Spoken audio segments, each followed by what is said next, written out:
Hey, good morning, folks. Can we try and make a start, please? Hello? Sorry, Mr. Chairman. Let's try and make a start, please. Okay.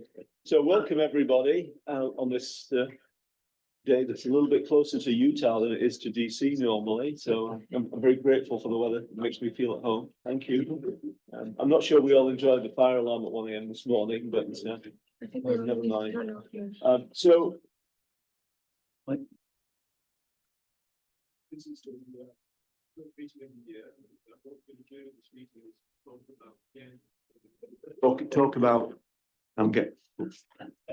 Okay, the red is on. The red means that. No, I'm getting feedback. That's what was going on. Okay, we're going to talk about a number of sort of advances that will happen towards the end of the meeting. So Satoshi's going to talk about that, and we're also going to review the CSGF program, which is a key part of our sort of portfolio. And at the same time, we will see something about quantum information science, and look forward to a year that's been sort of dubbed exascale scalability here by some of the people in the field, because now we're at a very interesting place in the sense that we have the opportunity to use these systems for real applications that I think will change things dramatically. But we also want to look forward to what happens in the future, and hopefully that's where we'll go today and tomorrow. So thanks, everybody. And I think Tanner has an announcement. Is that right? We have a couple. ORISE is going to give a brief overview of safety protocols. Good morning. If you stayed here last night, you are aware of the exits because we had a wonderful fire alarm go off. However, if you are not, we will just go over here and there is a courtyard out, and that will be our exit to evacuate. Fingers crossed that that doesn't happen again because it's cold. If we are sheltering in place, we will just stay in this alcove. Restrooms are down this hall and on the right.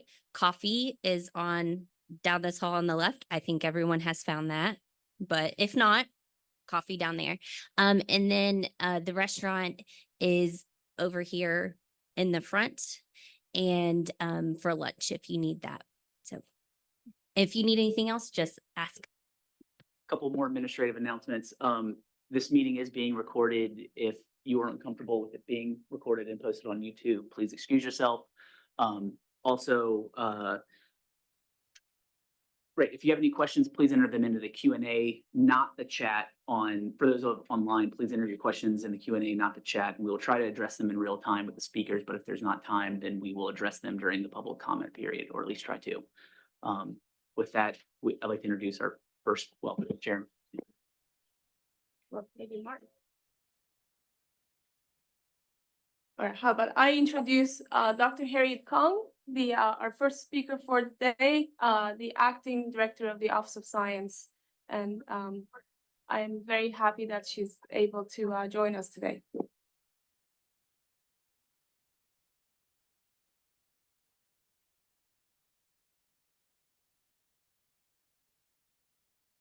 Well, I need a quick.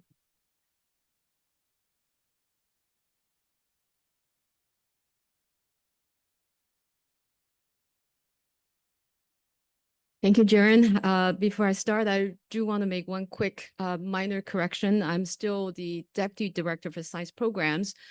And because based on the Vacancy Act, I could no longer act as the acting director until the new administration comes in. So starting on Monday, I could be the acting director again. But in the meantime, in the next couple of days, I will revert back to my Deputy Director for Science Program role. So these are not the bureaucracy you need to know, but I think just for the record, I should clarify that. But let me first by wishing you all a happy new year. I think ASCAC is the very first Vice Committee to meet this year. The new year also coinciding with us welcoming a new administration. So we're in the midst of bidding a fond farewell to the existing team, but also in the process of welcoming the incoming team. A lot of transition related activities. I'm happy to report that so far The interactions that we have had with the transition team have all been very, very positive. Of course, the Office of Science portfolio, our mission, especially I think the Oscar portfolio really resonate extremely well with the priorities that the president-elect and his team has expressed and shared with us. So with that, let me start my presentation today. So here's the outline. A very quick update on the leadership organizational changes, followed by just a very quick summary. We decided to do a better job in accounting for the accomplishments. This is a year review.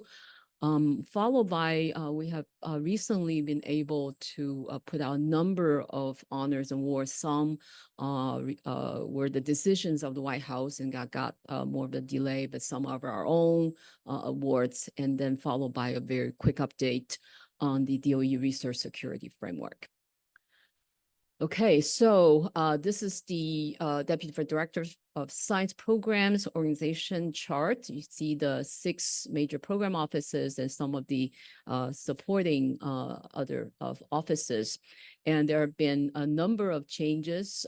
First of all is that we, with Linda Horton's promotion to my deputy, the BES Associate Director position has recently been filled. We're delighted to have Dr. Bindu Nair, who used to be overseeing DoD basic research. She's now the new Associate Director for Science for Basic Energy Sciences. We are also taking the opportunity to elevate Andy Schwartz, who had been the acting AD and also had been the Material Science Division Director, to be Bindu's deputy. This is a very exciting development, and given BES portfolio has been very expensive and complicated, I think this deputy role will really assist Bindu in her AD responsibility. We have also recently had a number of retirements. In the research division in fusion energy sciences, John Mandrakas, who has been with us for over a decade, had decided to retire at the end of last year. So we are in the process of backfilling that position. In the meantime, JP Elaine, the AD, serving in the acting role. We also have 2 recent retirement departure. One is in the SBIR, STTR program. Manny Oliver, who's been the SBIR director for, again, probably over a decade time. He had also recently retired. We have Eileen Chan being the acting director. Somewhat of an unexpected departure was Dr. Julie Carruthers. Many of you have worked with Julie. She has really been our key leaders and public-facing, very advocate for various workforce development, diversity, inclusion related activities. She has decided to leave Office of Science for primarily for personal family reasons and joined NOAA. So in her place, we have Dr. Tim Hallman, who recently joined my front office. So Tim will be acting until we backfill the leadership positions in those functions. In addition to these leadership changes, we also have made additional changes to the organizational structures. Given the very quick and diversification of functions in 2 of our programs, in the fusion energy sciences program, we have created a 3rd division called Enabling Science and Partnerships. Especially in the fusion case, you may recall that this is a field that is really quickly expanding to have the private sector playing a very significant role, not only in bringing I believe in the past couple of years, over $7 billion of private funding. So the partnership with industry and commercial entity has becoming even more important, and creating this new division that's very, very timely.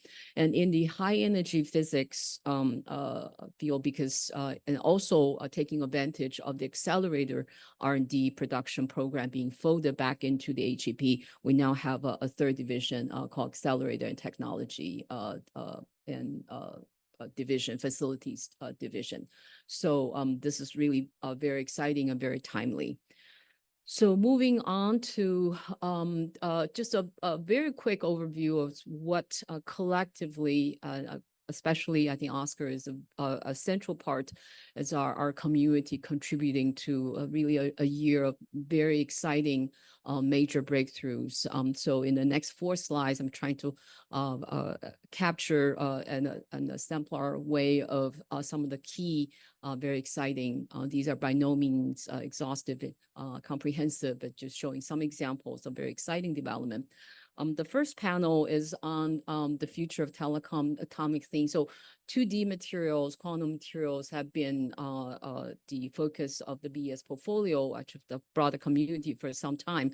But I think this is a very exciting development where 2D device, these all optical processing, this is actually consisting of 3 atomic layers of tungsten selenide or optical device. This is a device that actually require very few photons to conduct these processing. So this is, I know that could have some broad applications in improving the efficiency and processing time, but also not only for telecommunication, but possibly for computing as well. The second panel is from the high energy physics programs. So DESI, which stands for Dark Energy Spectroscopic Instrument, I believe this is associated with the South Dakota side, is that they have actually produced the very first largest 3D map of our universe today. So there's always this lingering question why the universe has been expanding at this ever increasing rate. So this 3D map is really a very exciting and very promising way for us to really get to the bottom of this ever increasing expansion of the universe. The third example is at the intersections between fusion and Oscar. This is using AI algorithm to help us contain, these plasma reactions are very hard to contain, this plasma confinement, but it's so critical for us to have sustained fusion reactions. And this is actually using AI algorithm to control hundreds of sensors, so we can really optimize these operating conditions and manually, but then using with the help of AI.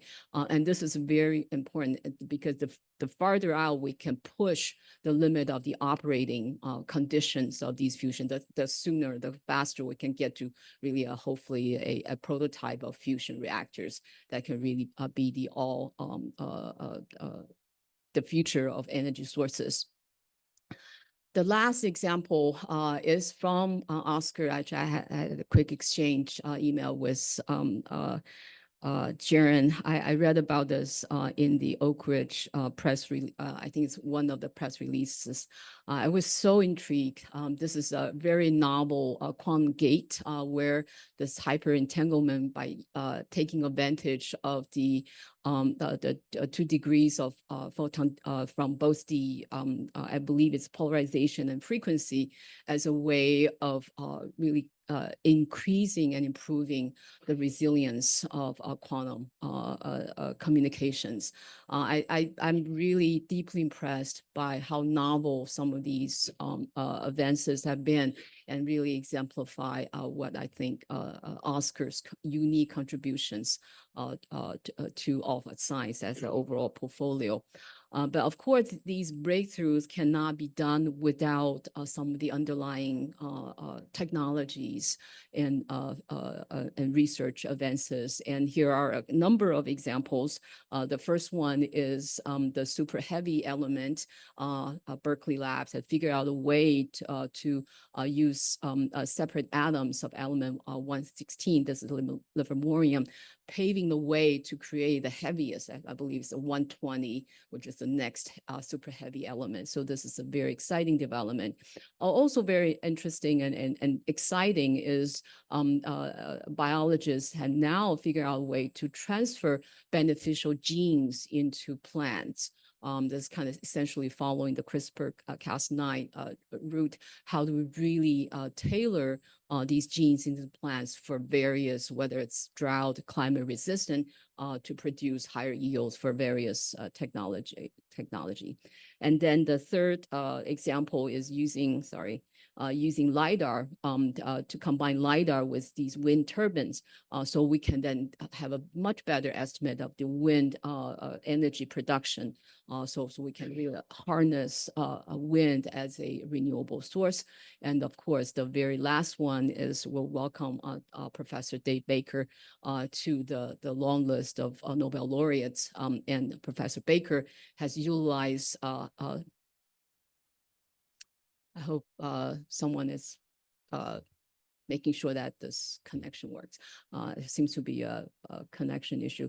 But the supercomputers and various Office of Science user facilities from light sources, neutron sources, as well as AMSO to really help us inform on the protein design and also computational analysis. And this is along with the AlphaFold of the Google scientists as last year's Nobel chemistry laureates. Tools is really a central part of the science portfolio, and extremely excited to see delivery of Aurora, but also at Argon, the advanced photon source. But the first one is actually very, very interesting. So SLAC, along with NSF, had been recently completed the camera for the LSST. This is for the Vera C. Rubin telescope in Chile.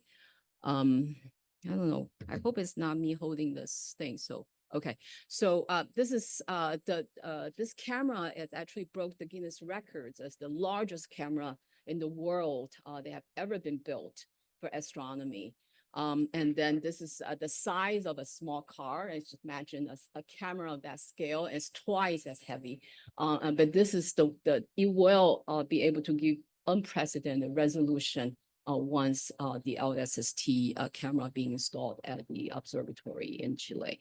So very exciting time for this. And then of course, all these cannot happen without the workforce, without the partnership. And shown here are two examples.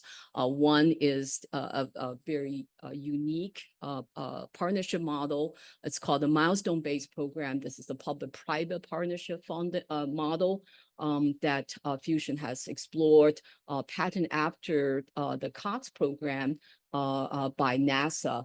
This is the Commercial Orbital Transportation Services. This is a way of launching commercial based services. And the milestone-based program, the first set of awards, 8 companies have been awarded this. And the second is, we call them the Fusion Innovation Research Engine collaborations, really targeting unique science and technology gaps, limiting us to really roll out the Fusion pilot plant. And in fact, today around noon, we'll have 2 announcements, one on the milestones, the companies that reached their milestones, and then also the FIRE, this is the FIRE Collaborative Award will be announced later around noontime. And then of course, apprenticeship programs and continuing internship. This is the program that was piloted at Princeton Plasma Physics Laboratory, and there we're now expanding that to other of the science laboratories. It seems to me that if I don't hold it, that seems to have resolved the problem. But anyway, let's yeah, fingers crossed.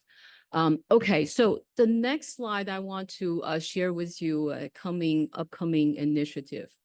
This is really along the line of how do we tell a better story about the Office of Science investments. I think we all recognize that any breakthroughs oftentimes is a very long arc. It's a very complex, tortuous journey involving oftentimes a number of incremental advances, but collectively we could make a huge leap forward. Oftentimes involve multiple people, multiple institutions. So how do we really tell the compelling story of these breakthroughs that collectively could reflect a major quantum leap in specific field. So what Office of Science will piloting is this basic to breakthrough series of communication piece, consisting for each of these kind of story, about 700 words of story and 2 to 3 minutes of video. We have a few of them lined up as once we assemble a critical mass, will be then officially rolling them out. But I think this is really a plea to the Oscar community. You have such a rich array of breakthroughs and advances. So we really would like to work with you, but we need your submission. So feel free to reach out to Jaren and her team to iterate if you have ideas. Really would like to, especially with the new administration coming in, really want to showcase some very exciting, very compelling advances that we have collectively been able to make. So let's switch gear to the awards and honors and awards. So last Friday, we celebrated the 2024 Fermi Awards. So the Enrico Fermi Awards is one of the most distinguished lifetime achievement awards. These are awards conferred by the president, in this case, President Biden, before his departure, he signed off on the Fermi Awards. This was award actually one of the oldest. It was actually established in 1956 under the Atomic Energy Commission. In fact, I was looking up last night. The very first award in 1956 was actually awarded to John von Neumann. And then, of course, along the long history, we have Oppenheimer in 1963, Hans Bethe, and E.O. Lawrence actually was the 1957 Fermi Laureate Award. You can really imagine the caliber of these awardees. These are people who have, throughout their lifetime of their career, have really made significant, very significant contributions in the energy field, whether it's energy production, use, or development. And so this year, we're especially delighted to honor 3 laureates. Hector, also go by Tito Abruna, is a professor at Cornell University. He's recognized for his the work in electrochemistry related to hydrogen, also battery. Paul Lisato is well known to us. I think his work in nanomaterials, nanocrystals, really has created a new paradigm in materials research and have really broad application from energy to communications to medical advances.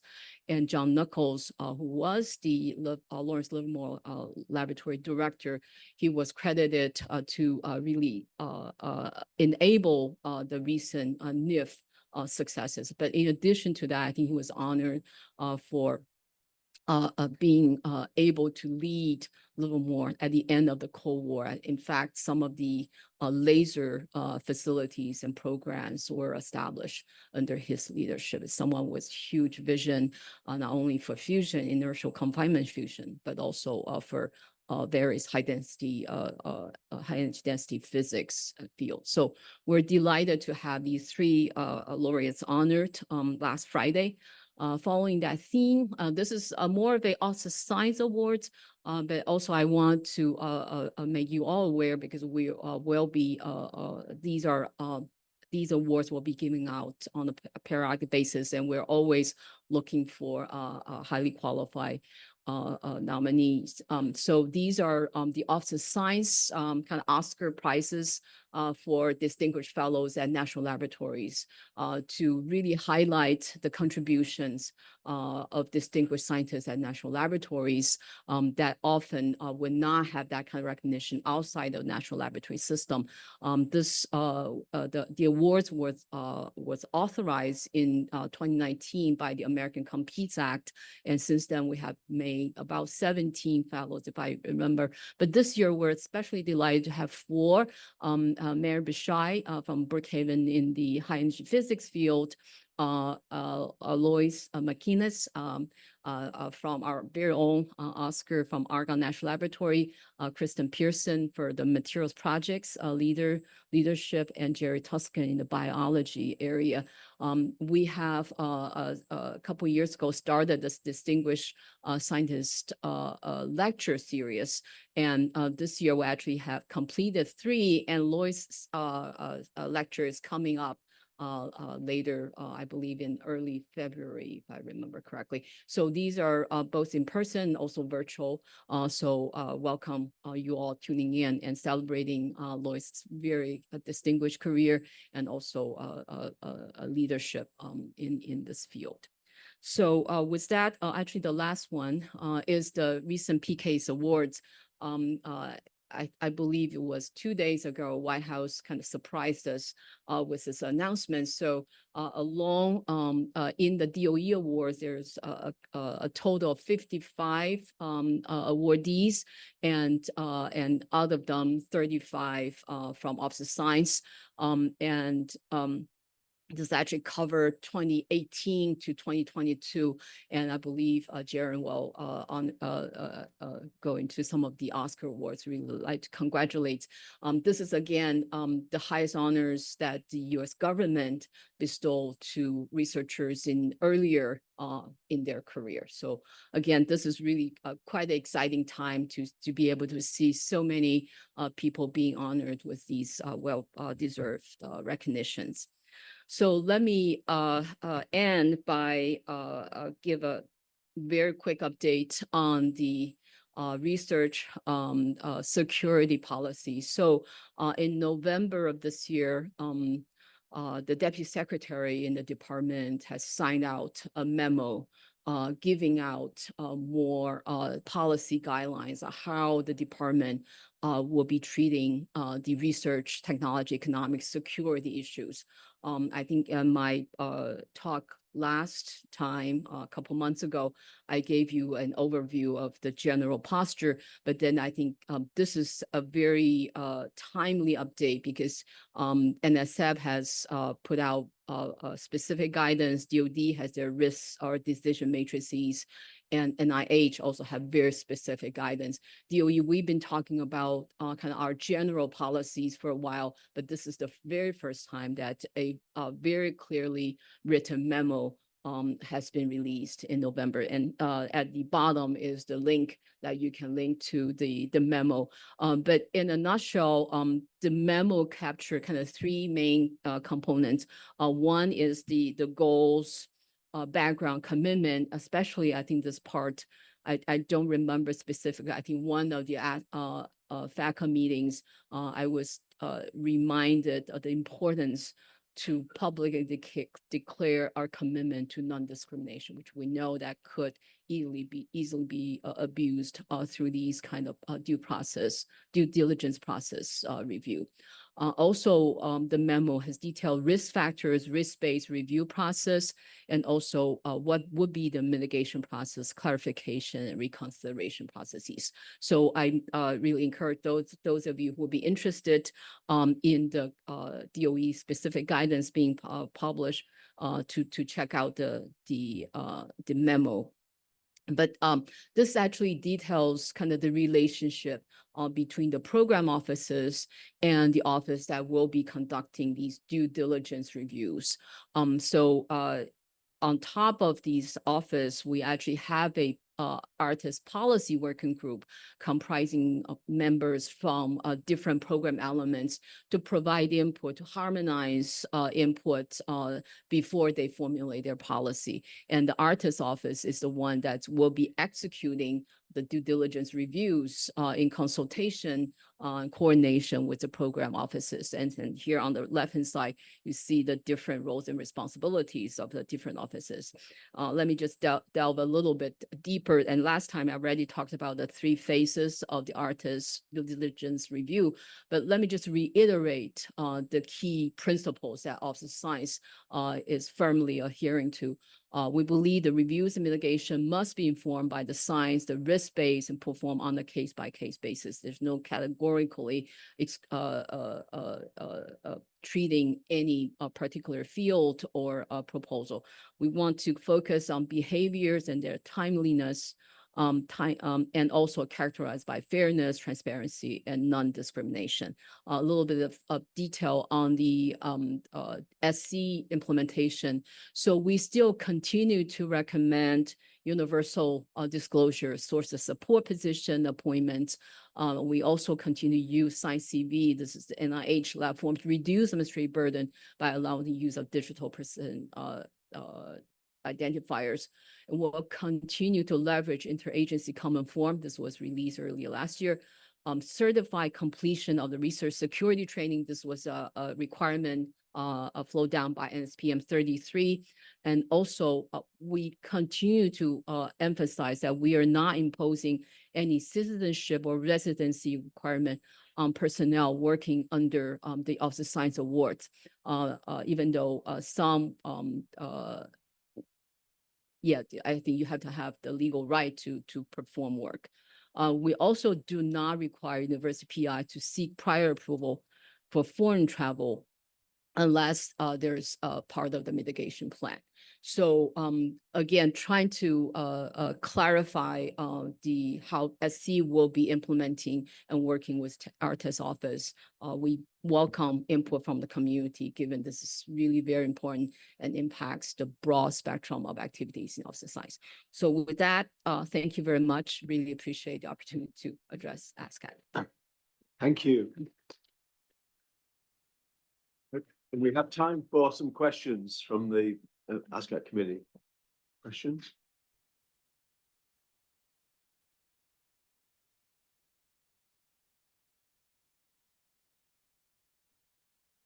Have we anything online?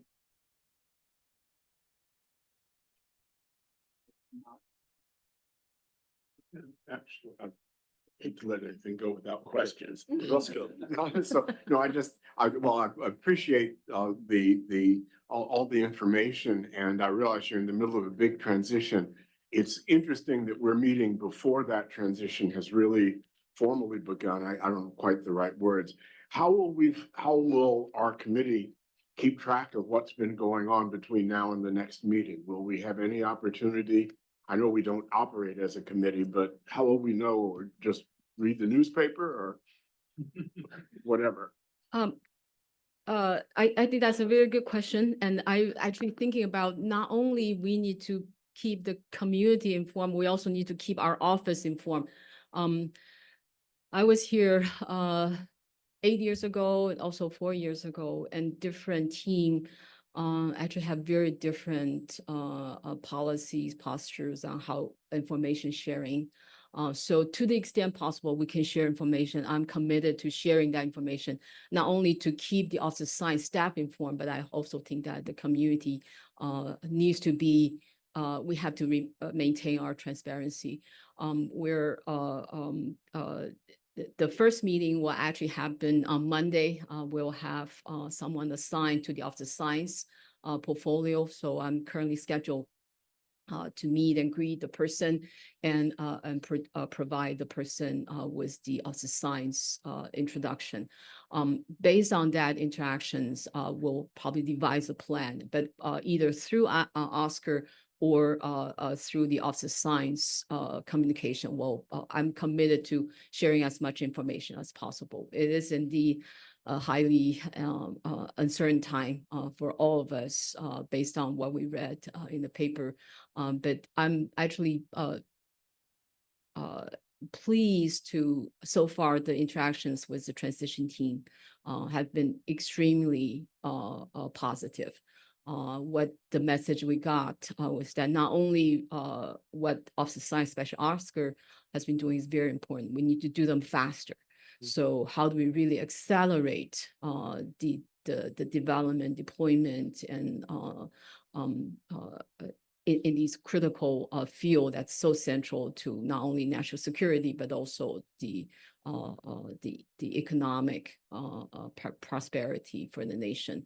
So we're taking the comments to heart, but then I think in the coming weeks and months, we'll likely get more directions as how we can accelerate and what areas that we should prioritize. So to the extent possible, maybe in the next meeting, we'll if there's public facing material, we definitely will share that with community.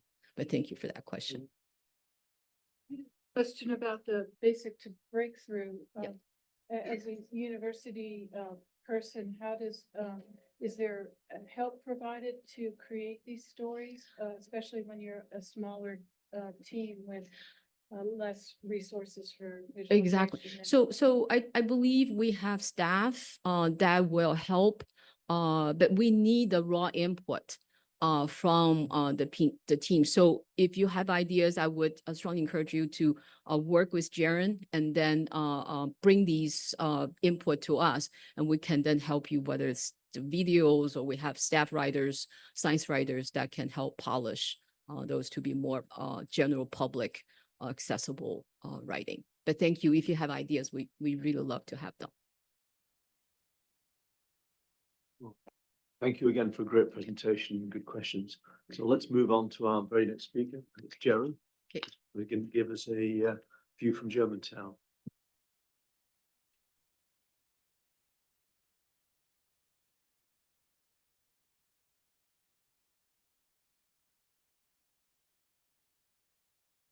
Great. Well, thank you very much. Let's see. Hopefully, I'm gonna make this one work. Oh, there it is. All right. So, thank you, and I want to welcome everyone, the ASCAC members and the members of the public. Hopefully, I'm gonna get who acts and who is not acting within my organization right this time. So, but let's go ahead and get started with some personnel news.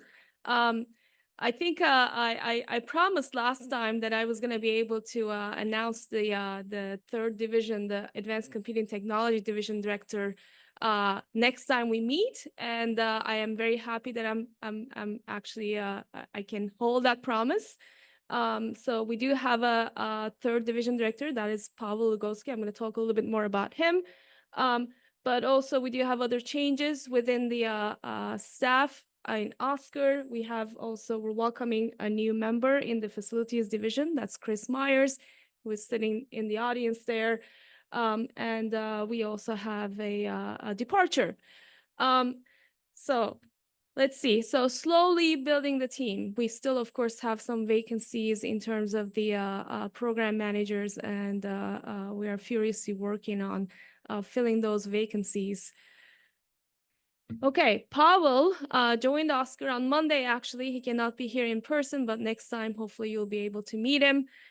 He is not a stranger to us. He's coming to Oscar from Amazon, and he was there for 5 years as a principal quantum research scientist and solutions architect. Previously, he was in Oak Ridge National Laboratory as a principal investigator, well, as a research scientist, and he was actually involved in the first quantum programs that I initiated within the Office of Science. So we are very happy that he's able to join us. We also have Chris Myers. He is the new Oscar Leadership Computing Challenge Program Manager in the Facilities Division. He also started on Monday, and he comes to Oscar from a postdoctoral research position at the University of California, Merced, where he developed quantum chemistry models for mixed quantum molecular dynamics calculations, as far as I understand, and non-adiabatic simulations of condensed phase chromophore systems. So we are welcoming Chris, and this is his first exposure to our advisory committee. Ashley Predeth, who served as the senior technical advisor under the research division, She left Oscar for hopefully better opportunities. But I certainly want to acknowledge all of her contributions to the research division.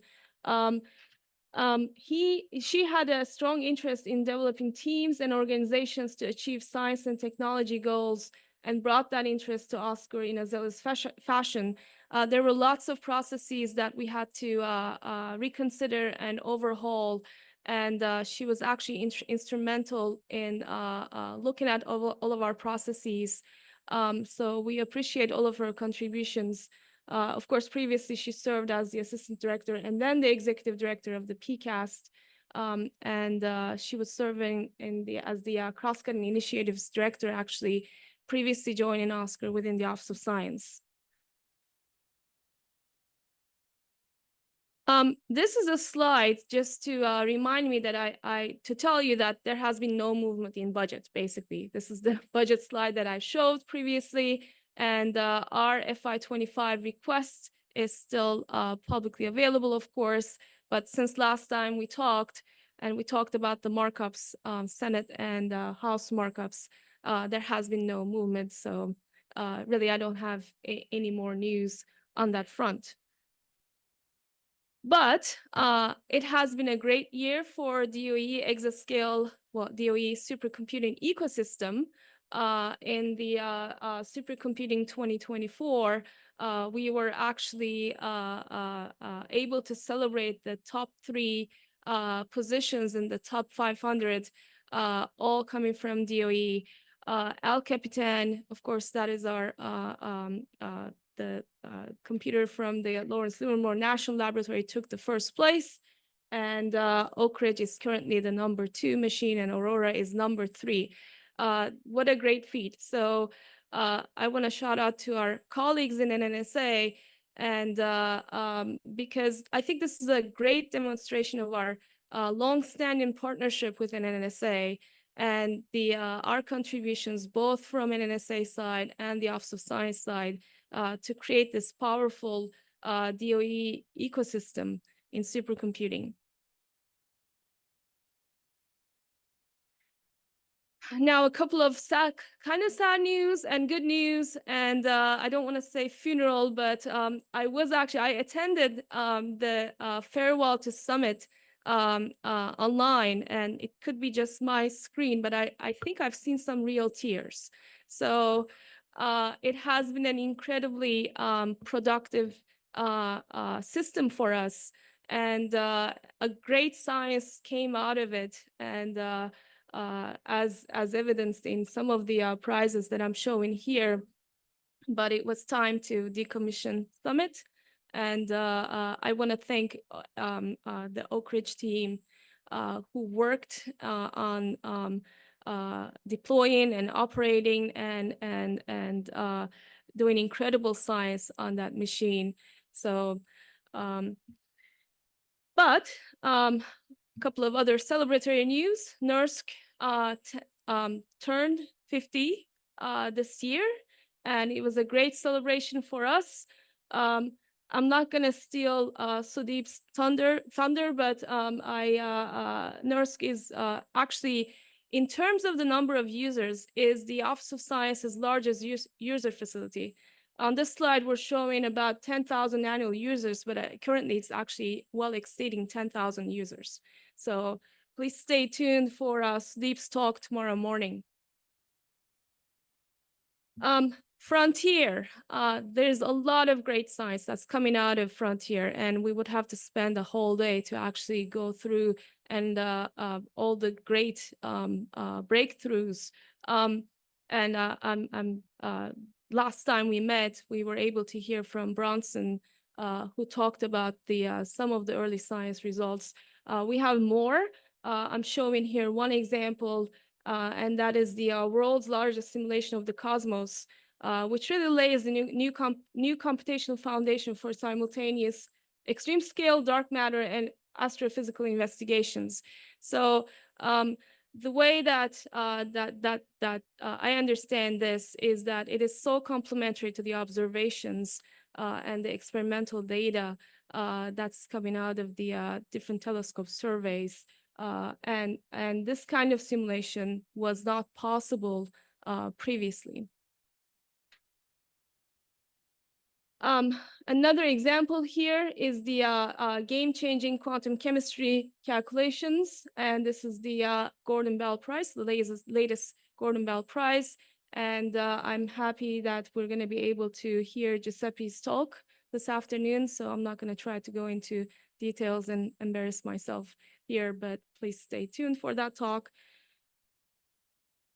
Moving on to the research division, I think we've been showing this slide for a while in terms of trying to explain our investments in the research, and that did not change. Of course, we want to empower science through fundamentals research, advanced modeling, simulation, and visualization, frontier AI and data, and looking at the computing as a continuum from the edge to the big machines at the high performance computing facilities, and our goal to seamlessly integrate experiments and computations and simulations. They are all continuing goals for our research investments, and with the keeping in mind that the computing technologies are increasingly, we used to call it extreme heterogeneity, but I don't know what the right term is at this point. Heterogeneous, distributed, co-designed, and of course, keeping in mind our goals for energy efficiency and the incredible software complexity coming from all of these trends. So again, this is nothing new, but we continue to reinvigorate our research investments to follow these critical technology trends. So I do have a couple of new announcements that we weren't able to make last time we met. And really the first one is the new microelectronics science research centers. They were just announced. Of course, this is an Office of Science-wide activity. These centers focus on basic research to transform the energy efficiency of microelectronics and create microelectronics for extreme environments. There were really two thrusts in these awards. They are formed as networks of projects. There are 16 projects in total, led out of 10 national laboratories, but these 16 projects, they actually formed three bigger endeavors. So if you want to, again, they were just announced. Of course, there's not a lot to say, except we are quite excited to the breadth and the scope that these awards are going to undertake, and we'll be happy to share the great accomplishments that come out of these projects. We do have a couple of solicitations that we were able to put out this year, in this fiscal year since October. The first one is the SciDac Institutes. There's a lab call out, and the pre-proposals are required and due on January 23rd, and the proposals are due on April 10th. We also have a new lab call for our competitive portfolios for ASCAC. That is specifically focusing on the topic of data management and visualization. As you may remember, this is our goal to create a more stable, sustained core research funding in our applied math and computer science portfolios. We have made a number of awards last year, but this is an important topic, and we felt that there was a little bit of a gap in the awards that we made last year. So on this topic, scientific data management and visualization, so we do have a new call out for that. Lastly, I believe this was released yesterday, the National Quantum Information Science Research Centers, the lab call was issued yesterday. And of course, we do have 5 centers currently that were awarded in FY20. And this is a recompetition / renewal of the same program, both new proposals and renewal proposals will be accepted under this lab call. A couple of quick research highlights from the awards that we currently have ongoing. The first one is the Chat Blast, the first AI-generated and portable BLAST library. Basically, a team of researchers introduced Chat Blast, the first AI-generated and multi-vendor portable basic linear algebra subroutines. So what is important here is that, of course, the vendors, they do create their own libraries. They're usually optimized for their own architectures. And what is different here, this is a vendor portable library. And certainly it also shows the importance of creating our libraries for HPC science endeavors. Of course, more information, you can find them either in our website or by contacting these PIs. The other one that I want to quickly touch on is another very successful collaboration, and this is coming out of our Express program. It's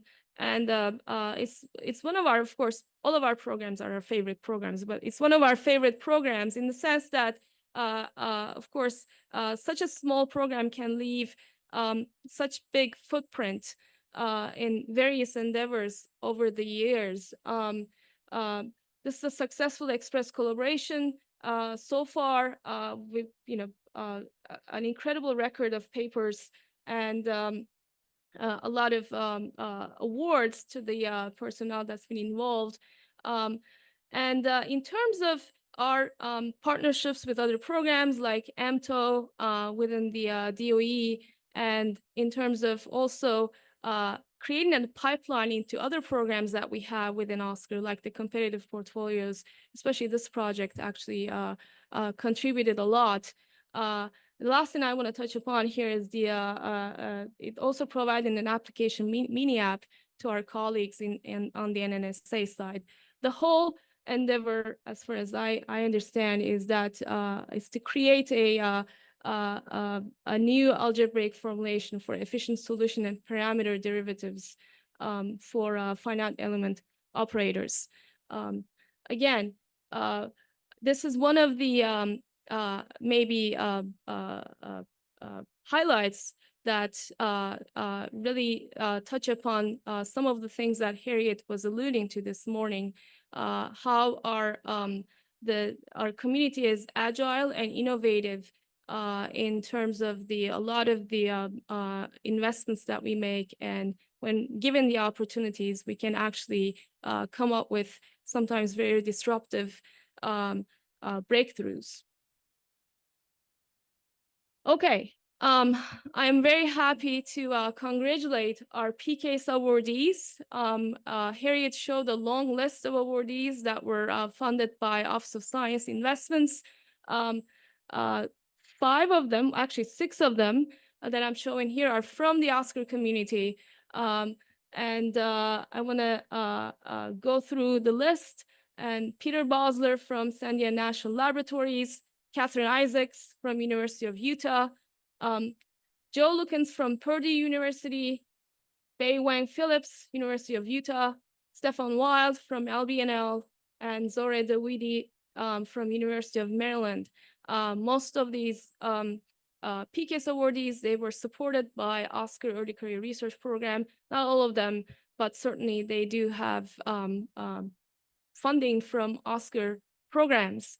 And interestingly enough, actually, before, we didn't know that there was going to be a PCASE announcement, but we had already scheduled an early career panel this afternoon. So, and in fact, Joe Lukens is going to participate in that panel. Again, this is evidence of a very strong foundation that we have in our workforce, in our community, and the incredible accomplishments that they achieve. Couple of community news. The DOE QIS applications roadmap was published. We recently, last year, we assembled a subcommittee to create this roadmap. I'm not gonna again go through that because right after I stop talking, Susan is gonna give a talk about the QIS roadmap.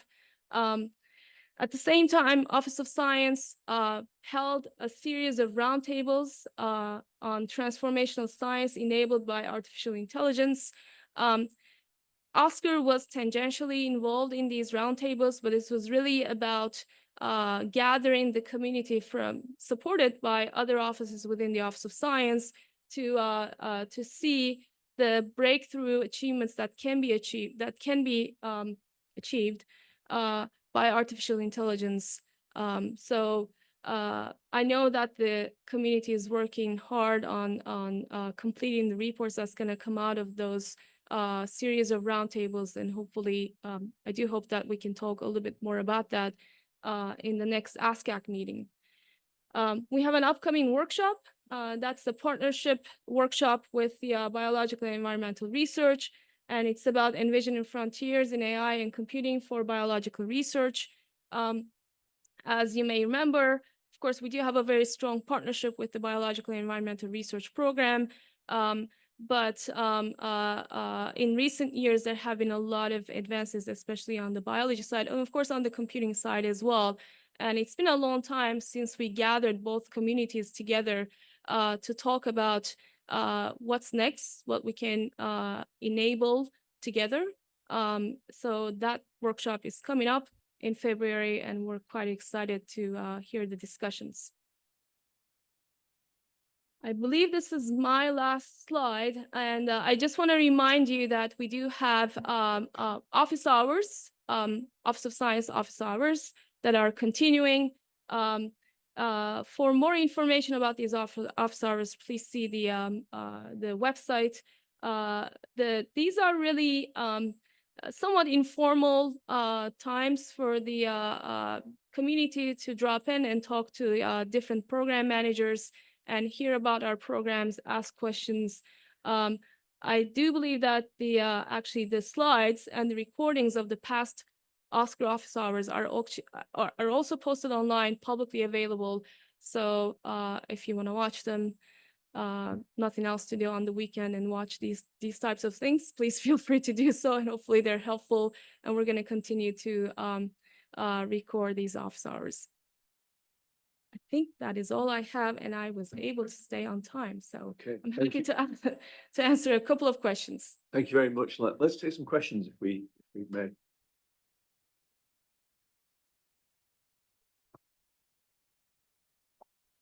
Okay, maybe we should just move on then. So thank you, Jaron. Thank you. So next up is Susan Clark from Sandia National Labs. All right. Hey, everyone. How's it going? Let's see.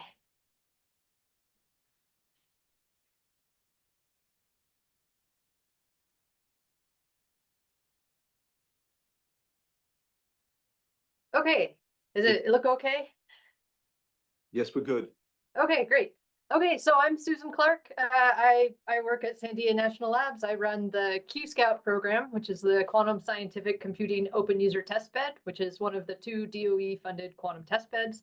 But today I'm here to talk to you about the Quantum Information Science Applications Roadmap that Jaron just alluded to. So in March 2024, a diverse committee of 19 quantum experts was formed to write application roadmaps. So when I say diverse, I mean we had diverse workplaces. So there was a mix of national labs, academia, and industry, and also diverse in terms of quantum expertise. So these 2 pie graphs on the right here, they were sort of a self-reporting thing, and not everyone replied. So the numbers, and you could answer more than one thing. So the numbers are a little funny, but we, had self-reported quantum expertise in, our algorithms, materials, sensing, simulation. And then in terms of quantum platform, we also represented a large number of the different quantum platforms that you could base a quantum information science project on. Though, in my opinion, I think superconducting was a little overrepresented, but I'm an ion trapper, so that's probably why. To further broaden our expertise, we interviewed 16 additional experts for their thoughts on promising quantum applications, and we recorded all of those, and those were actually really interesting, I thought. And then we broke into separate subgroups. For each application roadmap, we decided to write 3. And so we broke into 3 groups. And then 4 months later, we submitted our report to the DOE. And then another 4 months later, it was published on the DOE website, and you can access it through this link and the link that Jaren shared. So the results, what did we come up with?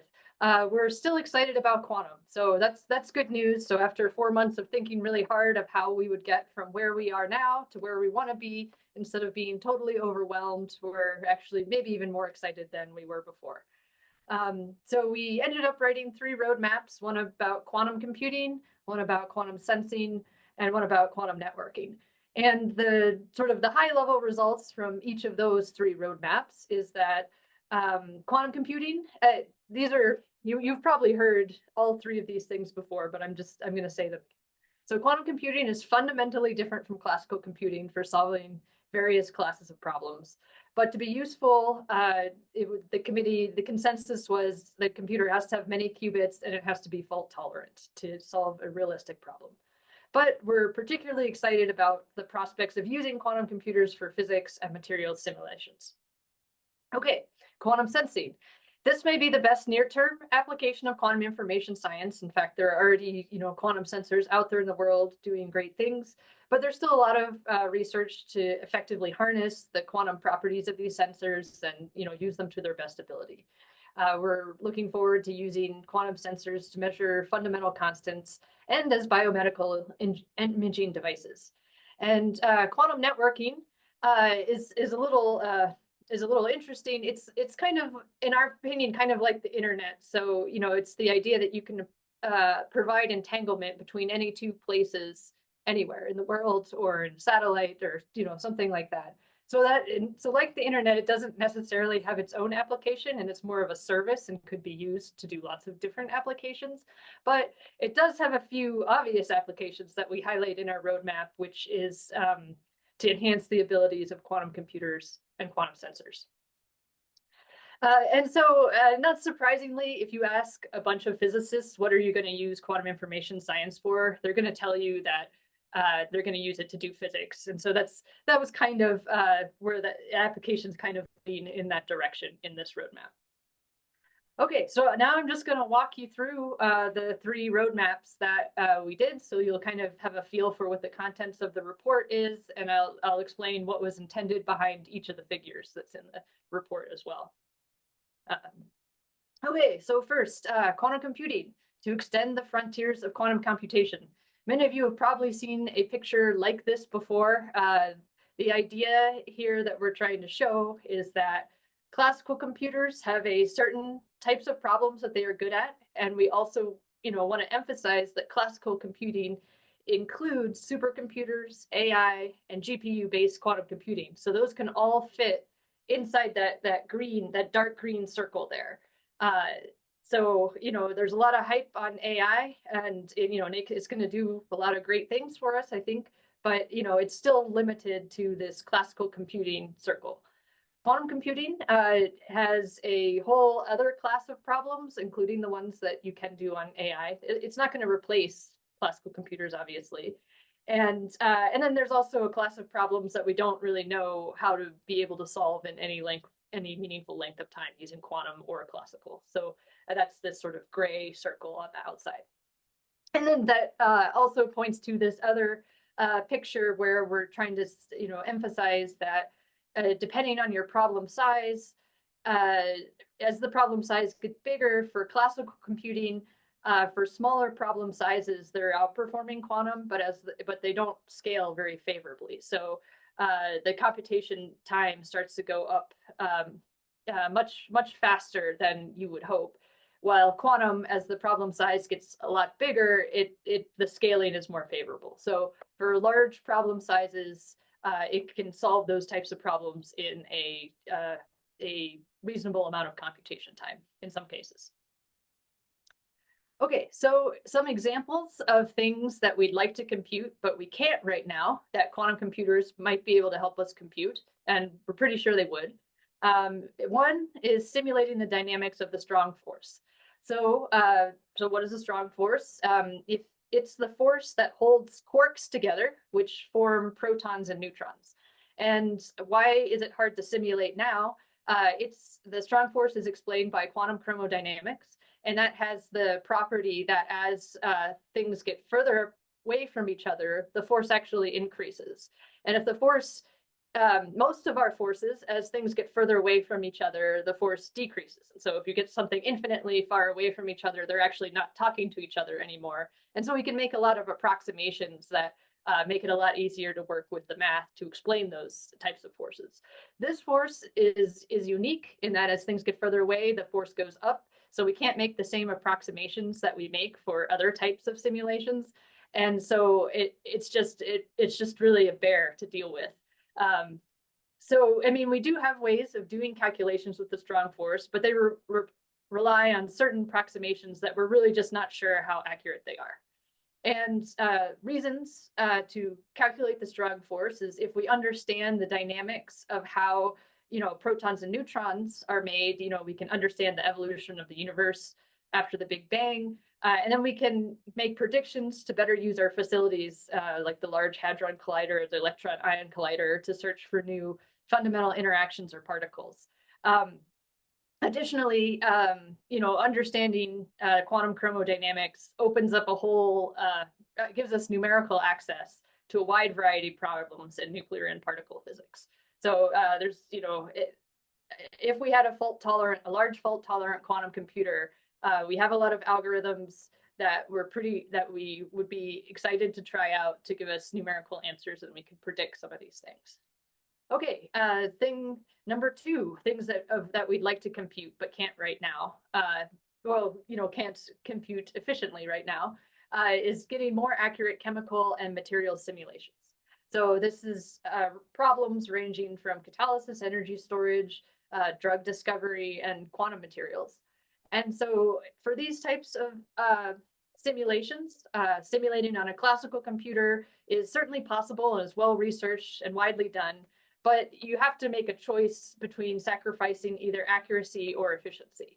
So if you can simulate things that are pretty small fairly accurately, but as soon as you're trying to simulate something bigger, like a complicated molecule or a protein dynamics or something like that, you have to start making approximations, and then the accuracy could go down.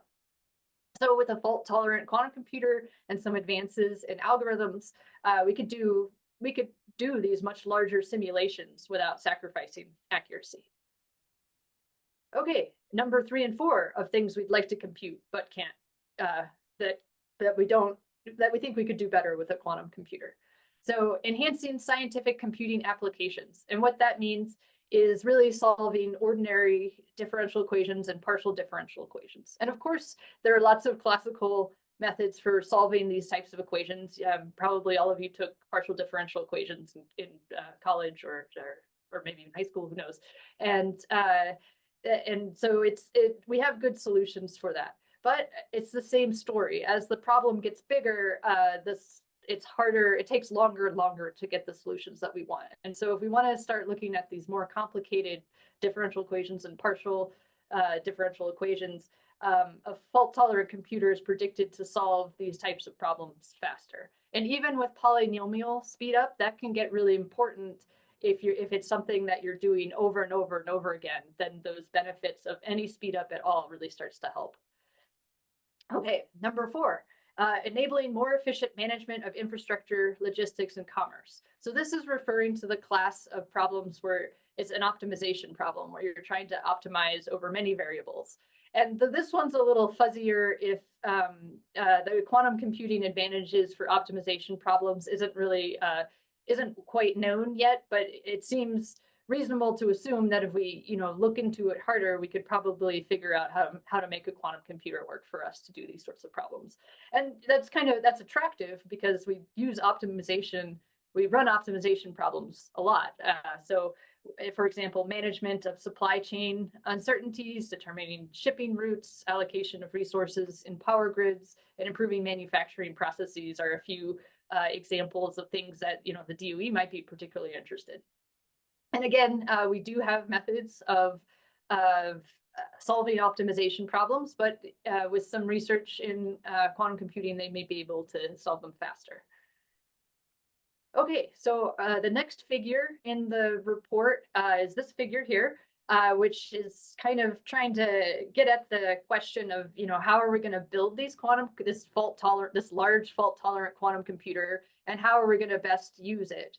And so to do so, to learn how to best build it, we have to still keep thinking about this, the technology platforms. So right now we have kind of like ions, atoms, superconductors, photon spins. There's some that are probably left off this list, and then probably new things coming into play. And then with the research advances, theory, algorithms, packaging control, some details of how we're gonna put these qubits together and have them talk to each other and get rid of noise. And then that will make the breakthroughs possible. And so on the bottom, there's this tree that's kind of in white here that's kind of trying to show that if you make an advancement anywhere in this, anywhere among the things on this figure, it will kind of grow. So like an advancement in algorithms and applications would probably help all of the hardware platforms. So there's sort of this exponential growth. So research at all layers will be useful to speed up the arrival of useful quantum computers. Then we have the next figure is we have a timeline in there for how do we get to a fault tolerant quantum computer. I'm not going to go through all of the the details of the enabling research and infrastructure, because these are ideas that we thought would make sense to us, but there could be other ways of doing things, obviously. And this timeline also kind of emphasizes, having number of qubits and fidelity of qubits. But we also want to emphasize that there are lots of ways of working with small numbers of noisy qubits, particularly now, can lead to breakthroughs that accelerate projects for these large machines. Okay, so on to quantum sensing, the second roadmap that we made. And I'm going to go through the concrete examples that we talked about there. So first, quantum sensing to enable unprecedented precision and new discoveries. So our first figure is this one. And this is just kind of trying to show why quantum sensors are more powerful than classical sensors. So I'm going to start on the right. So obviously quantum sensors, if they're based on a single atom or a single spin or something very, very tiny, they can then measure things that are very, very tiny. So we can get, really increased resolution if we can harness these quantum sensors in the right way. Also, quantum sensors you can use them to pull some tricks to allocate measurement uncertainty. So if, we're fixed in this limit of how well we can measure something, there's like there's a fixed measurement uncertainty for every type of measurement that you make.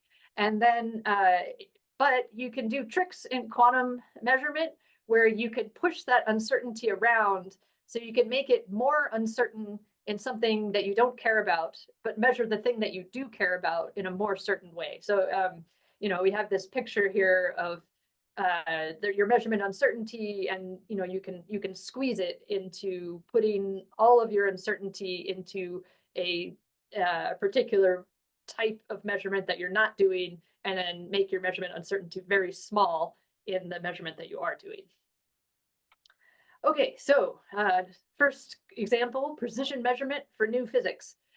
Historically, scientific discovery has been propelled by new measurement techniques. So I'm thinking as an example, maybe like, optics, and then leading to telescopes, and how that sort of like led us to new discoveries about how our universe works. It's kind of, the same idea. As we can measure things better and better, we learn more about how they work. So new and better quantum sensors, given their small size and excellent accuracy, would allow us to probe the limits of physics that we currently can't access. So a few ideas that we came up with. So faster searches for dark matter over a large frequency range, which would help us understand the structure and formation of galaxies.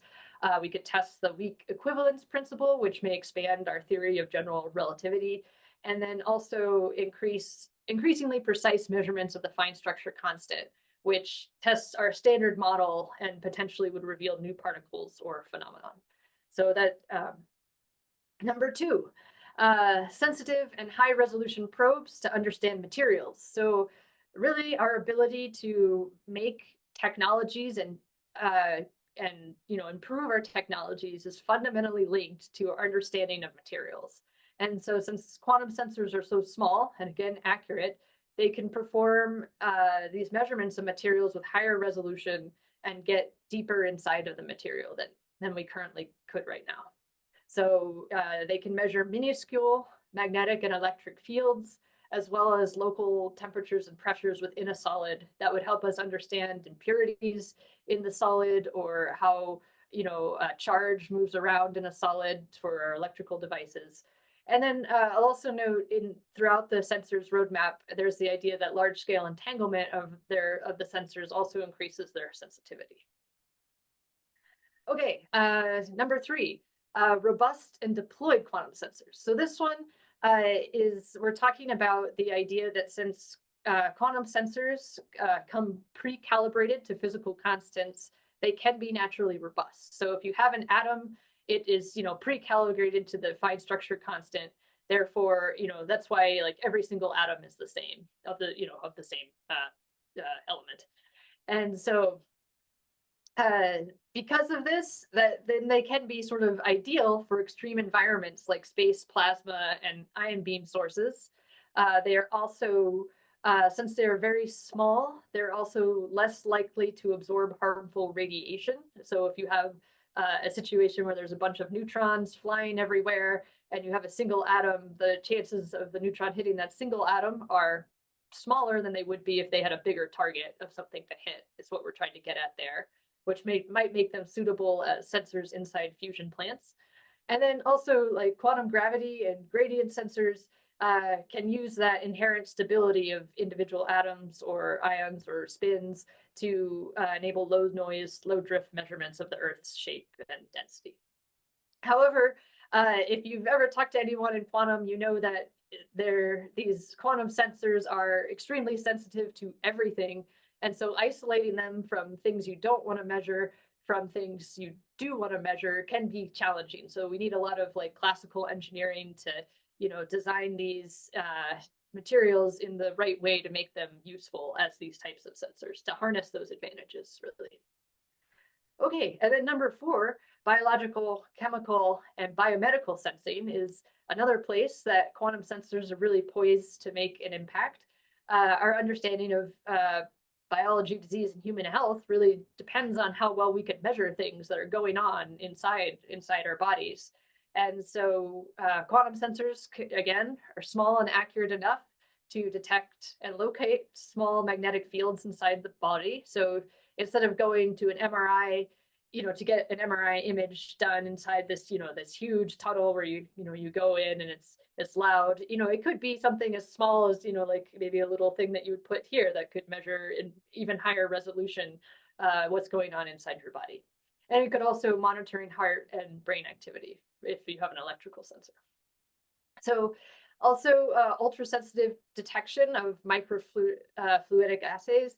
So being able to tell what types of particles you have in some goop that you're looking at might help for drug discovery, screening for infectious diseases, or perhaps even early detection of chronic diseases.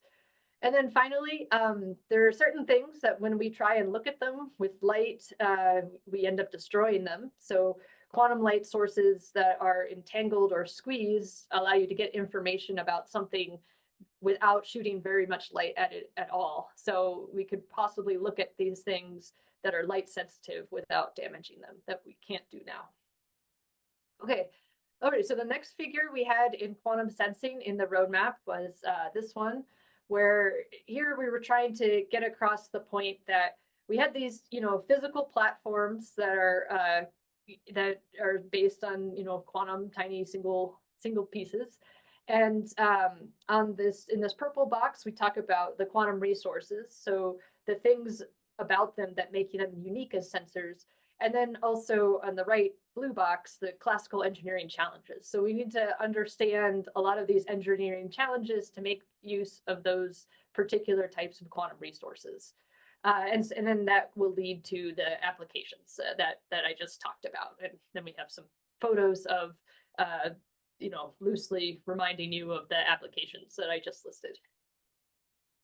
Okay, and then the final figure in this section is the near term, is sort of, again, the roadmap. So how do we get from where we are with sensors to where we need to get? And again, there's a lot in there for each application, which if you're interested in any of those applications, I encourage you to go through this figure in more detail. Okay, so on to quantum networks. And so let's see. Actually, let me read it. Quantum networks to harness the power of linked quantum resources.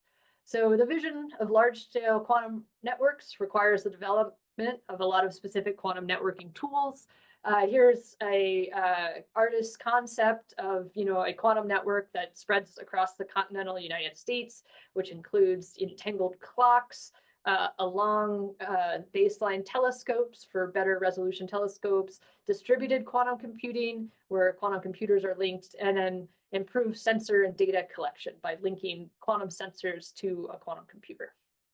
To realize the quantum network, we've sort of divided it into the network core, which is the things that we need to route the photons throughout the network, such as repeaters, routers, and switches. And then also the quantum edge, so it's needed, the things that we need for generating the entangled, for using these entangled sources at the nodes appropriately.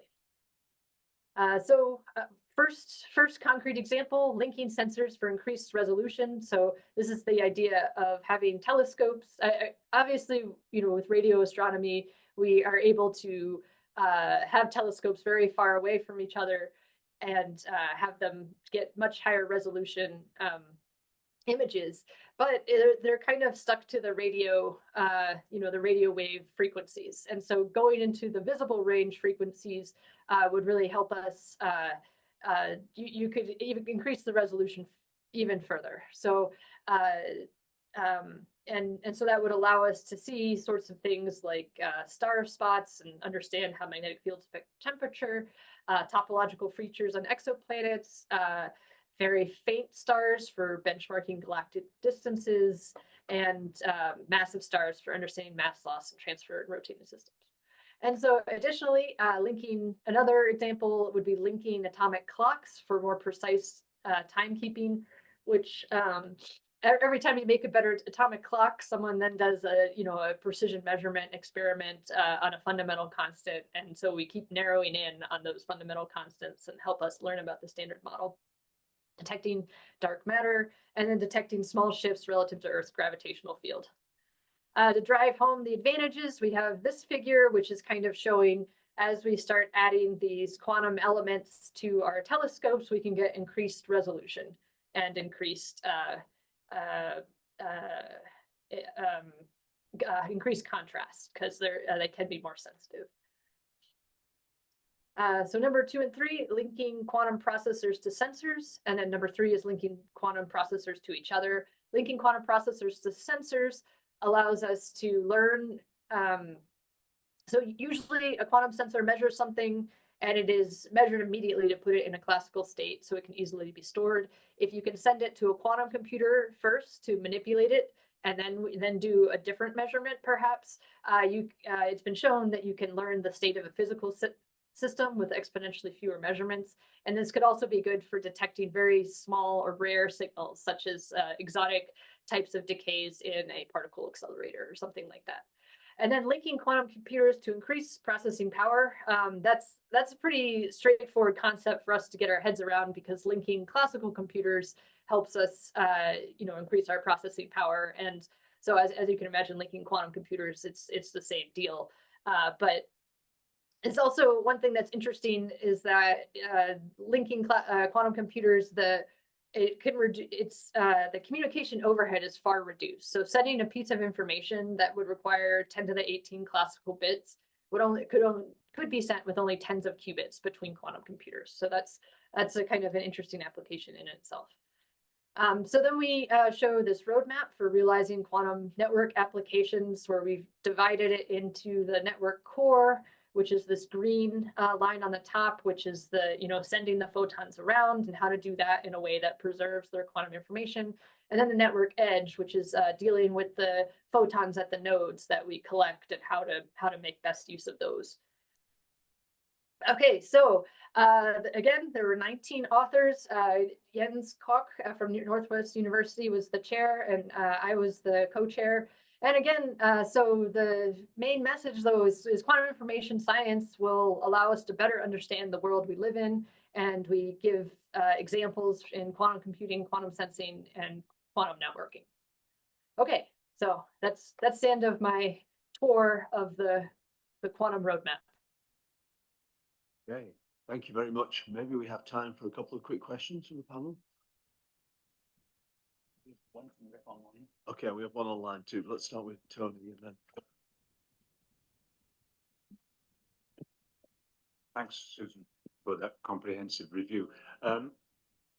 Original motivation for quantum computers in the early days was when you have a large number of quantum particles, you can't make the quantum mechanical wave function for n particles when n gets large cannot be simulated on a classical computer or a supercomputer, right? So the diagram you had where the supercomputing ordinary went on, it actually doesn't work when you have too many particles because you can't actually store them.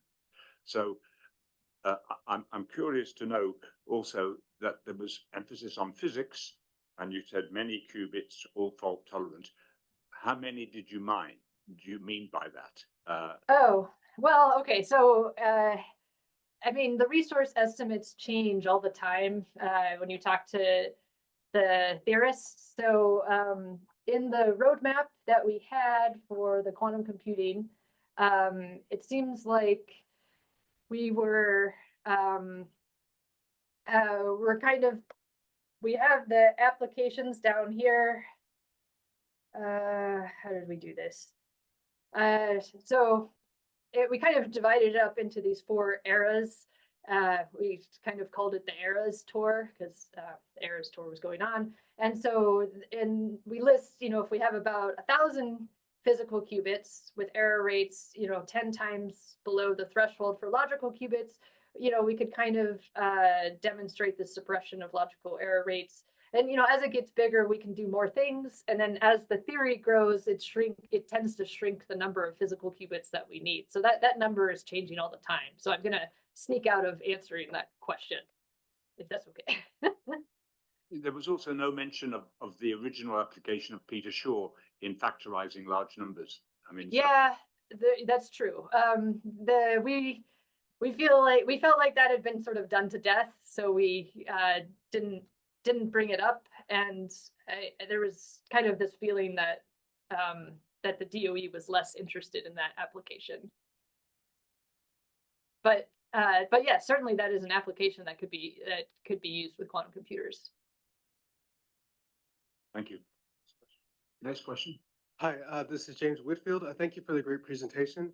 I had a question more on the broad side as far as what the DOE is thinking about things like, purchasing cloud versus, having on-premise devices and kind of what the DOE's roadmap might be as far as the investment that the DOE is going to make towards quantum computing in-house. I assume that this will also be very well inside your wheelhouse since you're on the test bed already. Yeah, I'm very interested in that as well. It was the question to me, or is it to the question was mainly, was there any thoughts out of the roadmap about what the suggested, plan for getting publicly owned resources for quantum devices? Was that? Oh, yeah, yeah. So we have this note down here in the enabling research and infrastructures, widely accessible quantum user facilities and test beds.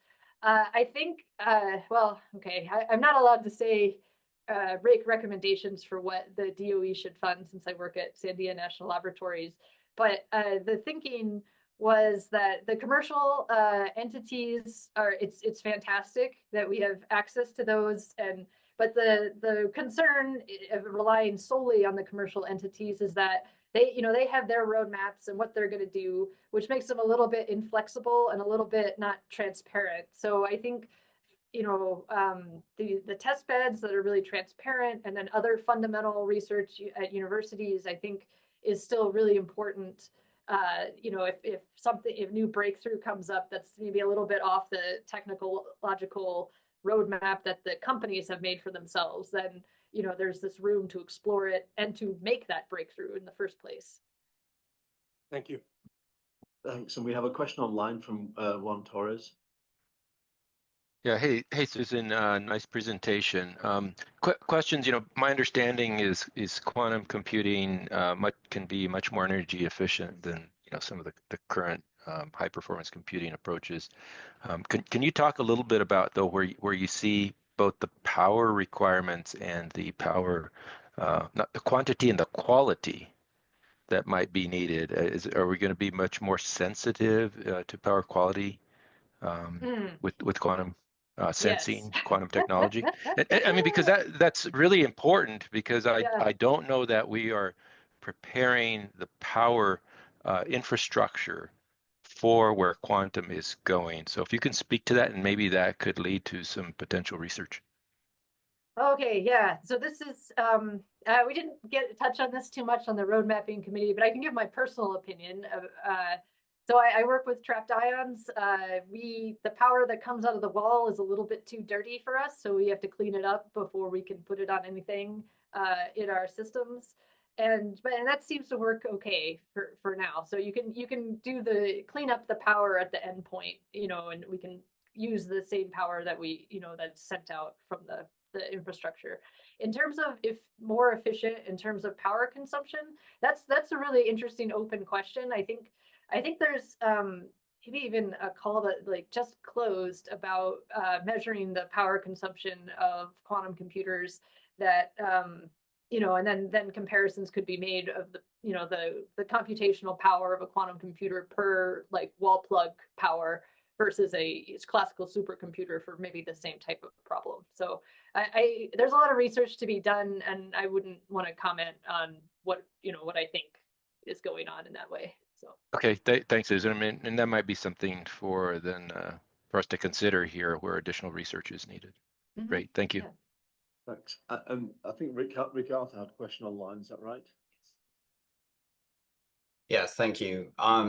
If you go back to the Venn diagram showing the, that one. I was curious about the expression here that the quantum computing tractable problems are a superset of tractable on classical computers, or even the comparative size of tractable problems for quantum versus classical. This committee often has to address perceptions of quantum computers eventually replacing or subsuming traditional. So I was concerned with what seems to be implied in this, and was curious how you were addressing that. Yes. Okay. Sorry about that. So yes, this was a contentious. There was a lot of committee argument about this figure. I'll say that. So this is what we settled on. Yes, because I don't think the relative, right now, I think where we know there are actual exponential advantages on quantum computers is a much smaller group of problems than this picture implies. And I also don't think quantum computers need classical computers to run currently, and I think they always will. So they are not going to replace. They're not going to replace classical computers. In this figure here, the idea that it's tractable on a quantum computer is still true, but there's this sort of region here where the classical computer outperforms the quantum computer, and we're still deep in that region right now for certain types of problem sizes. It is true, though, that a quantum computer, I think, could do everything a classical computer could do, but I think that's not how we want to do it.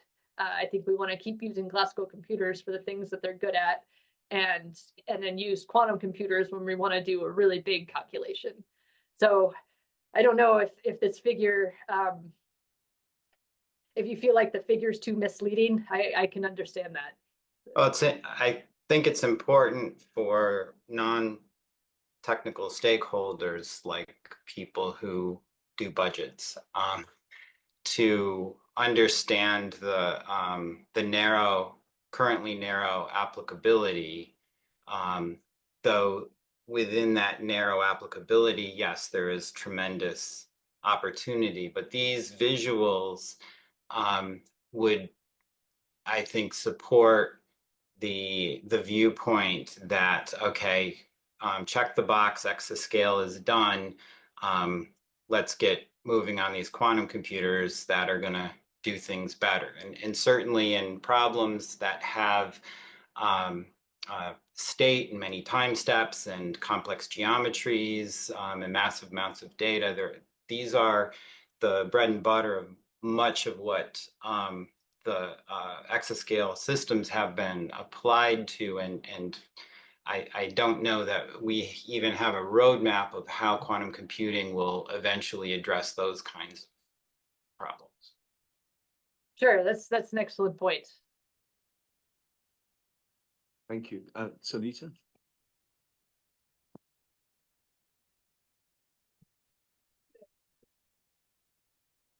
Just a quick follow-on question that I've been trying to ask. In your roadmap, did you consider hybrid?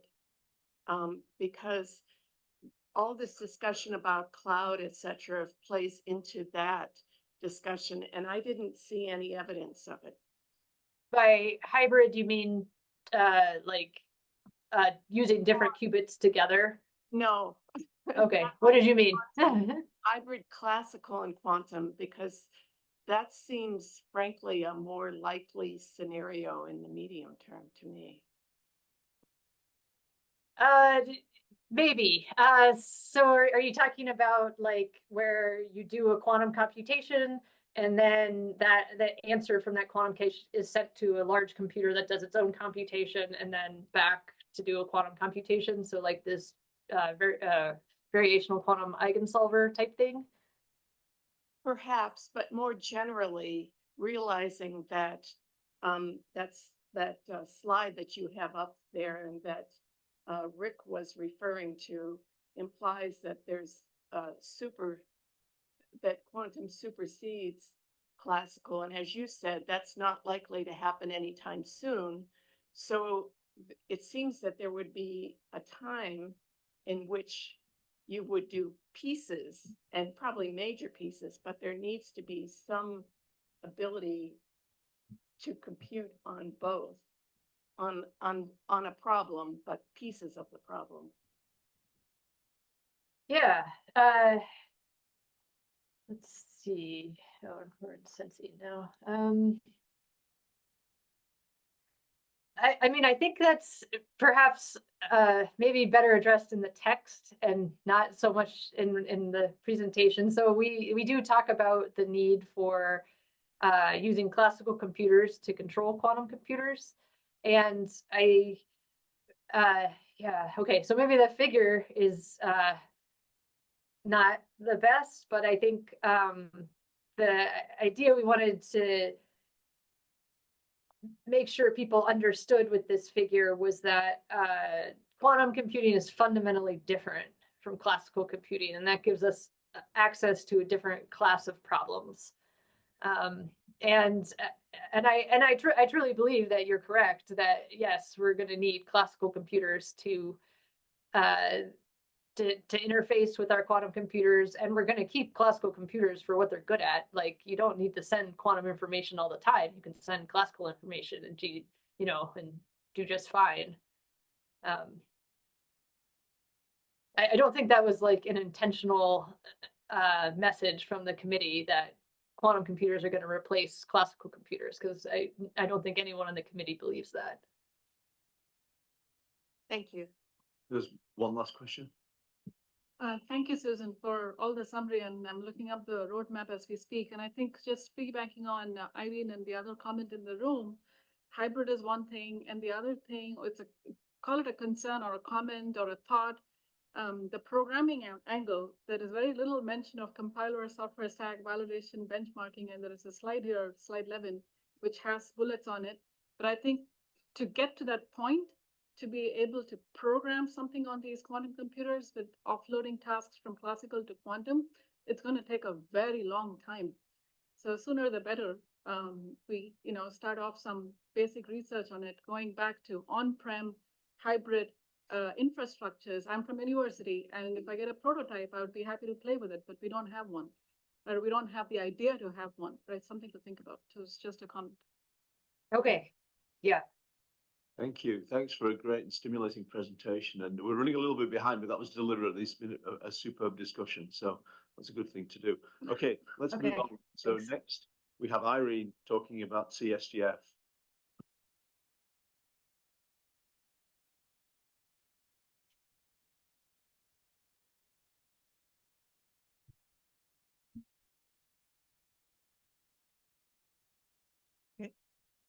Thanks. I'll try to get us back on schedule, which would be probably lunch for some, breakfast for others.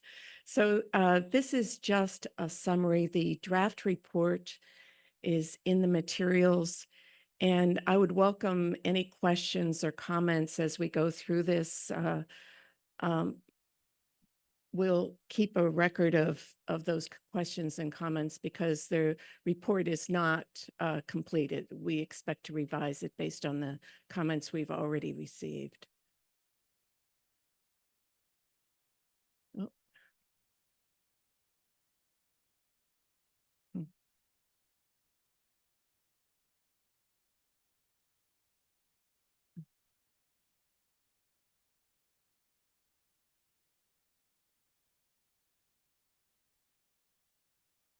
I think I inherited Harriet's difficulties. Should I try again? There. So the report, it's about 25 to 30 pages, but it's about the CSGF program, which is supported primarily by the Office of Science, but also by NNSA. And the DOE program managers, I didn't touch it. Let me try again. Okay.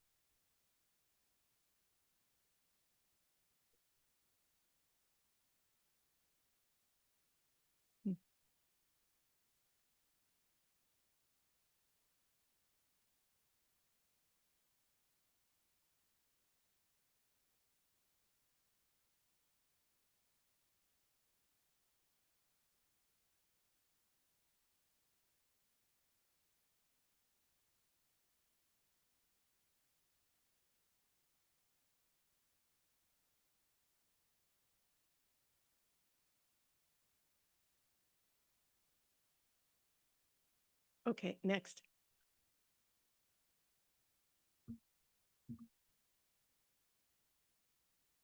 The DOE program managers, and I see Christine has just arrived.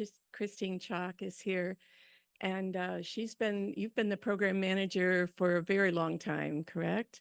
The program itself is actually over 30 years old now. And so it's quite mature. The program managers for OSCAR have been Christine Chalk and David Edom from NNSA. The PI is Shelley Olson from the Krell Institute. The co-PIs, the technical co-PIs are David Brown from Lawrence Berkeley National Labs, who's been with the program from the beginning, and Jeff Hittinger, who is actually a product of the program, was an early CSGF fellow. And I'm not going to read these, but I wanted to call out that these goals, these are essentially mission goals, if you will. and they're enduring, and they've been there, they've been the goals for quite some time. And so while the program has evolved and changed over time, these have really been enduring. And as we looked at these goals, they seem appropriate for the next decade as well. So I think it's a sign of real thought in the beginning. Next page. So a charge was received by ASCAC in July, the end of July of last year, from the acting director, Harriet Kung of the Office of Science. And the overall goal was to examine the effectiveness and impact of the program, the quality and breadth over the past decade. So I just said it's 30 years old, but the area that we're focused on is the last 10 years. I will say the last time a review of the program was done was in 2011. So it's been a while. And encapsulated with that overall request to look at the program, its impact, its effectiveness, there were also 8 specific questions that the subcommittee was asked to address. And so you'll see that as the subcommittee got into things, there were relationships between some of these charges. And so we ended up grouping charges a little bit in order to effectively address them. So next slide.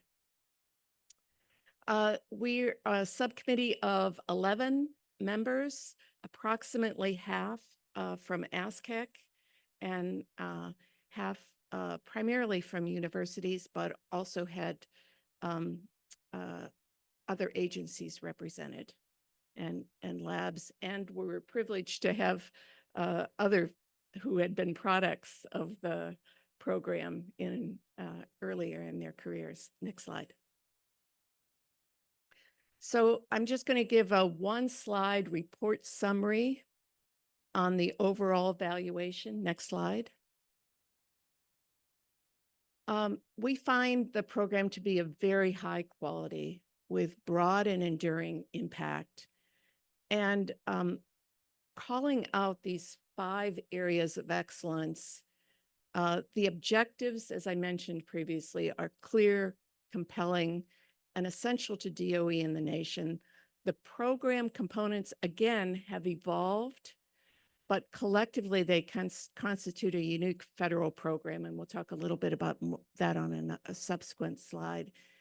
The core operational processes ensure high quality, and again, those processes have had to scale, they've had to change to accommodate new tracks, so they're pretty robust at this time. And as I said, adaptability and agility and growth. The number of fellows, I think in 2014, I believe, was on the order of 24. More recently, it's been almost double that, but certainly in the 40s. So, and then the other key core strength that the program has is it has, I think primarily through CREL, been able to establish longitudinal data capture, and it's used that to judge efficacy, to gather data, look forward as well as look back on its effectiveness. And so those are strengths going into the future that we acknowledged in our recommendation. So I think first, do no harm, maintain the areas of excellence, continue to involve the program components, and adapt to student experience. We found, for example, that the program is anticipated the need for increased computer science and mathematics. So a separate track from science and engineering was created. We've also seen it anticipate and see machine learning, artificial intelligence, and again, that's fitting into the program of study. That's part of the program. So the evolution can cover much of the recommendations. The second bullet is that the program operates with low administrative overhead, and that's really been important. It can scale and that overhead stays low. So the recommendations is to continue to pay attention that most of the dollars are going to the fellows to support the fellows, and that's really appropriate. And then this third bullet, interested in feedback, but we thought between these mission objectives and the very strong operations that a look at a strategic plan over a 5 to 10 year horizon with goals and objectives would be helpful. As the program is 30 years old now, its mission is not likely to change, but some of the areas that we'll get into probably need a strategy because not everything can be done in a 5-year horizon. And so we suggested engaging stakeholders in that strategic plan creation and implementation and adapting the governance as appropriate to that plan. And then to communicate the plan, the governance, and the results. Next slide. So the next set of slides is really just going a little bit deeper into some of the charge questions, and I've grouped some of them on a single page. Next slide.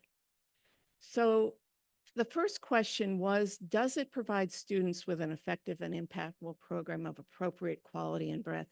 And there's an abundance of data based on publications, based on career. I think you noticed Stefan Wild, who was on the committee, was also a product of this program, just got a PCASE award earlier this week. There were in total 5 PCASE awardees that were alums of this program. And interestingly, only one was from DOE. The other one was Army Research Organization, and there were 3 from NSF. And so that really plays to the national import. And I want to, on the right-hand side, the alumni, they may change over their career, but the largest group of them are actually in industry.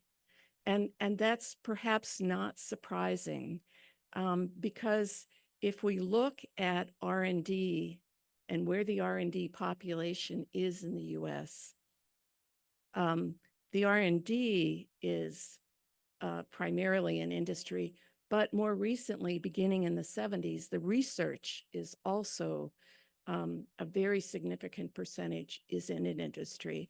And so you see the fellows in the blue is industry, in the orange is DOE. I don't know if you can read it.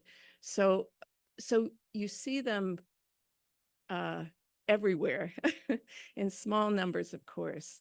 But I think that's a success. It's not a failure that they're not all in DOE. And then on the report of benefits from the alumni in 2022, what's interesting is not shown here is the primary reason that these students accept the fellowship is that it's so generous. It's a large amount of money, but then you ask them afterwards, what was the most important benefit you got? And you see enhanced knowledge, improved overall quality, computing capabilities. You see enormous, they get the experience and the practicums of actually writing, not just writing software, but writing software as part of a team, part of an open source team, part of a large team. And so that's what they value, and that's really what's helping their career. Next slide. Now, how should CSGF evolve to ensure that the students continue to get the best experience? And we suggested there's been remarkable success, but it's a dynamic environment. There's the technology field is quite disruptive. So the skills needed, the cross-disciplinary efforts are as important as ever, but the exact makeup may change. And so we called out 6 areas that we asked the program to consider. And one was emerging technologies integration, a little bit more focus on deliberate in the quantum area, certainly in the some of the AI space, et cetera, building on what they're doing. And again, these can evolve. Professional development, there is already funding for it, but looking at where they might get the skills, in fact, what might be offered at the lab where they're doing the practicum. And anyway, there were 6 areas that we identified in the report that we thought could evolve and could evolve quite naturally without disruption to the program. Next slide. And on this question, the unique role for CSGF in the landscape of federal graduate fellowship programs. And I think we're probably even more adamant this go around that the program is unique, and those from other agencies reinforce that. The yearly stipend, the payment of full tuitions, these are generous, up to 4 years of support. These are generous, but not totally unique. The 12-week practicum experience at one of 21 DOE labs or sites, and access to the data, the equipment, the expertise at the labs really set the careers off on the right path. And so that was unique. I would say the program of study, I think met resistance early on from some universities who didn't need DOE to tell them what studies should occur in what departments. And so that has proven to be a success. And the annual program review, I think the second to the last one is an exemplar. It's actually building community. If you look at the surveys from the fellows, they maintain relationships over the life of their career with others, whether they go in industry, at the labs, universities. And that was viewed by the subcommittee as a definite strength, this community, this enduring community. Next slide. And is the program appropriate tailored to support the computational science? And again, tied to the program objective, we concluded, yes, it is. We see practicums across a variety of those, certainly clustered in some more than others. And the fellows report they feel they could hit the ground running if they go to a DOE lab after this experience. So they feel well prepared. There, as I said, the growth has been, which followed on to the recommendation to increase the funding at the 2011 review. There was a significant increase of funding. I would say we're once again at single-digit acceptance rates for the fellows. Not quite as low as it was in 2011, which was below 3%, but certainly in the 5 to 6% is where things are now, in spite of having doubled. And so we think it is appropriately tailored, but we recommend that it grow. It may not grow in the same way that it grew the last time. Adding money is easy to say, but can be harder to do. But there may be collaborations or partnerships, either with other agencies or other groups, maybe with the laboratories themselves, that could allow some growth in this. But anyway, we recommend that the program grow, and we believe it can grow. Next slide. On the governance side, the governance is well defined. Below DOE program managers are the executive committee, which consists of the PI and the 2 co-PIs. The steering committee is 9 people, represented from industry, academia, and some of the labs. Selection committee is approximately 14 people, I believe it was in 2024. And some from the steering committee are on the selection committee. The screening committee is large. It's grown now to over 60 people. And it's really quite representative of the national community. So the process is rigorous. It's been the same, but we recommend that with guidance from Oscar and greater input and broader participation from the DOE labs, that they really take on this strategy look. And that to address the 4 program objectives, including specific and measurable outcomes like on a 5 to 10 year horizon. And then revise governance bodies as appropriate to do this strategy planning and implement it. Next slide. This is, we actually grouped together 3 of the questions that were directed to us. Is the program attracting diverse applicants and making awards to diverse cohorts? How can the program reach a broader applicant pool?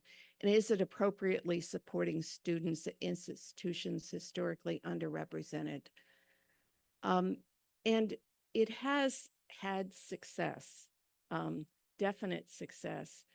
The program is looking at these dimensions of institutions, of students, of the demographics. It's looking at it quite holistically, and that means very, very broadly. So measuring things such as how many of the applicants and fellows are first in family to go to college, how many are in the military actively or are in non-active roles in the military. It's looking at a very broad spectrum of diversity among the applicants. It's made progress on the gender side in the last 10 years, market progress. But I would also say that it's within the norm of PhDs that are granted to females in the disciplines. And the other thing I would say as background, the US is we looked at the disciplines of physics, engineering, mathematics, and computer science. And this program is targeted to US citizens and permanent residents. Less than half of the PhDs in this country are granted to citizens. And so we need to increase the capacity of that pool for the next generation. And so there is progress being made, but given how appropriately broadly they're looking at institutions, are they a R1, R2? And over the last decade, there's been a noticeable expansion into R2s. There's now 50-50 public and private. That's changed dramatically. So we think that they've looked at states, what states are both applicants being drawn from and what states have the institutions that are the undergrad and the graduate. But this is a very long-term problem, and you can't solve it overnight. So hence we thought perhaps taking a strategy, setting some nearer term goals, and then broadening beyond that, because they have the ability to measure it.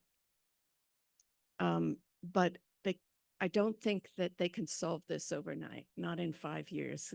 They can't solve this. So it's important to focus. And again, we thought that the DOE labs with the programs that they have and perhaps other academic institutions with the outreach programs, with the regional groups that they are engaged in, that could help rather than having to do the program, having to do it all itself. So that was the background for that recommendation. Next slide. So just finishing up with the same slide, the program is really excellent. It's a very high quality with broad enduring impact, and that's true today, maybe even more true than it was 30 years ago. There are clear areas of excellence, and the recommendations we have are evolutionary, I believe, in terms of how the program is being run. So with that, I take questions, comments, and thank you all for the comments, the ASCAC committee. Some people have already sent in comments. Thank you. Thanks very much, Irene. Let's take questions.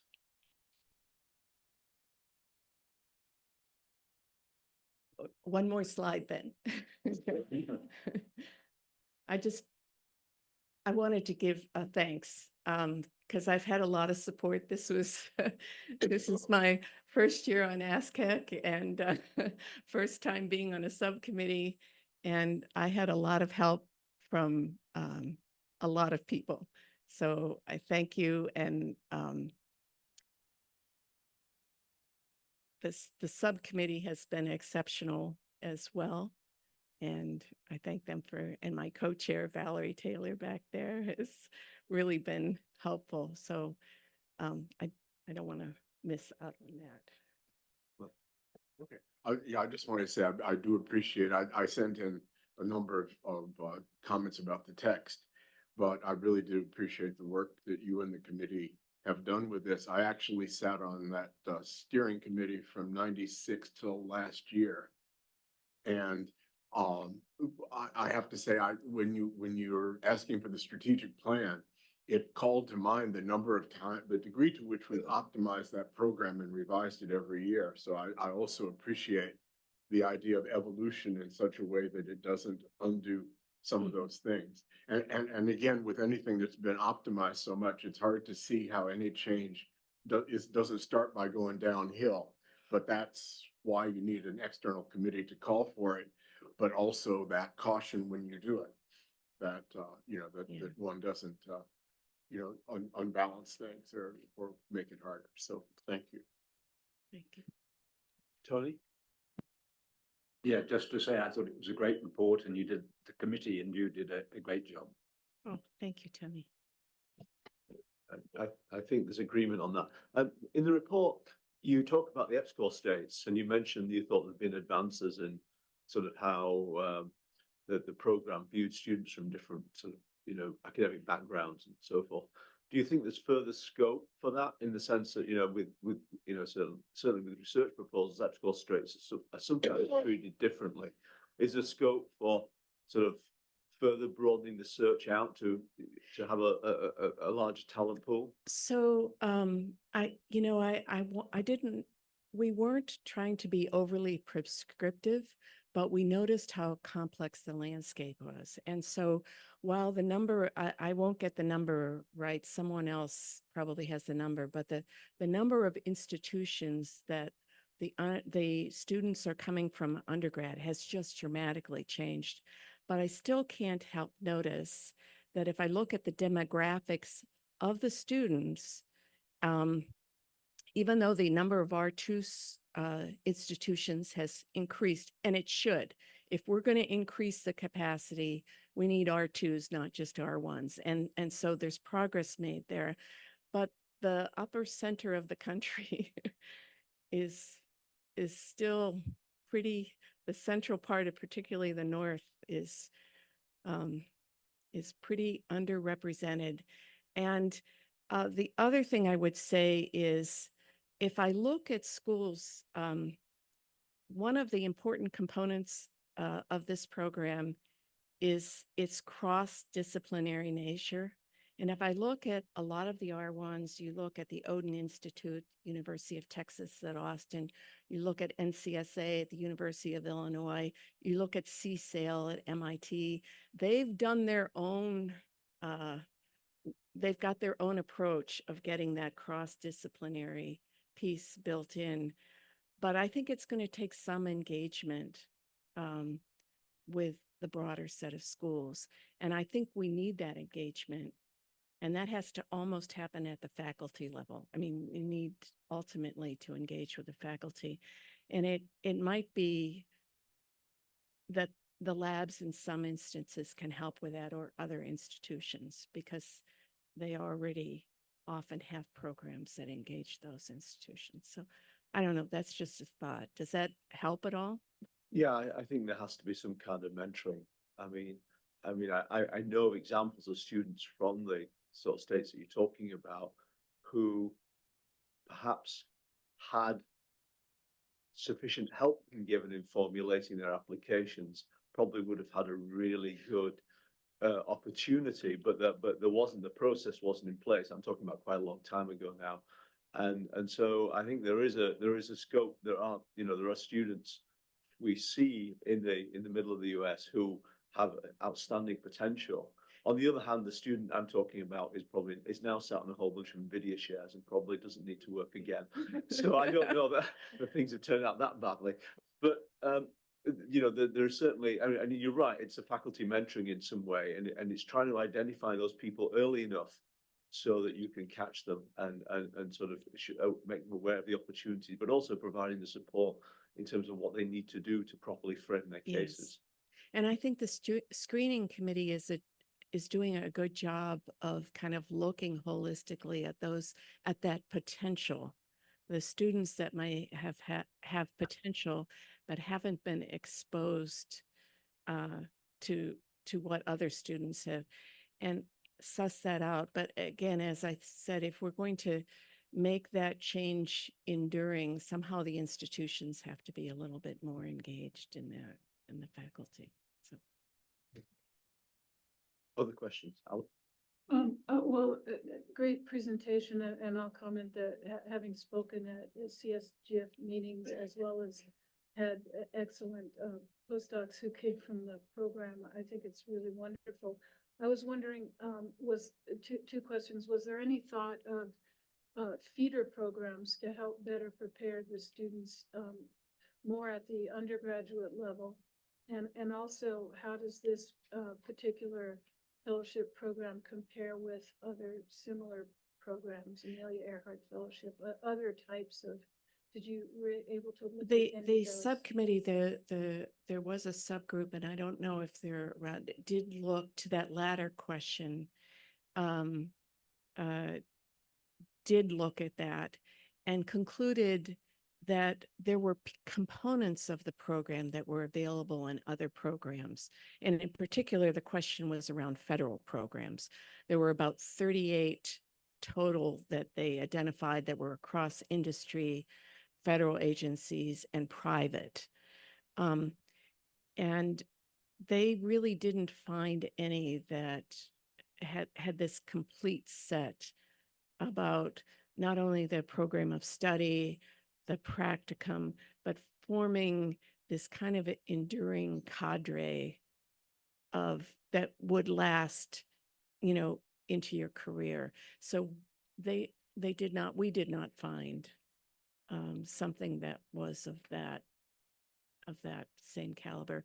And the most common ones were a little more, the NSF one is a little more disciplinary. It's not cross-disciplinary, but there were other agencies that had cross-disciplinary, but none had the full package. And we had some of those individuals on this subcommittee.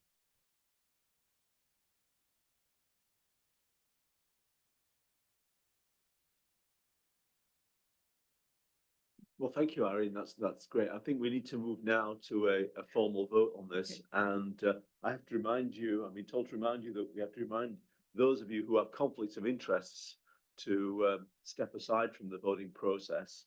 And that being said, I would like to see a vote, a show of hands, or put your name badges up in favor of the report, please. Show of hands. Yeah, please. And maybe those who are online, yes, thank you. Right. We got them.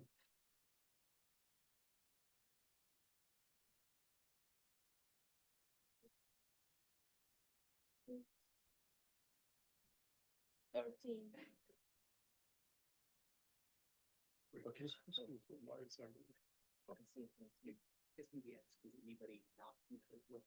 Okay, yeah, we'll ask, okay, and anybody, does anybody not concur with the report, please?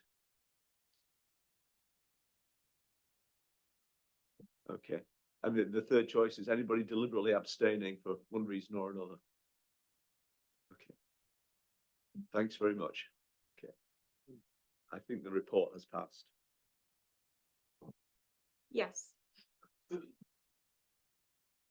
Thanks very much, everybody. I think we break for lunch at this point and start again at 1:45. So thank you. Thank you for all your contributions this morning.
No. Okay, I think we're still waiting for one or two people, but we should start. And next is Jaren, who's going to talk about the new charge for ASCAC. Yes, thank you. First of all, I want to thank Irene and the subcommittee for the final report, final draft report for the computational science graduate fellowship charge. Now we have a new charge.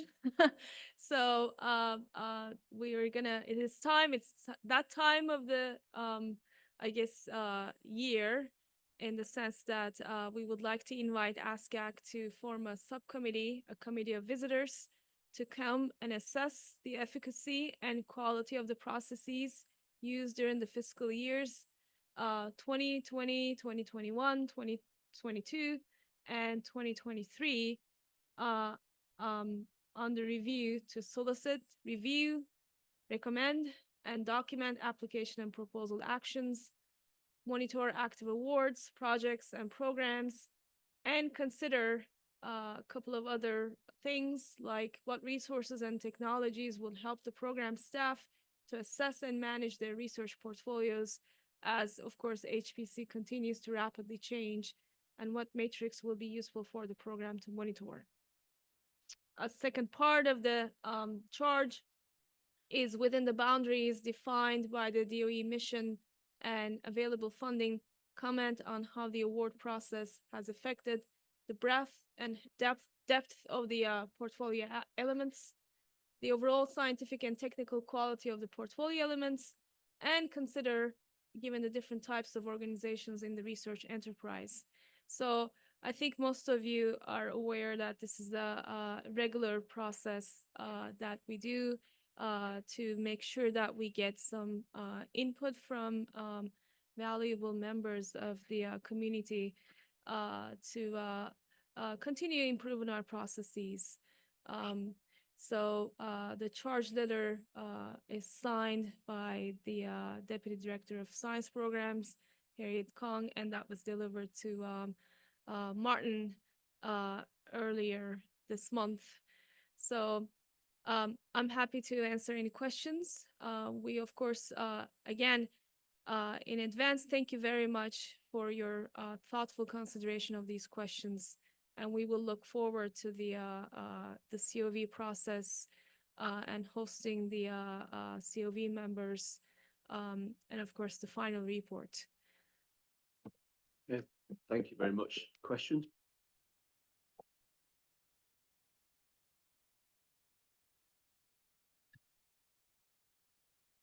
Perhaps it might be useful just to give a little bit more idea of the actual scope of the charge in terms of how far it ranges across the existing programs. So this is to really look at all the research programs that we have in these fiscal years under ASCAC, of course, and that would basically span the programs that we have under research division and then advanced computing technology division. Thank you. Any other comments or questions? Is there anything online that anybody would like to ask, please? Okay, I think that we are done, and let's move to the early career panel, if we may. Yes, it is a little early, so we're about 10 minutes early, in fact.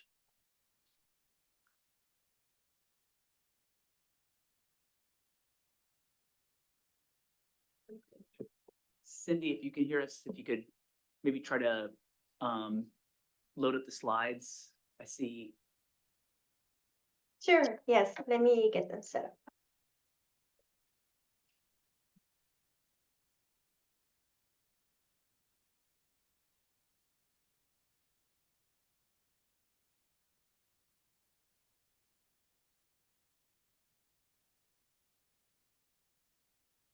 Can you see them? Yes, we can. Okay, great. So would you like to wait a few minutes or to start? I only see Anna here. Right. So maybe we should give the other panelists a few minutes to join. Yes, Just that would be great. Maybe we can take a brief post-lunch break. Yeah. All right, yeah, let's take a very brief break and then we'll reconvene at 2 o'clock. Yeah. Okay.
So Anna and Andre, maybe you can just test your microphone. Testing? Yeah, it's good. Do you hear me too? Yeah, it looks great. Yeah, yeah, it's Perfect. good. Thank you.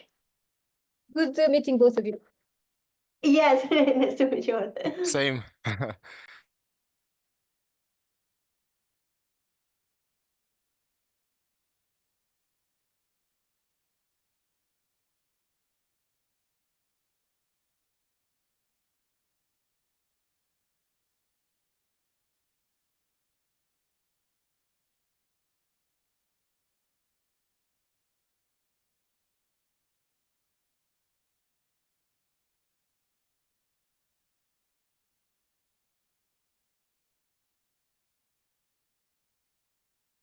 Hi, Joy. Joseph. Do you want to just test your microphone? Sure, can you hear me? Yes, it's good. Great. Thank you.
Hi, Victor.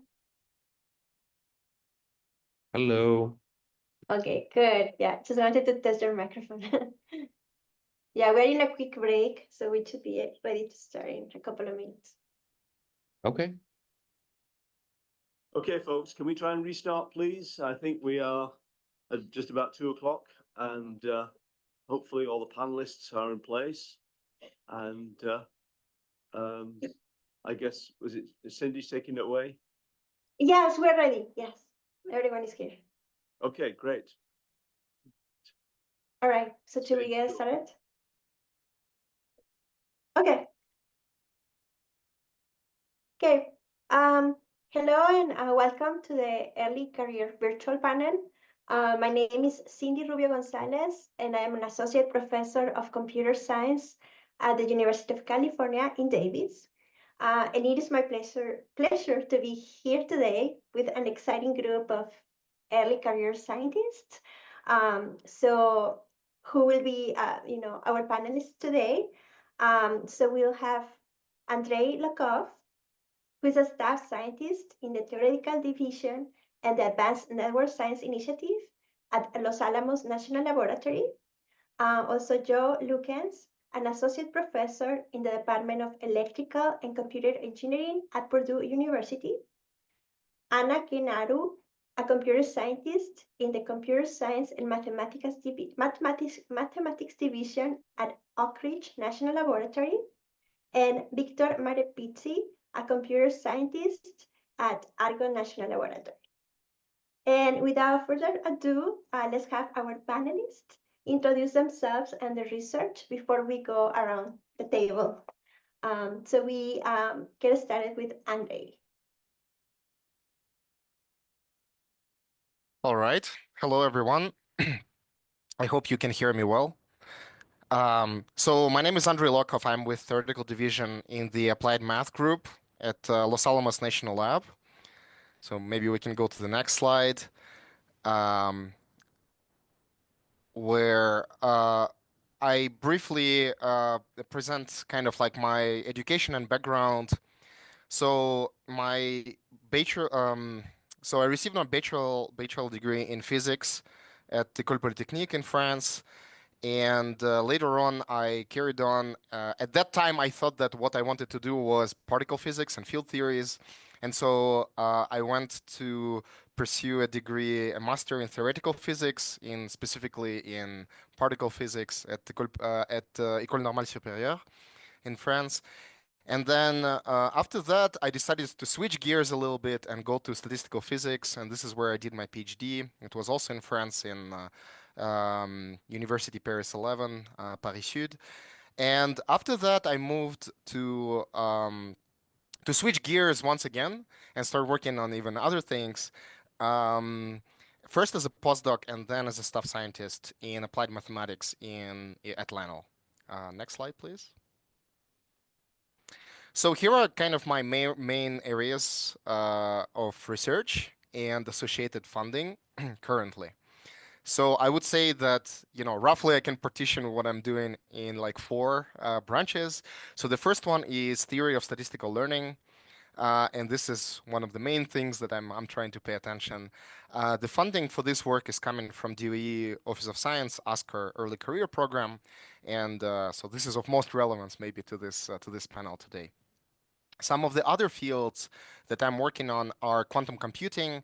There, the funding is mostly coming from DARPA and DoD. Power grid, which is where the sponsor is DOE Office of Electricity. And then, I work on some algorithms at the intersection between statistical physics and computer science. And this is mainly funded internally through LGRD. Next slide, please. So because we have kind of like 10 minutes, I will just try to say just a few words about each of these areas, and hopefully this will give a bit of an idea of a background. So let me start with this quantum computing project. So I'm part of this new initiative, which is called Quantum Benchmarking Initiative, which is a huge project now funded by DARPA.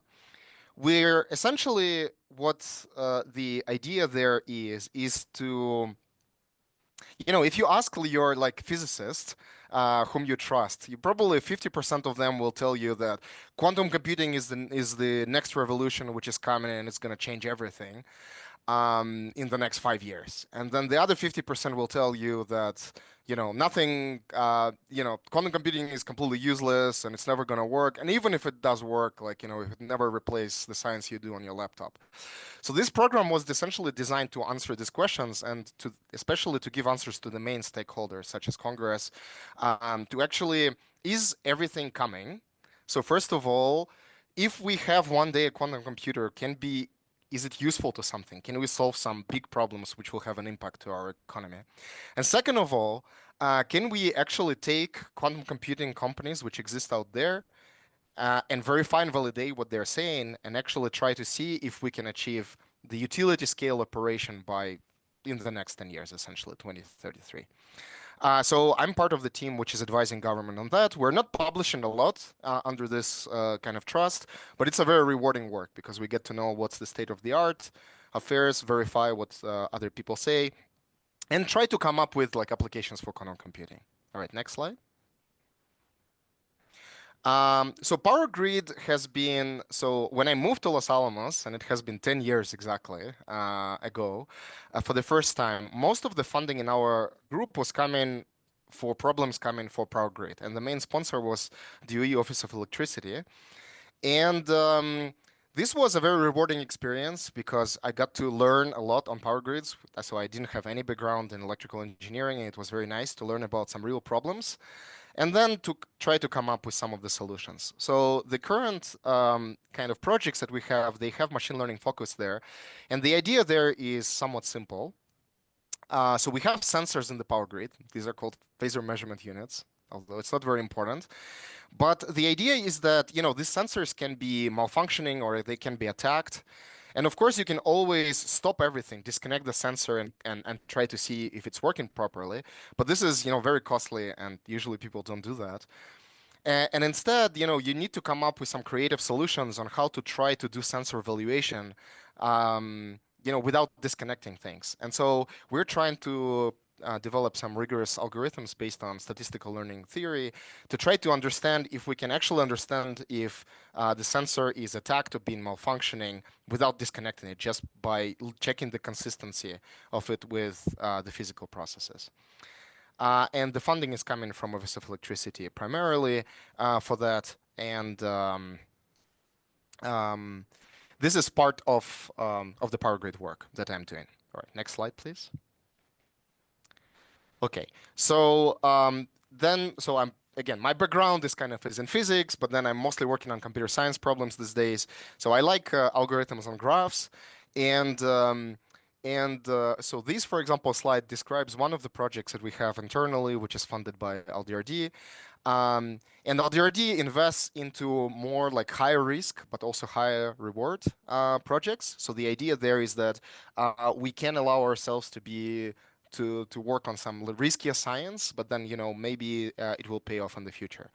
So a few years ago, there was a Nobel Prize which went to Giorgio Parisi for study of disordered systems, so systems which have a lot of like disorder in it, and essentially for static problems. But nobody has still cracked the dynamics fully.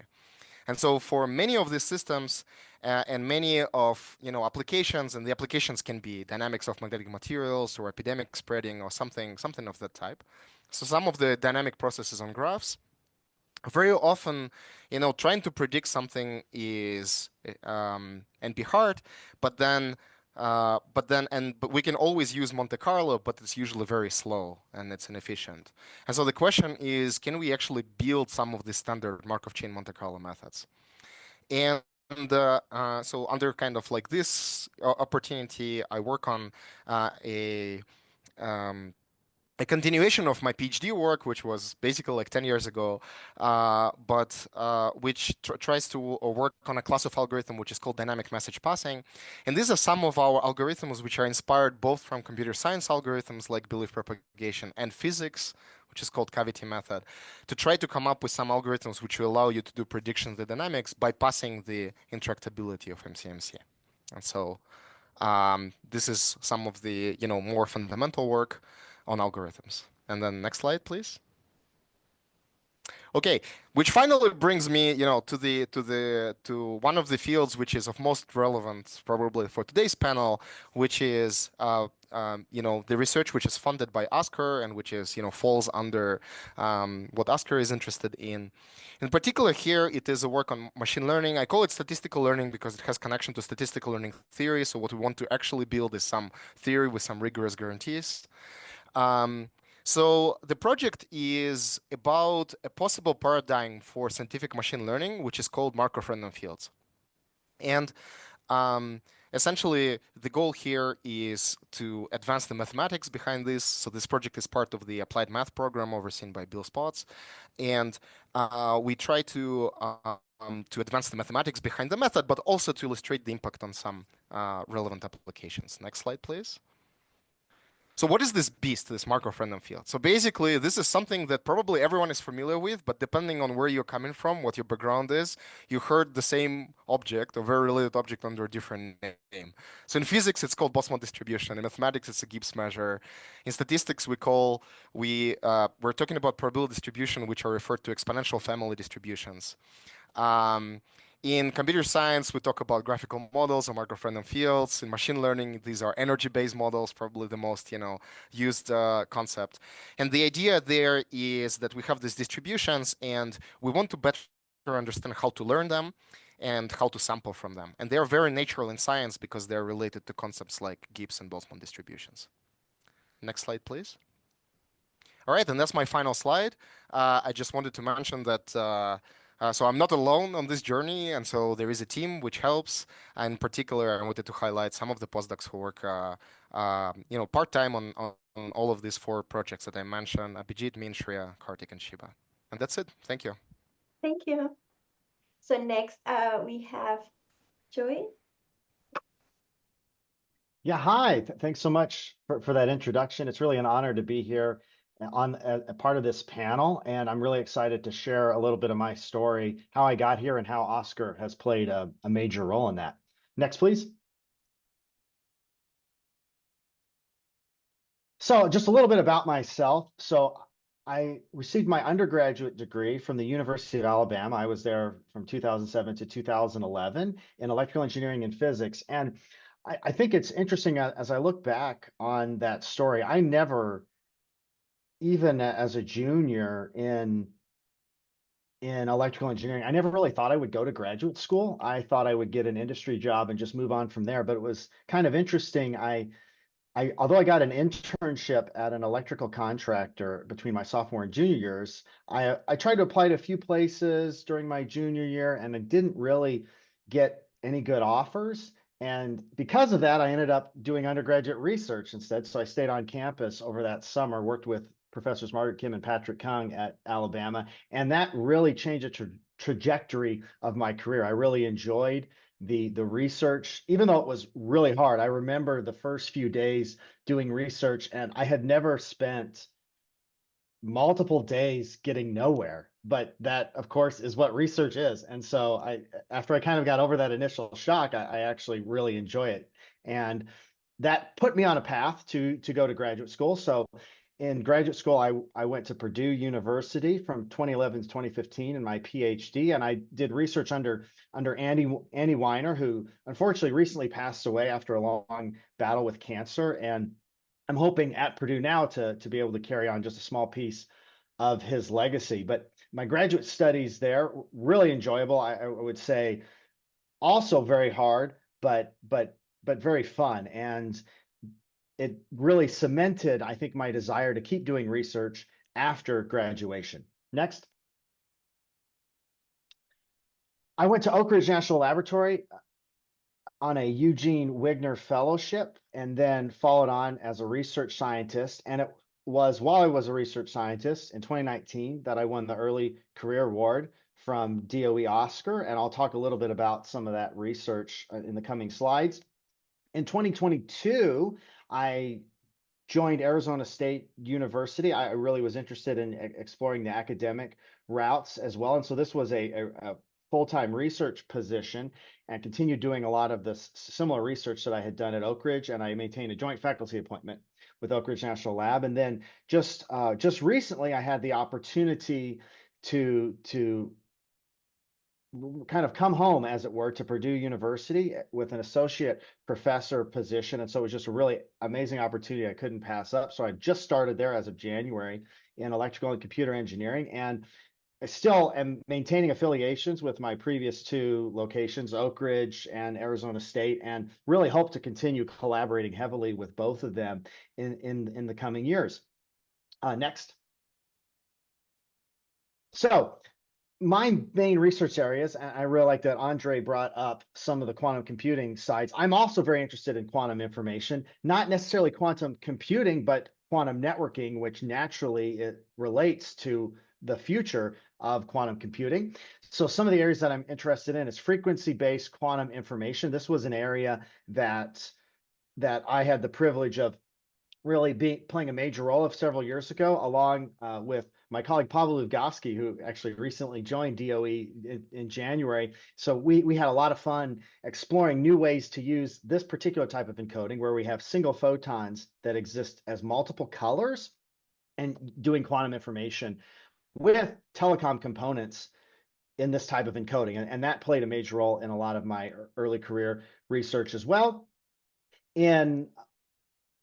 Along those lines, I'm also really interested in quantum networking, which is building deployed and useful quantum networks. Here's a map of the one that I worked on at Oak Ridge National Laboratory. Still many fun experiments going on there at Oak Ridge on this deployed network test bed. And then I also have a lot of interest in numerical methods as well. And I heard Markov chain Monte Carlo as well from Andre. I'm very interested in those same techniques, applying it for doing inference in quantum systems as well. So that's another area of research that I really enjoy being a part of.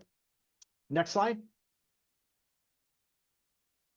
So here I just want to bring up some of the highlights from the early career award that I was privileged to have for 5 years. It just finished at the end of 2024. And some of the main highlights I like to bring up first is this test bed, this quantum campus or local area network that we developed at Oak Ridge National Lab. And it was the first to use something known as FlexGrid quantum or FlexGrid technology. This is classical light wave communications technology that we applied to the quantum domain for managing resources and entanglement distribution. And we used White Rabbit, which is this really neat timing synchronization system that was developed at CERN, and that allows us to synchronize detection events on our network as well. This idea of frequency bin encoding that I mentioned as one of my main research areas during the early career award, I really tried to push it toward quantum networking specifically. So not just quantum information broadly, but really focusing on some of the capabilities required for quantum networking. And so this is just one example, which was demonstrating a Bell state analyzer in frequency encoding. So this is an operation required for something known as entanglement swapping, which from this you can build things like quantum repeaters. And we were able to demonstrate it with this frequency encoding approach. So this Bell state analyzer had been around for a long time in photonic quantum information, but not our particular encoding, frequency-based encoding, which we feel is very synergistic with light wave communications and the optical fiber infrastructure. So this was a really nice experiment that we were able to lead on this project. And then finally, an area that I think really blossomed near the end of my early career award, and one that I'm really interested in pushing now, is integrated photonics. So a lot of these experiments, like the first two columns that you'll see, these were all done with tabletop optical systems, which are bulky, expensive, and ultimately not scalable, especially if we're talking about building large-scale quantum systems. So we're really interested in putting these capabilities on a chip. Here's an example of a recent experiment with silicon photonics. So we were able to demonstrate the production of entangled photons for entanglement distribution in our quantum network using a photonic integrated circuit. And of course, this work was not done solo. I have many really phenomenal collaborators. I just show a list of them on the screen. And it was just really amazing to be able to pursue research through the early career program. Next slide. So what does the future hold for things like quantum networking? So I pulled this image from the Quantum Information Science Applications Roadmap, which I believe was discussed earlier in today's meeting. And that was also a really exciting document that I was able to be a part of. So I was one of the approximately 20 participants working on this. And it was really fun because we had the opportunity to let's envision the future that we want to see. And it's not going to be easy. It's not going to be something that we can realize quickly, at least not the full vision. But it's nice to put these, you want to put really I'd say, ambitious targets forward as a means to drive fundamental research. And this is just an image of what a continental scale quantum network could look like. We could be doing long baseline astronomy with entangled telescopes. We could be entangling clocks using quantum resources as well, so we can have clocks around the world that are entangled. And we could be doing distributed quantum computing, so building larger computers by networking them together, which is exactly what we do in classical high performance computing. And these are just a few of the potentially many applications for quantum networking. And quantum networking is doesn't I would say it isn't really designed to be its own thing, but it's really to be an enabler of all these other areas in quantum information, whether that's computing or whether that's sensing. Quantum networks are what will allow these different areas to realize their full potential. So that's all I have, and I'm really excited to keep working on research in this area in the future. Thank you. Thanks so much. Next, we have Anna. Hello, everyone. I'm Anna Gainaru. I am a computer science research in the workflow system group in the data and AI section at Oak Ridge National Lab. I don't have a physics background, so what I'm presenting here is going to be a pure computer science perspective, obviously with a focus on impacting domain scientists, but still a computer science perspective. Next slide. So I've been in HPC in some degree for a long time, basically ever since my undergrad. So I've seen how the HPC application landscape has changed from individual applications that were running on the entire machine to simple workflows that combine simulations with analysis or with visualization. And back in my day, everything was in situ, but that evolved a little bit as well. And now what we're seeing is that workflows are starting to become proxies for experiments. And the left part of the figure, it's something that we kind of had before, like large fidelity simulation instruments that are connected in some way to visualization analysis. But the right side is something new that has evolved recently with the advancements in AI and machine learning. And it's this bidirectional interaction between surrogate models or digital twins and the simulation, with the digital twin guiding where the simulation or where the experiment goes, and then the experiment and the simulation giving feedback to the computer science, to the AI model. And this creates great challenge in optimizing the execution of the workflow, because the patterns are extremely diverse. This is a new field, so everybody's testing the field and coming up with their own workflows. As you can see on the right side, I just put a few examples, but it's going to be hard to optimize both the entire workflow, since the HPC and the AI parts very often require different optimization that are sometimes conflicting. Next slide. So my interests are in performance optimization and code coupling between traditional HPC and AI. But more important, I want to focus on extracting knowledge from data, because at this point, we are flooded by data, and that includes generative models that are creating more data. And extracting knowledge, being able to adapt to what is inside the data, will allow us to develop new query capabilities. And if you look at my background, ever since my undergrad at UIUC and up to when I joined Oak Ridge, my research has focused on optimizing the performance of applications using HPC, from resiliency with Blue Waters at UIUC to data transfer when I worked at Mellanox, scheduling and working with AI applications during Vanderbilt, and now focusing primarily on these complex workflows. Next slide. Most of my, I think you have my old deck of slides. So most of my research has been funded by ASCAC, and I highlighted a few of the research that we're doing and results that we obtained with different domain scientists. And I divided them into data management and workflow management.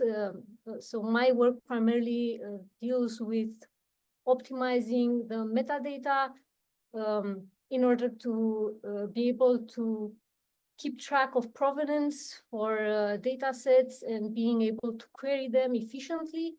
And that allowed us to work with combustion simulations and combustion scientists to visualize quantities of interest of their data sets with different accuracies locally on their laptop when the entire data set is terabytes and it's located on a data center or frontier or Perlmutter.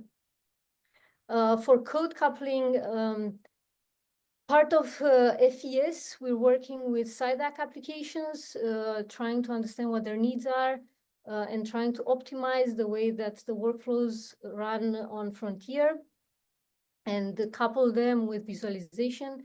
And due to the metadata management algorithms that we're developing, we are able to have very low overhead in coupling these codes and running them together. And more interesting is the right side, where we're starting to see these complex workflows being created. So this is a fusion application that is trying to train a digital twin of a simulation. And they don't want to just use the data to train a digital twin. They want to have a workflow in which you run the simulation, you generate the data, you train a model, and then the model identifies areas in the parameter space that it lacks data, and it would require this to increase their accuracy, and then informs the ensembles of simulation that is running, or the simulation that is running, to start running with different parameters and generate the data that is missing in order to increase the accuracy.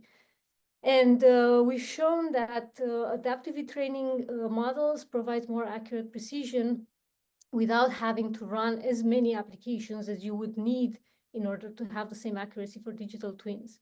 And my involvement here is in workflow management and IO management, and we've seen great improvements by moving to GPUs to handle the metadata, moving to streaming in order to handle the data, keeping track of campaigns so that you know which data sets increase the accuracy of the model and things like that.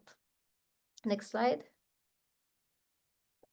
So data management has seen a bit of a revolution a few years ago in the sense that we've moved away from files to a more finer grain, to variables or quantities of interest, and then offloading, so separating the abstraction in which applications describe what their data needs are to the algorithms that handle the data transfer and handle the metadata for this data.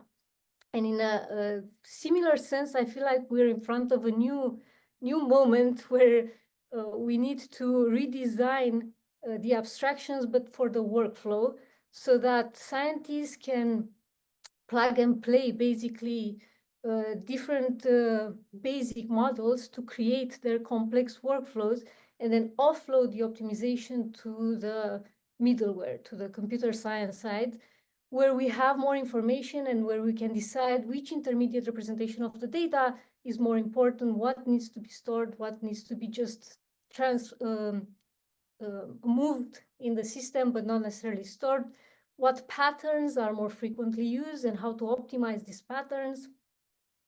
And this would allow us to adapt to new hardware. If we have quantum computers that are going to be part of this workflow, or if we have DNA storage that is going to hold some of the data instead of tape, if this is offloaded to the middleware, then we can adapt to all these needs.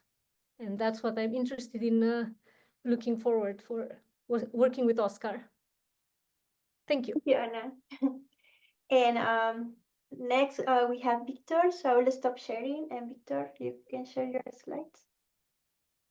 Yes, thank you.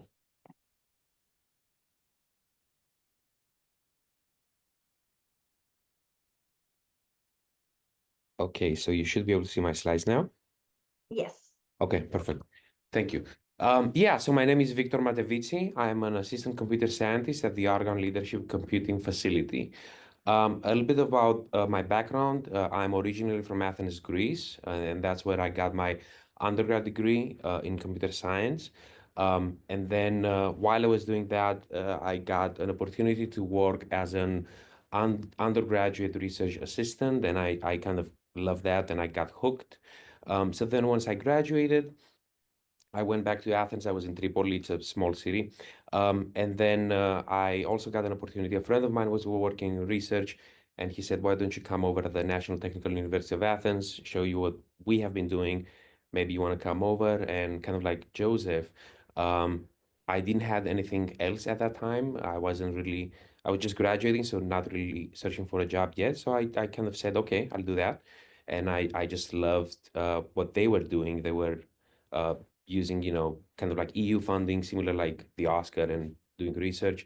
So I did that for 3 years, loved it. And then I decided to pursue my PhD. And then I moved to the US at UIC, University of Illinois, Chicago, at the Electronic Visualization Lab. And that's where I got my PhD. And now I'm at Argonne. I am in the visualization team. This is the team. And I also have a joint appointment with UIC now. So Joe Inslee, he's leading the team. And basically my day-to-day, it's kind of like twofold. On one side, I do production viz.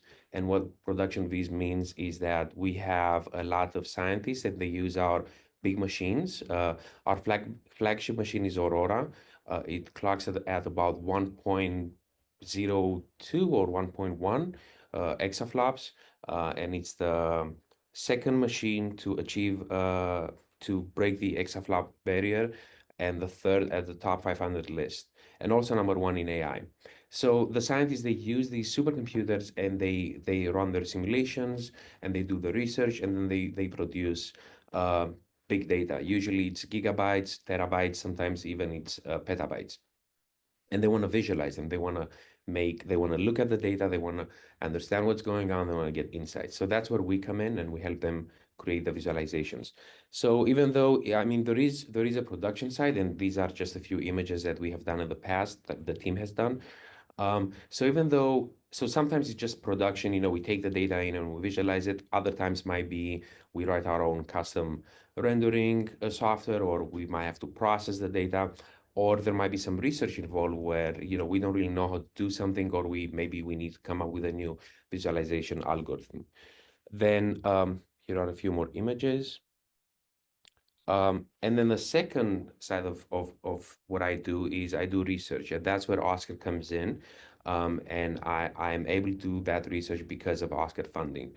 So I joined Argonne about 5 years ago. So for the past 5 years, we've been working heavily on in situ visualization.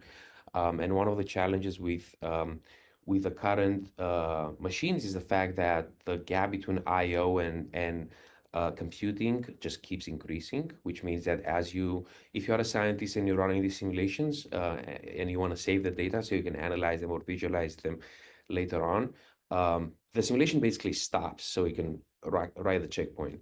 And writing is very slow because hard drives are very slow. So with in situ, what you can do is you can actually render the data while it's still in memory. There is no data movement. And we've been working on that. And for instance, we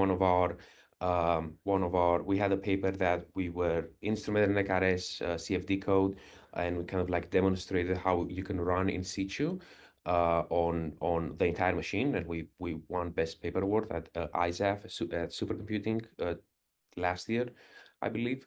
And then we're also working on bidirectional steering. So what does bidirectional steering mean?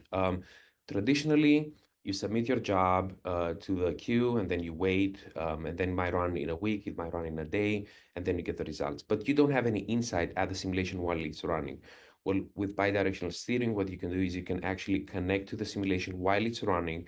You can probe the simulation, you can ask questions, you can make renderings, but then at the same time, you can also steer it. Steer it might mean, I don't really like where I position the camera because maybe I'm not seeing what I'm expecting to see, so let's move it around. It might also mean I want to intervene on the simulation and I want to change parameters. Maybe I want to increase the velocity or the pressure.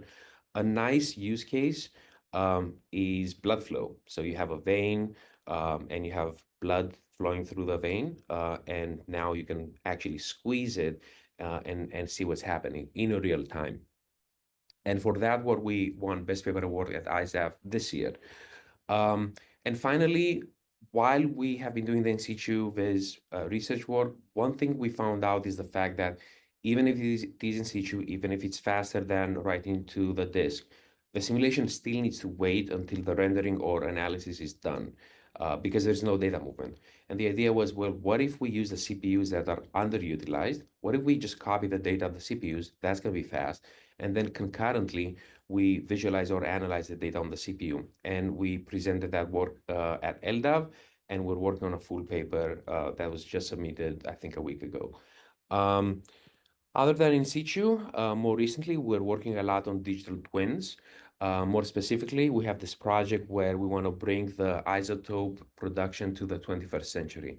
So essentially, isotope production and research hasn't changed the past 50 years. The way it's done is you have a hot box, which is like a radioactive shielded box with gloves, and you have the radioactive material inside that hot box, and then you put your hands inside with the gloves, and then you do your research. So with this project, what I want to do is we want to upgrade that workflow. We want to use robotics. So you have robotic arms that actually operate the material, and then you can teleoperate that. And there are also haptics. Now, this is a multidisciplinary team. There is a robotics team, there is a haptics team, there is a team that does the isotopes, there is a chemistry team, and what we are doing is the digital twin. So in this case, digital twin is creating a digital replica of the hot box, and then adding the capability to operate the digital twin and then also operate the robot, so teleoperate the robot. And in this case, you can see one of our students. She's a student at UIC, but then she comes in the summers and interns at Argonne. And what she's doing is she's in VR, and she's operating the digital twin. She's kind of like moving the robot around, and you can see that that is connected with the physical robot, and the physical robot is also moving. So aim of this project is to actually build the platform and interconnect the robot with the haptics and the digital twin, so everything works together nicely. And then once we have done that, we are at year 2, then collect some data about how are people using the robot, the digital twin, and so we can, in the future, use machine learning to automate some of the processes. And that's where the future comes in. This is our second project, also funded by ASCAC. Actually, no, excuse me. This is another example. I forgot about the slide where in this example, we are investigating hands. So instead of using the wand, can you actually use your hands and move the robot around? Okay, now let's go to the second project. Okay, second project is about creating automated and self-driving labs. Like, how do you do that? The big vision is that in the future, through this project, what's going to happen is we will have physical labs, but then we will have digital twins of the physical labs. And then you go in the digital twin and you perform the experiment. The digital twin is also connected to a supercomputer. So as you are doing the experiment, that experiment gets simulated on the supercomputer. And then you can go and perform the experiment or teach an AI agent how to do the experiment. And then the experiment, once you're done and you're happy with the result, then the experiment can happen on the physical lab. Also, some other use cases would be because the two are connected, the digital twin with the supercomputer, it can actually perform millions of experiments, and then based on the results, decide what to do next. And maybe it does, even if based on the results, it does a few more thousands of experiments, and then maybe it comes up with 5 or 10 experiments that are worth pursuing and actually having them on the physical lab. And then it can run those and then collect data from sensors, and then again, closing the loop, reevaluating and designing and performing more experiments. So that's what we're working next. And thank you. Thank you so much, Victor. So next, I would like to ask our panelists a few questions. While we go through these questions, I will keep an eye on the time, so to make sure that we have a few minutes at the end of the panel for questions from the audience. Let's start with, the first question. So I would like to ask you, what inspired you to submit a proposal to the Department of Energy? Anna, would you like to go first? Sure. So for me, Uh-huh. coming from the NSF world, what I liked about Oscar the first time I joined Oak Ridge was that it places a lot of emphasis on the collaborative aspect in research. And that's whether it's Oscar calls like SIDAC that require partners, finding partners from domain science, to more basic research in CS that puts value on application impact. And I feel like that allows us to have more applicable research just because we need to reach out and understand what the landscape is outside of our own small domain. Thank you. Victor? Yeah. So in general, through my career, I've always been drawn to like big problems, big challenges, because that's exciting for me. And obviously, do that. First of all, you need a team. Secondly, you need funding, and that's where Oscar comes in, and DOE obviously. So first of all, that I would not be able to do what I'm doing unless I have the funding and the team from Oscar. And the team Oscar doesn't give me the team, but by having the funding, I can collaborate with people. Secondly, it's a fact that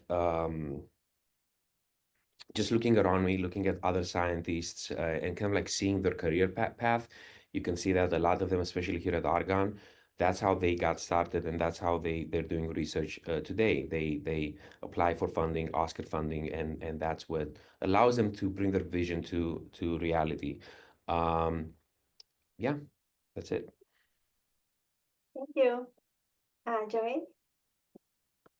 Yeah, I think at a basic level, really what I really like about Oscar funding is the fact that it's so leading edge, and the goal is to push the boundaries rather than even though designing, let's say, more applied things is really rewarding and really exciting. I really like the basic research. I really love publishing papers. I really love going for new crazy ideas, and Oscar, like the whole DOE Office of Science, is very supportive of that type of forward thinking work. So that's a big reason that inspired me to submit a proposal to DOE. And honestly, to be frank, a big reason I submitted was my management at Oak Ridge National Laboratory.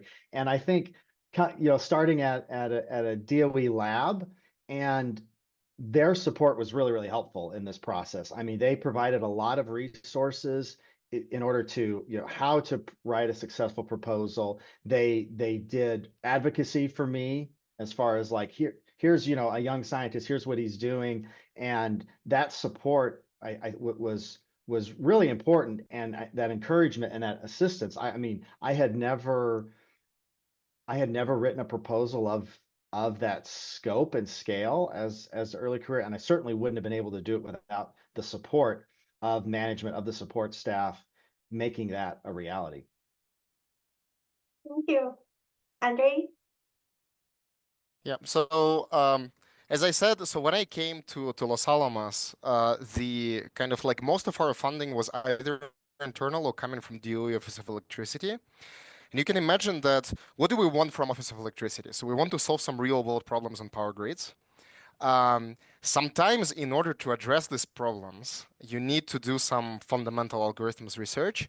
And so, but oftentimes, there was a disconnect. And so program managers were wise enough oftentimes to understand the importance of, some of the algorithm development. But usually there was this process, right, where we needed to explain, hey, we need to work on some machine learning algorithms because down the road, we're going to be solving some concrete problems. But ultimately, at that time, it was clear that, Oscar, which is maybe more aligned with this type of research, should be more in touch with Office of Electricity. And in fact, we're seeing this today. So actually, for about a year now, Oscar is developing joint programs with Office of Electricity. And I guess we started to think about this like way back and very pragmatically. And so the reason why as a group we started to send some proposals to DOE Oscar was diversification, essentially. So we wanted to do some of the fundamental algorithm development, and then work with Office of Electricity more on deployment and, some concrete problems. But then, so the actual funding that I got from Oscar is this early career project. And so this is different from, I guess, completely different, opposite from Anna and Victor, because I think we had a lot of collaborative projects, again, through Office of Electricity or maybe internally. Okay, let me give you a 20 seconds version of how funding works in national labs. If you have university backgrounds, is that usually, actually, these team projects are encouraged. And so oftentimes, similar projects of a similar funding size would be shared among different scientists, and we would maybe work 20% of our time, and usually for 3 years. So this, kind of the most prestigious, personal grant that you can get, this Office of Science early career program. So it is actually 5 years, and it pays 50% of your salary. And you can also, work with students or postdocs. And so this actually allows you to maybe attack some of more challenging problems and, invest more time and effort and implement ultimately the vision. And I think this is particular for this Oscar, kind of like early career program. These were the most attractive highlights for me. Thank you. Yeah, great answers. Okay, so next question would be, what has been the impact of ASCAR funding on your work and research career thus far? So some of you touched on it in your presentation, but perhaps you could tell us a little bit more about it. Maybe this time we could start with Joe. So I think the biggest impact is, is just really the amount of research productivity that it has been able to facilitate. So I did kind of a quick glance at my CV, and I think probably 2/3 of my publications, maybe a little bit higher, were from Oscar-funded research.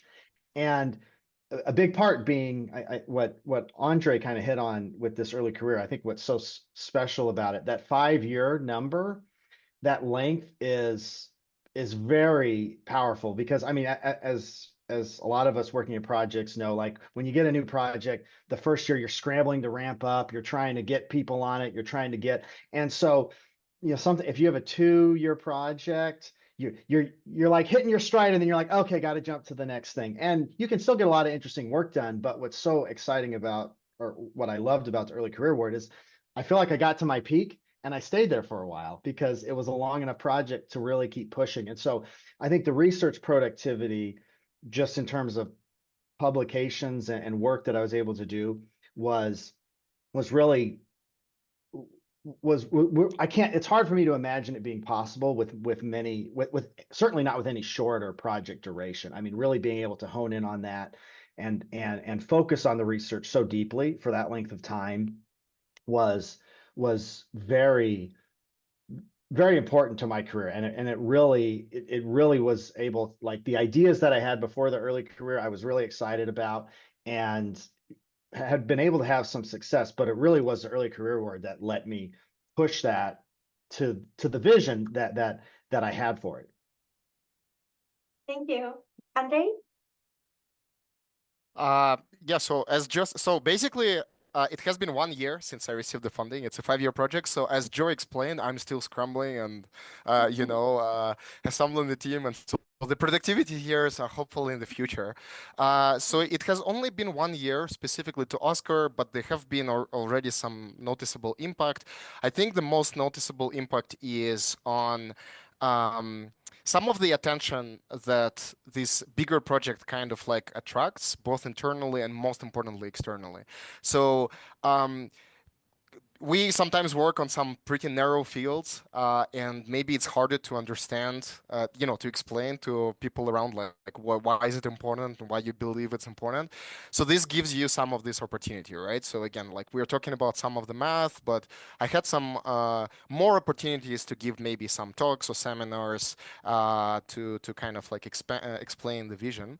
But more importantly, I already see actually this brings some extra connections, which hopefully allows to influence some of the agenda which is going on For example, again, let me give an example with the power grid story, because I am a Los Alamos representative for operations in a nationwide kind of like initiative, which is called Grid Modernization Initiative. And the idea there is that we get more of the renewables and we are in transition, so we need some, changes, fundamental changes for the grid. And so I have to go to some of the meetings where we, discuss some of the things and kind of try to write down an agenda. And this is where I learned that actually ASCAR is trying to collaborate with Office of Electricity. And in fact, just because of this project, now I recognize some of the program managers that exist in both of the programs.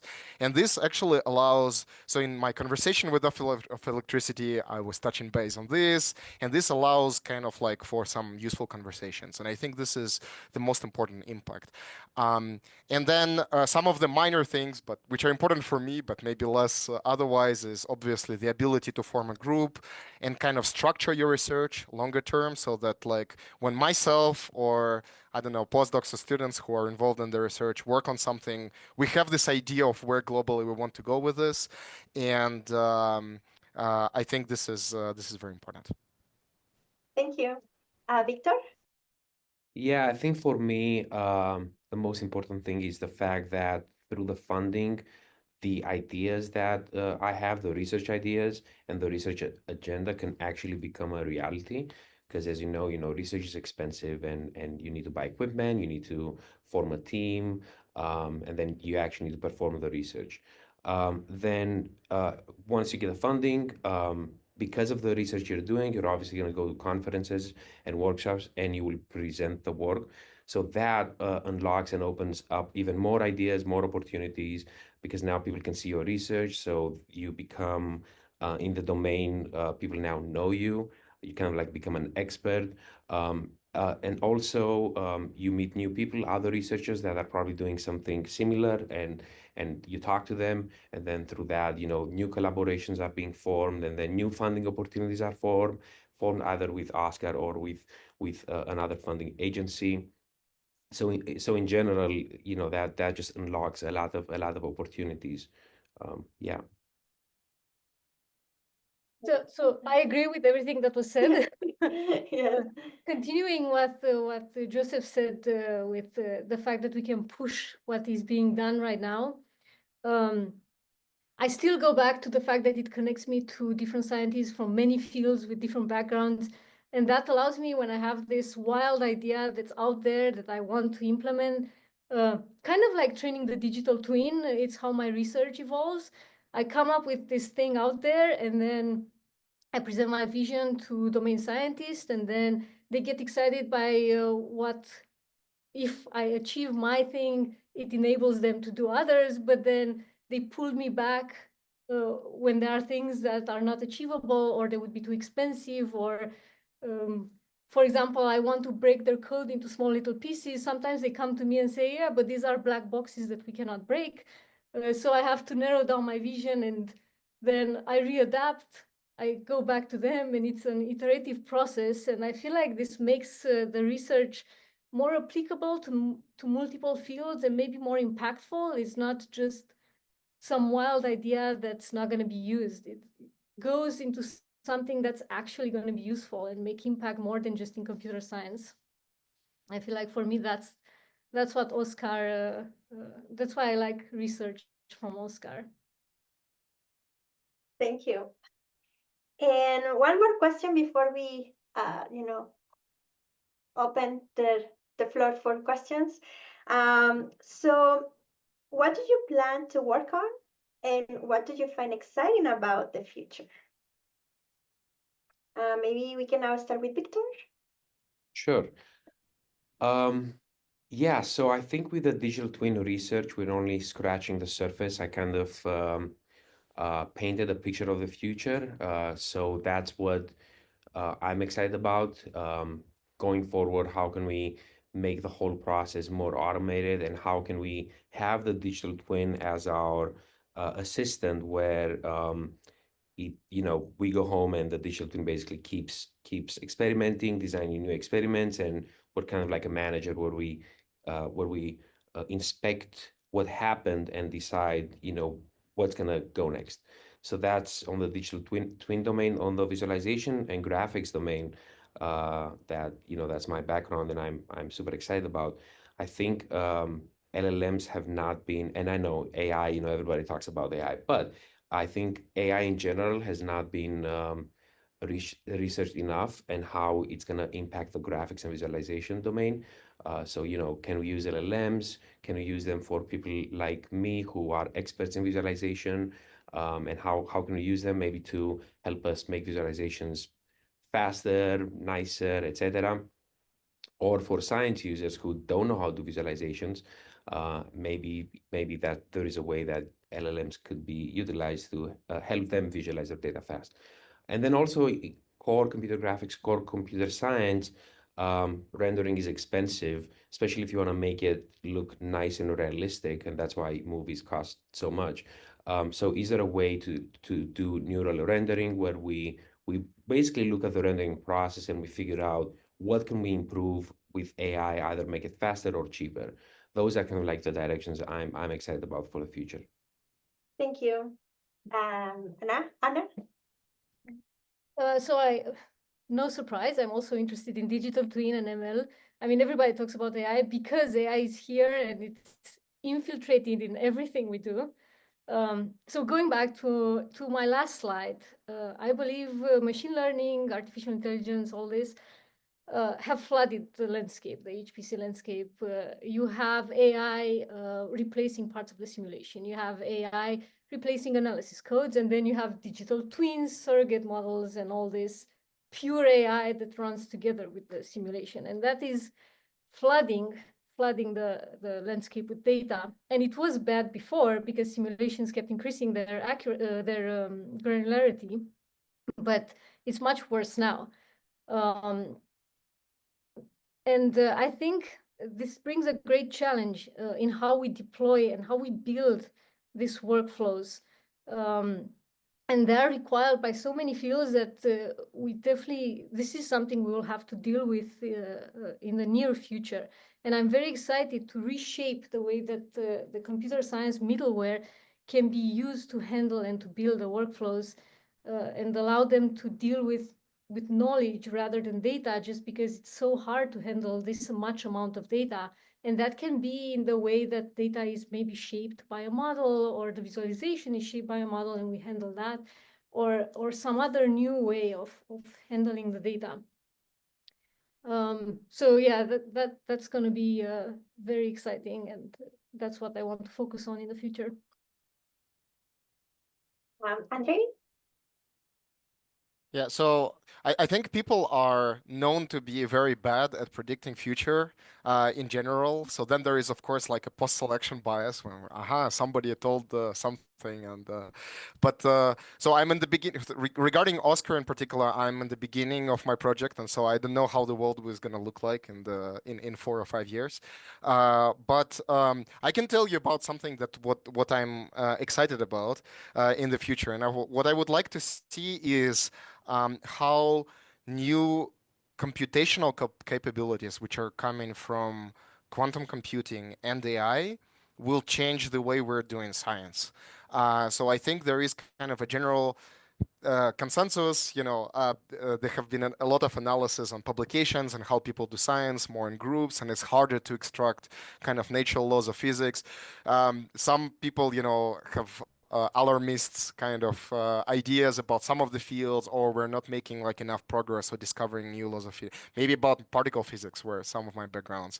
And I'm very excited to see the developments in AI and quantum computing, and I would like to see the way if those computational tools ultimately will allow us to do some new approaches and try to make discoveries in the future.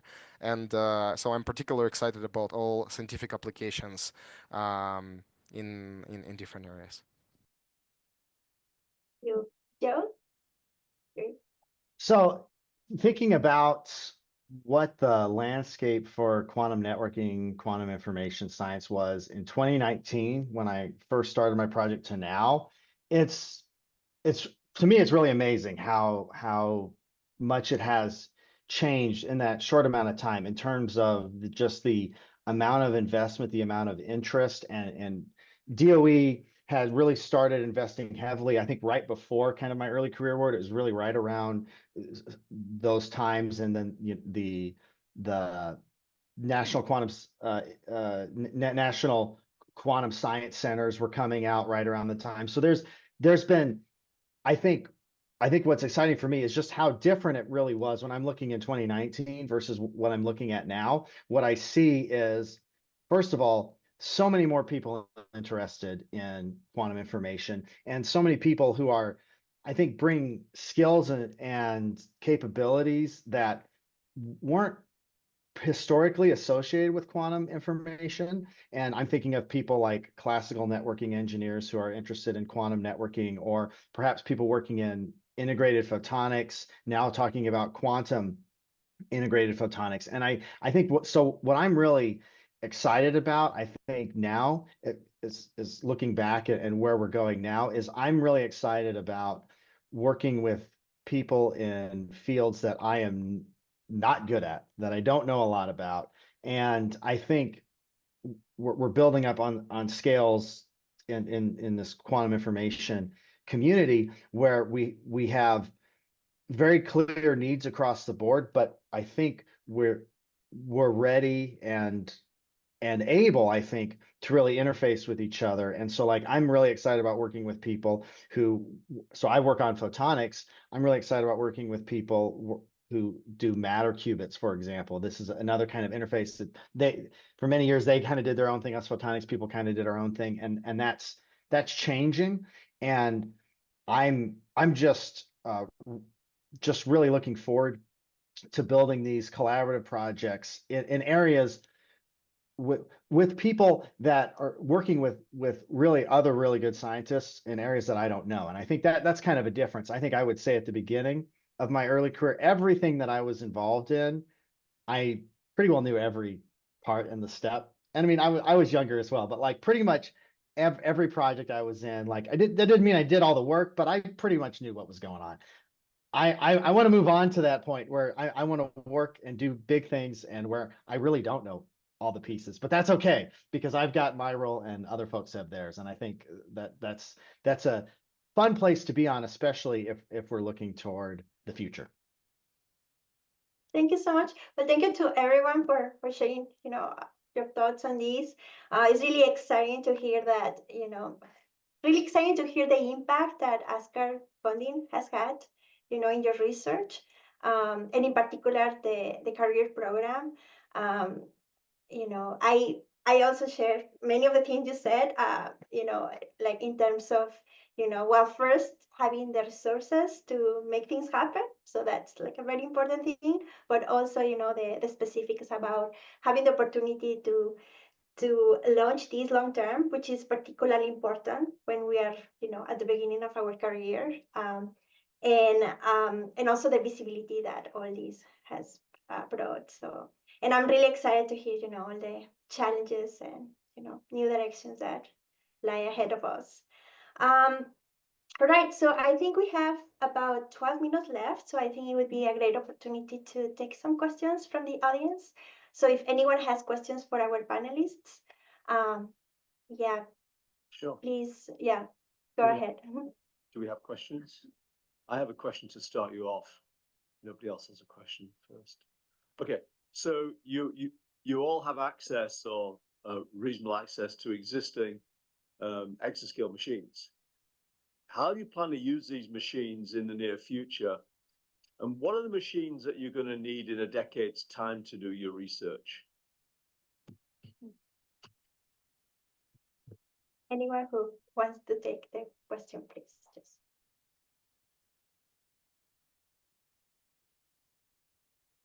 Maybe I can start quickly. So because we try to work on theory but also on developing new algorithms for machine learning. But ultimately, the goal is actually to produce something that could be used at scale.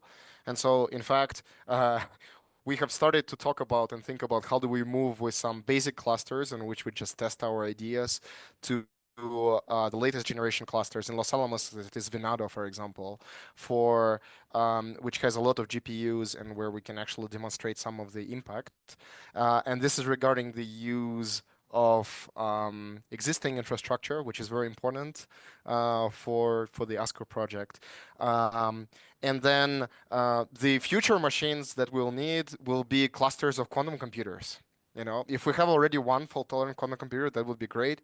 But in the future, when we have access to clusters of those, we will be able to do amazing science. But I think nobody knows how many years it's going to be down the road. Question there, do you see quantum clusters by themselves or a mix between HPC and quantum? Because we are preparing for a mix, but if you're saying they're going to replace definitely a mix, and you definitely know more about that than I do.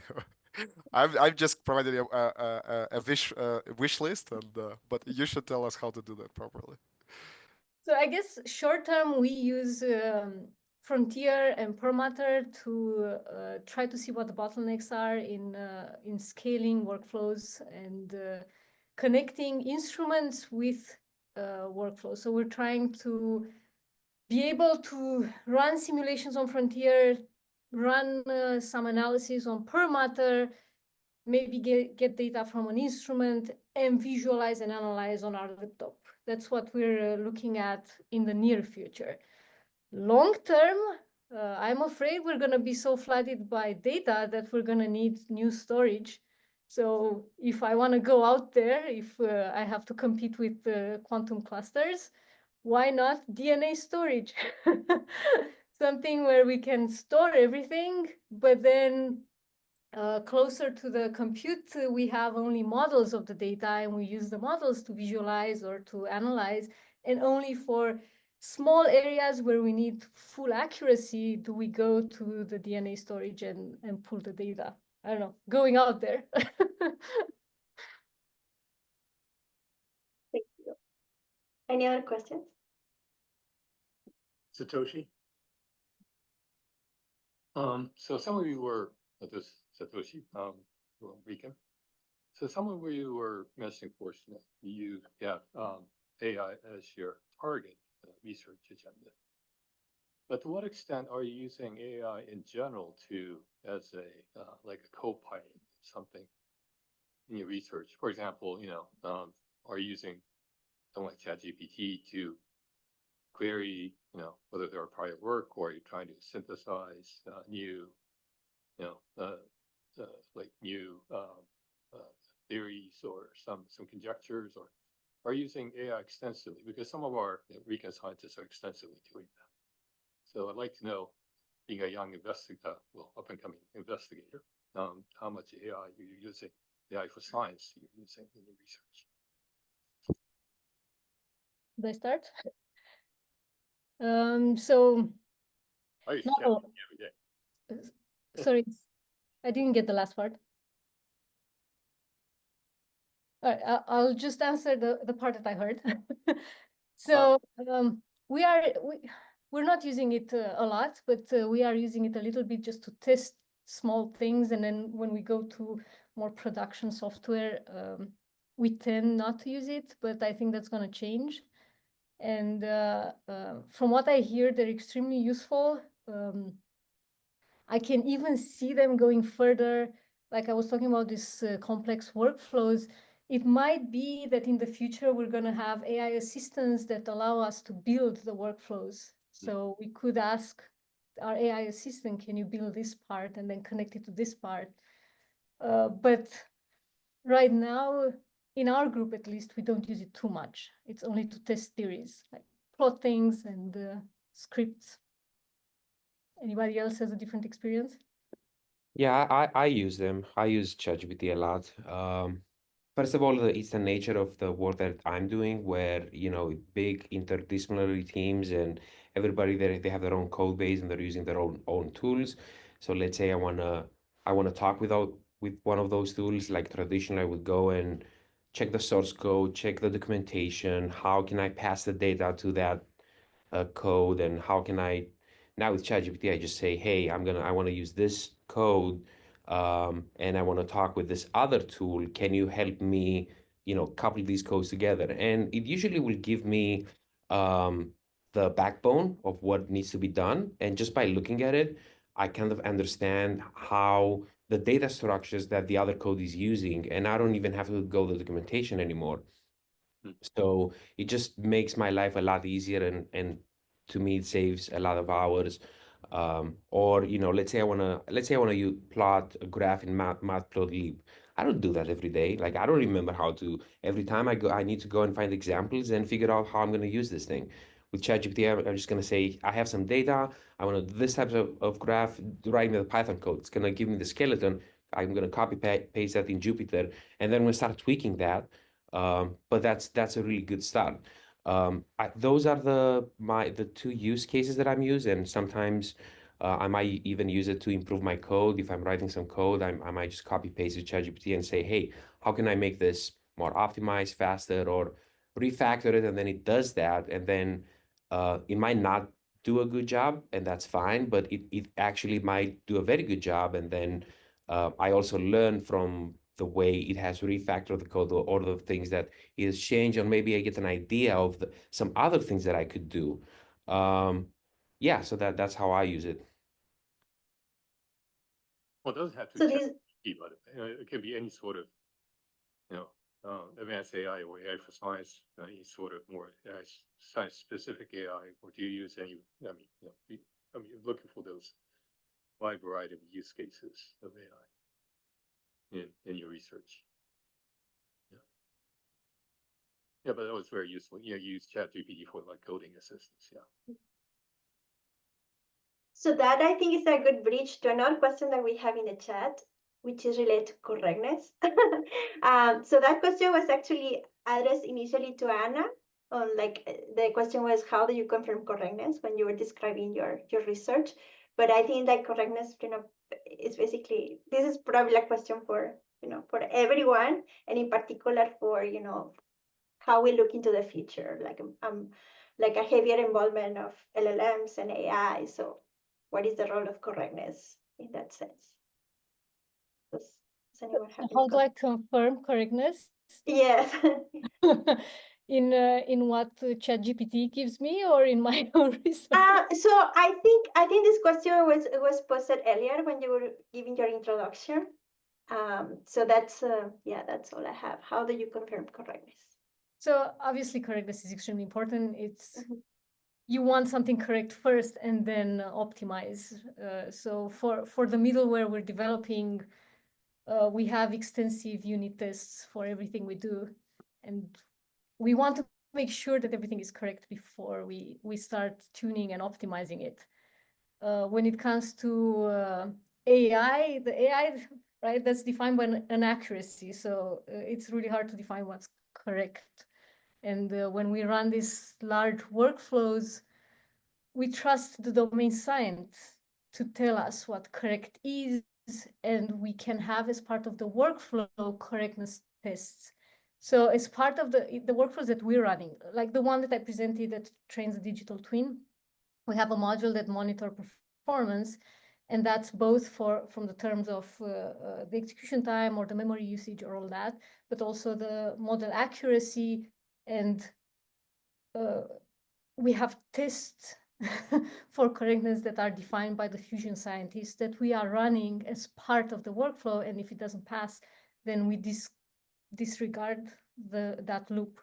But that's a tough question, right? And we all have to deal with it somehow. Exactly. Yes. Yeah. Thank you for the answer. Any other comments? We have just a couple of minutes left, so maybe we'll just. Question from the ASCAC panel, please. May we take this from Tony? Yes. Before we run out of time, sorry.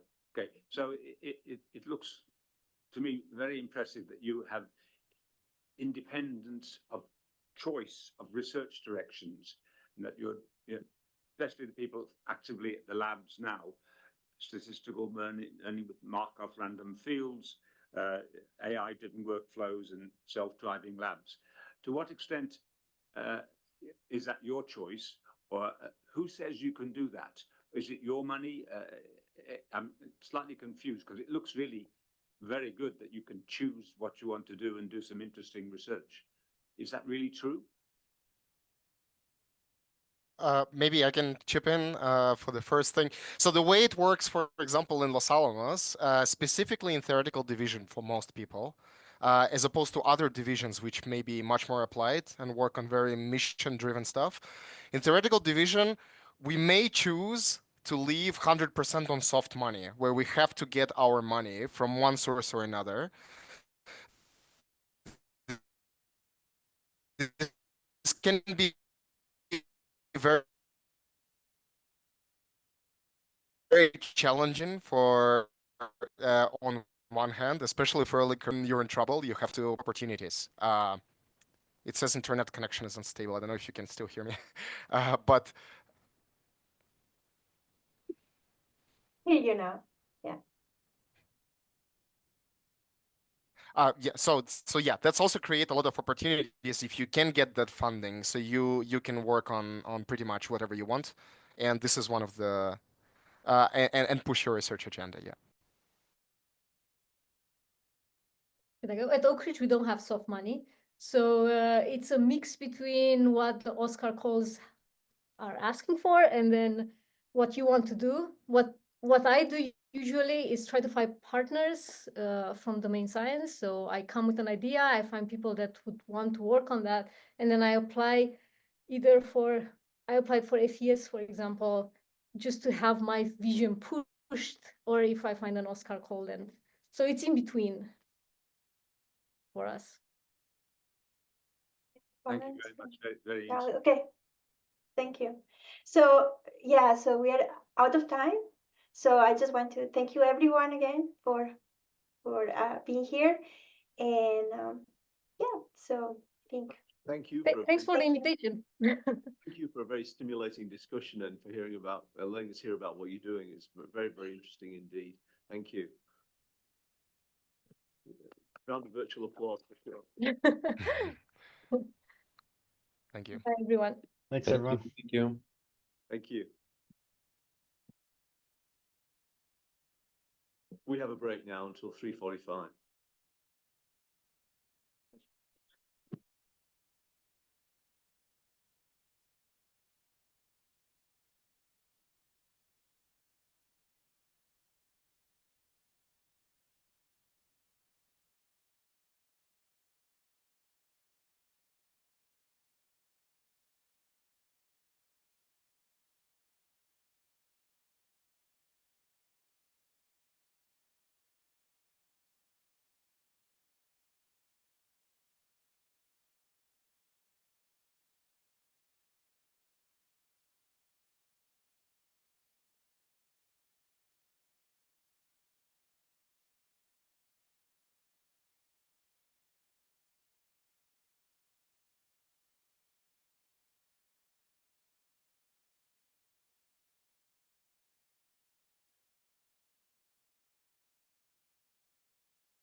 Is ready? Are we ready? Yeah. Yeah. Okay, folks, can we try and make a start, please? Missing people, Alice. What is that?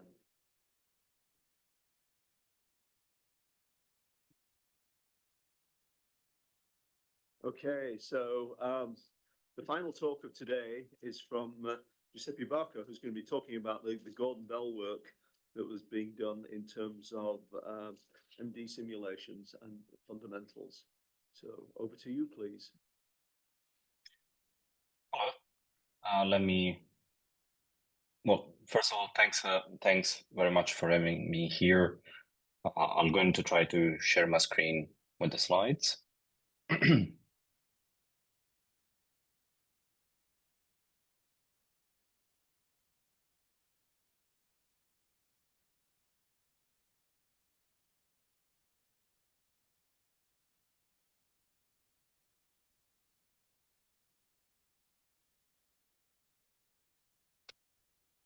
I hope you can all see this. We can. Yes. Okay, excellent. All right, I'm delighted to be here to present our work on biomolecular scale-up initial molecular dynamics using MP2 potentials which was recently awarded the ACM Gordon Bell Prize in High Performance Computing. In the time we have, I will also highlight how this work serves as a cornerstone for the digital chemistry chemical discovery technologies that are being advanced by my group and by QDX Technologies, which is a company that I co-founded. The work that you're going to see was conducted mainly by a subset of my research group with people across computer science and quantum chemistry. I am in a faculty of computer science, so we are mainly computer scientists, and my students are computer scientists that I personally train in quantum chemistry, as well as across academia and QDX Technologies, which is a deep tech company that I co-founded that applies high-performance computing, AI, and quantum chemistry at scale to accelerate and enhance drug design and discovery capabilities.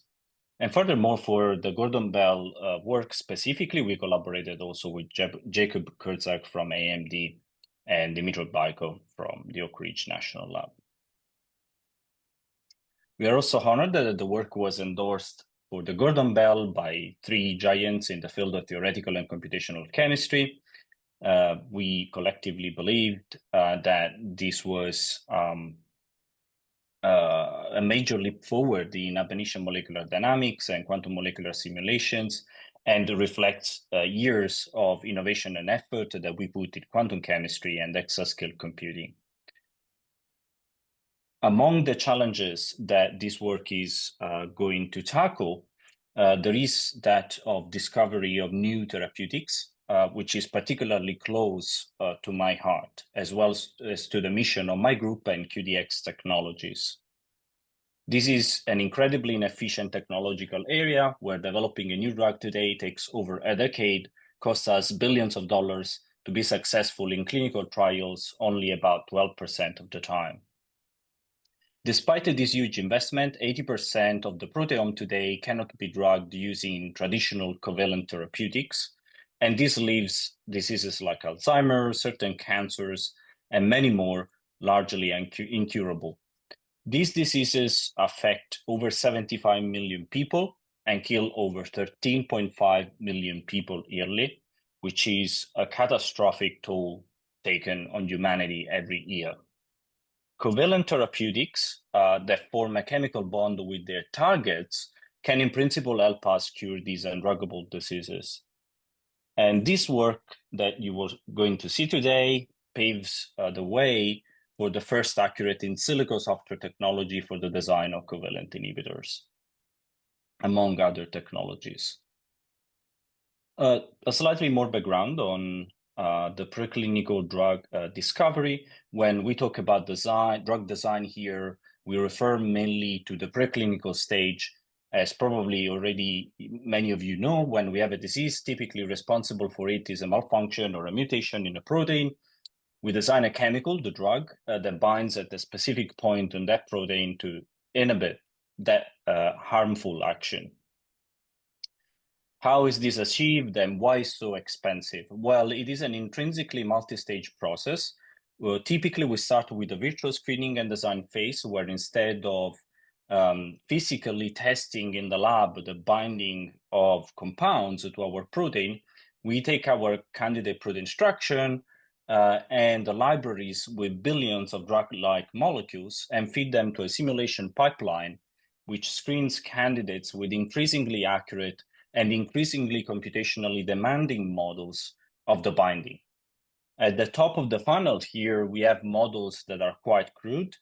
They may test just for structural compatibility or similarity to existing therapeutics. Then we have molecular docking, which is a binding model that can be based on very approximate physics or also machine learning these days. And then finally, we get to molecular simulations, and these are also approximated because they use classical mechanics, while the drug binding is intrinsically a quantum mechanical phenomenon. At that point, we can study how changing the molecular structure changes the binding in these virtual quantitative structure-activity relationship studies. By the end of the funnel, ideally, we have some good candidates as therapeutics. At that point, in parallel, we need to test experimentally this binding, and we will need to develop some assays. This can take up to a couple of years and cost us up to a couple of millions of dollars. Then we can test the binding in vitro. So if we wanted to test millions of candidates without undergoing virtual screening, this will cost an astronomical amount of money, although some companies can afford to do this with their own private corporate databases of compounds that they have. After testing, ideally, we find some compounds that bind, and that's when the game starts. We give these compounds to humans, and they are going to modify them in many, many cycles over a few years to get the perfect binder. Now, what ideally we would like to have is to take the hits that we have from the virtual screening, feed them to the in vitro screening, and get a perfect correlation with the binders with the molecules that actually bind in the experiments, right? So that will give us a chance to significantly reduce the amount of time spent in this process, but also enormously the amount of money spent in these iterative cycles. Unfortunately, this doesn't quite happen. While virtual screening is useful, it is not game-changing, and the majority of the companies that do drug discovery today are trapped into many, many cycles of simulations, experimentation, and optimization. The main reason for this is that our simulations, the results of our simulations, do not correlate sufficiently well with the experiments. So we do not simulate what happens in reality with a sufficient level of detail. In addition to drug discovery, there are many more scientific problems of key technological and societal importance that cannot be efficiently tackled today using computers or experimentation alone, from the design of new enzymes, new catalysts, and new materials and metamaterials that have exotic properties that do not normally occur in nature. The common denominator of these problems is that their resolution requires accurate molecular simulations of atomistic models, including thousands of atoms in a complex environment, such as in solution with multiple components. Unfortunately, at large scale, molecular simulations have been either inaccurate and fast, or accurate but too slow for the resolution of some of these challenges. For example, the vast majority of molecular dynamics simulations today rely on classical potentials, which treat atoms as classical particles and molecular interactions using empirical models. While these models are computationally fast, they fail to capture with sufficient accuracy, for example, non-covalent interactions that are critical for the energetics of biomolecular systems. Furthermore, these methods cannot model bond-breaking information at all, which, for example, exclude covalent binders that I discussed earlier. These inaccuracies ultimately lead to a lack of reliability and correlation with experiments, as I mentioned, as seen here for these data charts of binding affinities obtained with classical molecular dynamics for non-covalent therapeutics in drug discovery. Here, each chart is a different protein, and each data point is a ligand binding to that protein, and we are measuring the correlation with experiments, which is not great. However, it's been long known that if we were able to solve the Schrödinger equation in quantum mechanics, we could predict any property of any molecular system with very high accuracy. Ab initio quantum chemistry methods such as MP2 that we will use today solve this equation numerically without relying on any empirical parameters. Now, these methods can provide an accuracy that rivals, or in certain circumstances, surpasses physical experimentation. However, this comes at a very steep computational cost, making their application historically limited to small systems. This slide illustrates the comparison of accuracy when quantum potentials are used to calculate the same drug binding affinities discussed earlier. The improvement in correlation, as you see on in the charts on the right, with experimental data is both qualitative and quantitative. For example, for force fields, which are the data on the left, predictions for binding affinities represented by the yellow data points exhibit a negative correlation with experiments, where instead on the right, the ones that use quantum potentials align closely with experimental results, demonstrating significantly higher accuracy. But in the end, since we are doing prediction, we will draw different conclusions on what are the good candidate binders here. Furthermore, quantum potentials enable us to model chemical reactions, which is very much of interest for us for what we do in PDX technologies and in my group, granting access to previously inaccessible therapeutic designs, such as covalent binders. So what is the current state of these quantum chemistry calculations and simulations?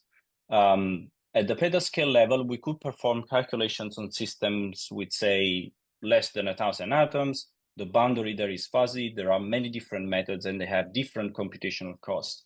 A few years back, during the exascale computing project, we postulated that if we were able to use an entire exascale machine at scale and efficiently, we might be able to push these to systems with the order of 100,000 atoms, which would be very exciting because it gives us access to the bioscale.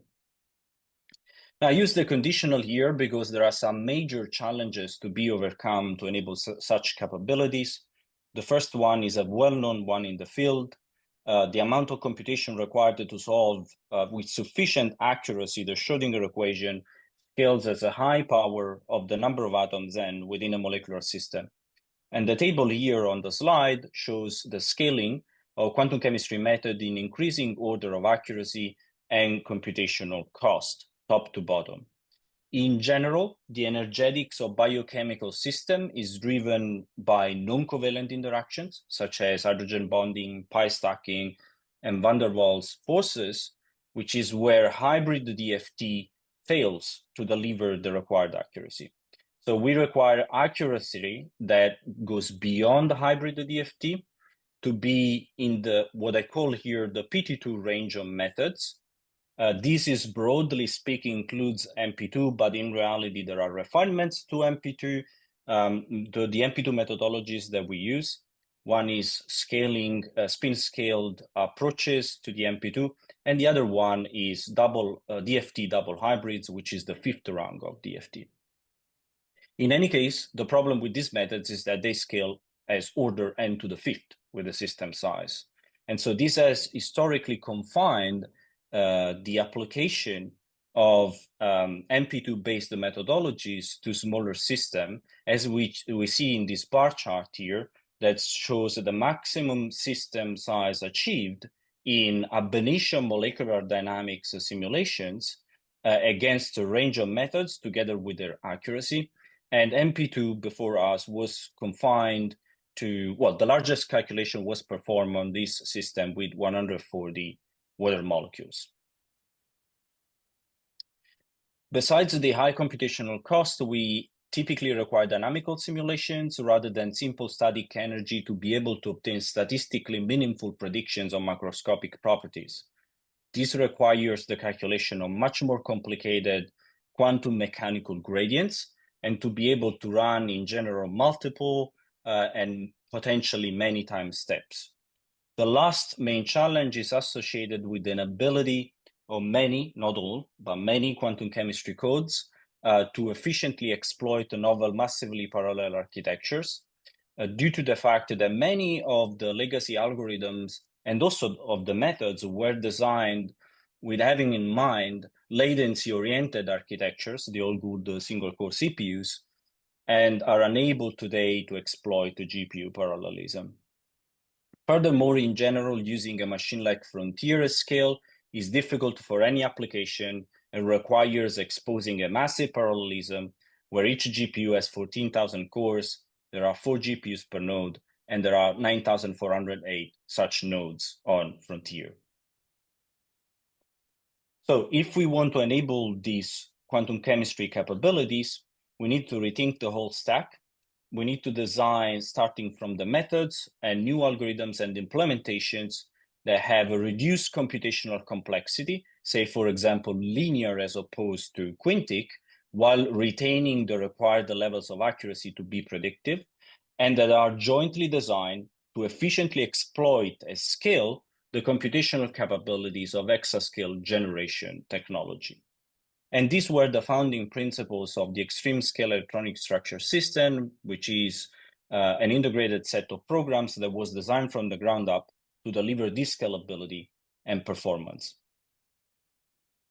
One of the approaches, which is not the only approach, but one of the approaches that XS uses to lower the scaling while jointly exposing a massive parallelism in these quantum chemistry calculations is to use molecular fragmentation methods, whereby we take a molecular system, we partition it into fragments called the monomers, and the energy of the system can be recovered by using this many-body expansion here as a sum of the energies of the monomers, these EIs, and of higher order terms involving pairs of monomers called dimers, triplets of monomers called trimers, etc. Now, one big advantage of this approach is that it can be made linear scaling, as you can see here, with this order and computational NM computational complexity, where NM is the number of monomers. And I will touch upon that soon. The second is that it exposes a massive parallelism whereby we can think of taking all these polymers, monomers, dimers, and trimers, and mapping the calculation of each one of them to a group of nodes, which will look like a GPU cluster, for example, on Frontier. Now, this doesn't really solve the exascale computing problem. You still will need to fundamentally redesign the underlying quantum chemistry methods to run efficiently and fast on GPU clusters, plus actually the workload management is not that simple as I might have let you think. Going back to the linear scaling, how is this achieved? Well, the magnitude of these dimer and trimer or two-body and three-body corrections that you see here as delta EIJ and delta EIJK, the K is fast with the distance between their composing monomers. Now, this allows us to systematically consider only dimer and trimers term whose monomers are close spatially, so specifically within a radial cutoff called RCut, mainly for historical reasons. A big difference with previous approaches is that in our work, we screen this interaction rigorously by looking at the energy contributions of the corrections and considering all dimers and trimers whose corrections are above an accuracy threshold of 0.1 kilojoules per mole, leading pretty much to no loss of significant accuracy, as shown on the plot in the plot here on the left-hand side that shows in a big protein the dimer and trimer corrections contributions, and now we select our radial cutoff.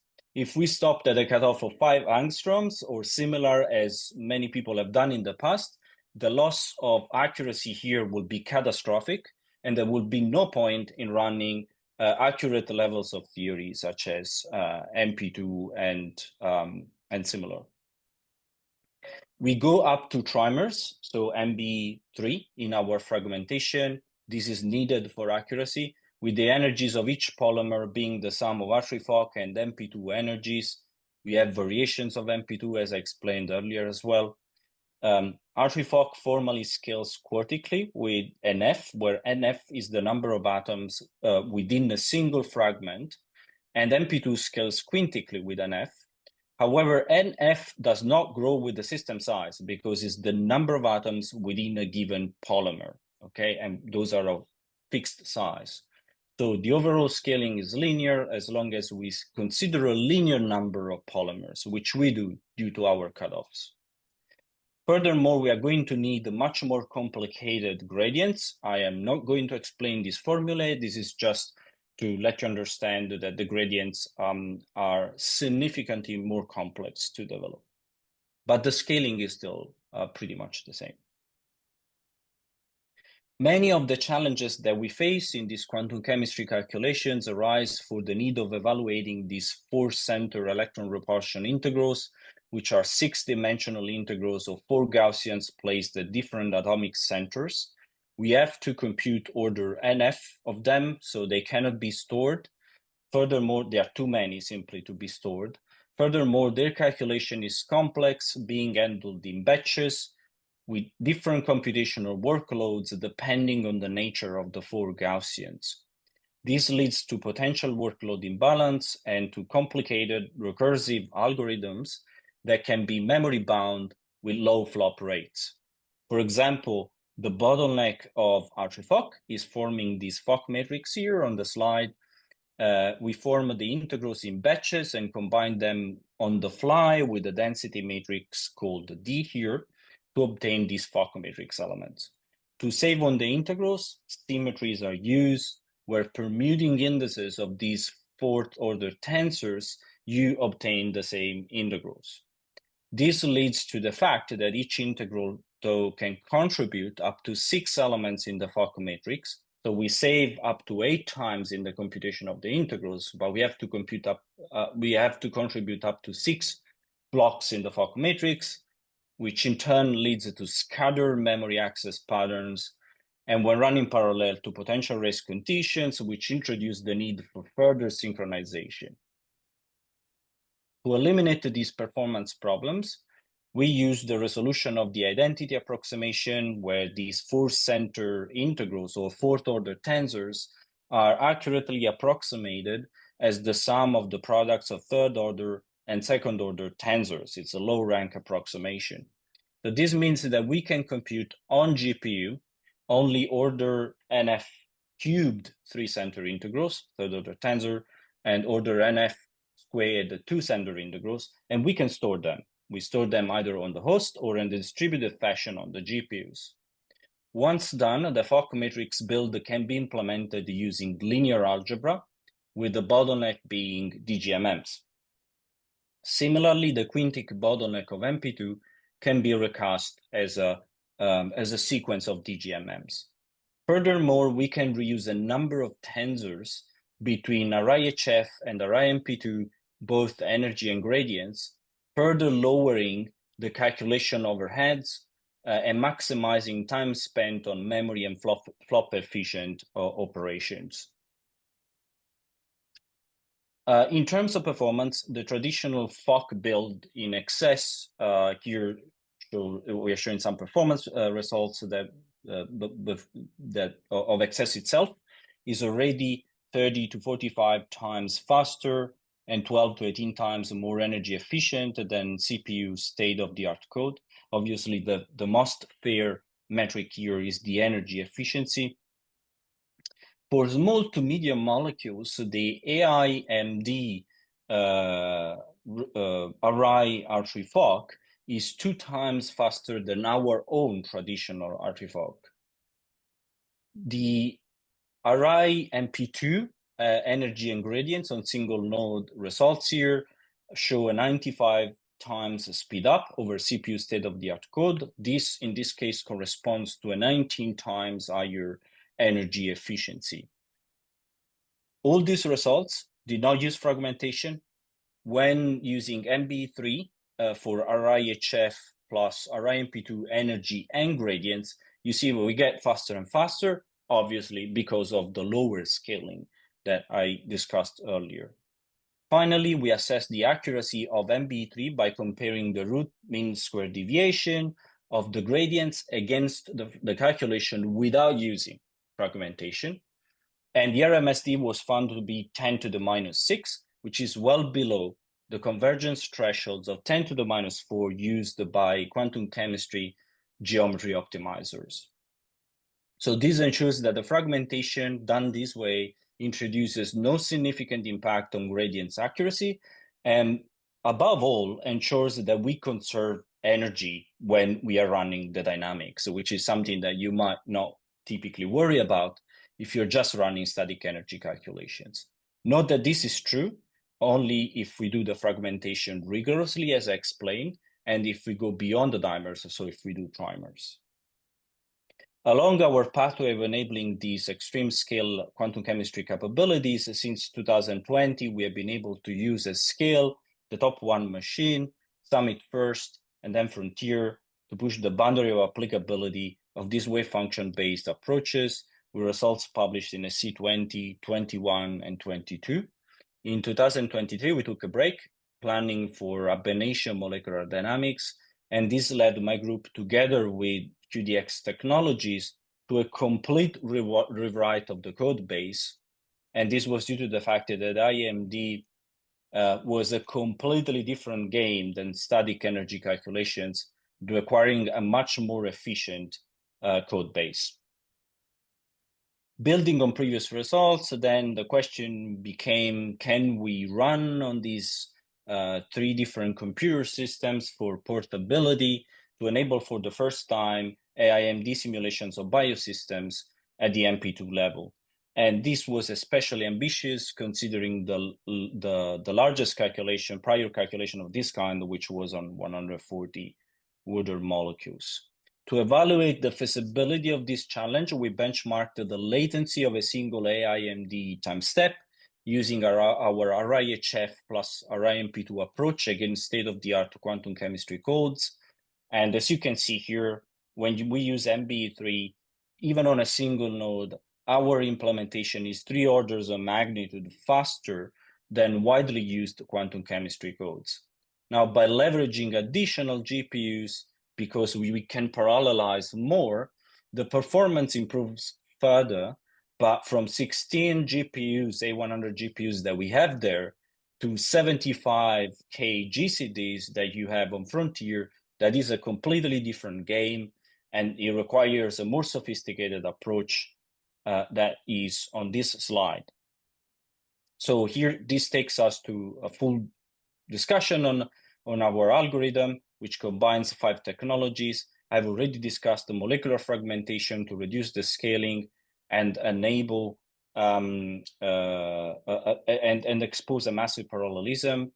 Then on top of that, we developed a multi-layer distributed GPU memory and workload manager. This is a piece of code that can allocate the CPU and GPU memory. It can pin the host memory for access from the GPU across the whole distributed system. And we use this so that we can efficiently and quickly reuse all the pinned and allocated memory, as pinning memory and allocating memory is an incredibly expensive and synchronizing task.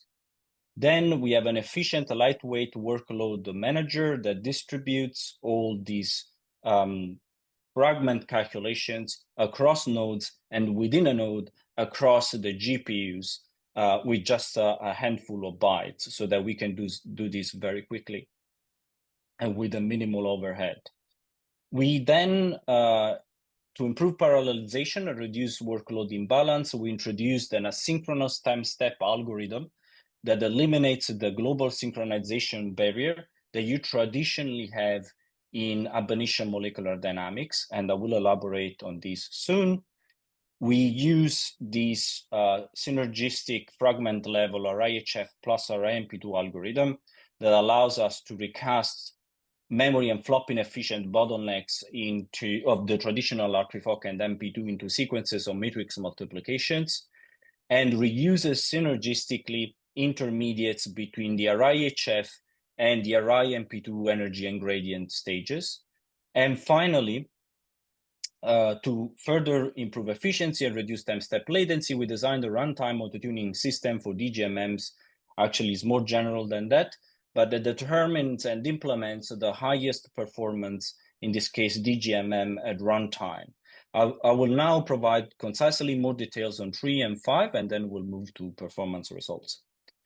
To asynchronous time steps, to update the positions in AIMD, we require forces which are calculated on the various fragments, which are calculated on different GPUs across the whole system. Now, this creates a global synchronization point at the end of each time step, where we have to gather the forces to update the positions of the atoms. However, in MBE3, all polymers are formed from monomers, And for this reason, the positions of the whole molecule require only updating monomers positions. Now, the position of each monomer depends only on the polymers that are significant based on our radial cutoffs. For example, the position of monomer 1 here, the one in pink at the bottom, depends only on the polymers on the slide, these 1, 2, 1, 3, 2, 3, and 1, 2, 3. And it doesn't depend on fragment 4, for example, because it's beyond the radial cutoff.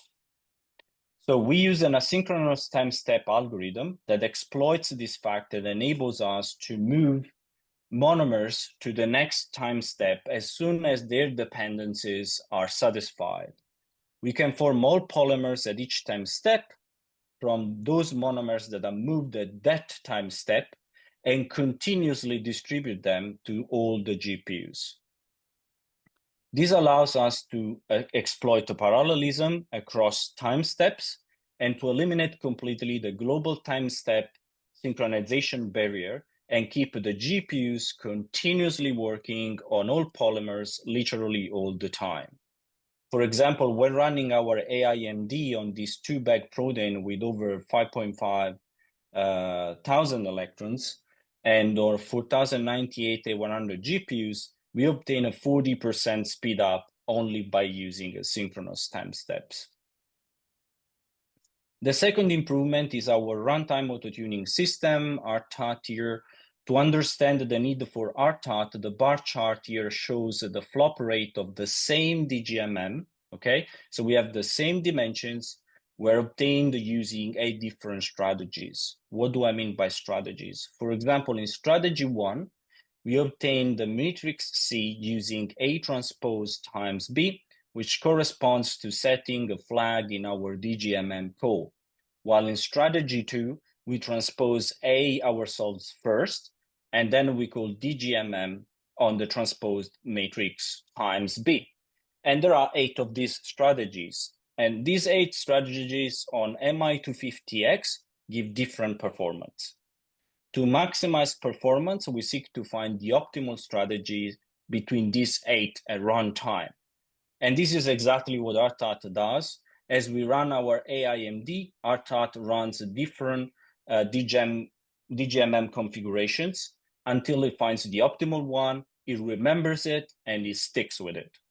And this is perfect for AIMD, as at each time step, we will be running matrix multiplications with the same dimensions, so we are bound to find the optimal way of running these operations.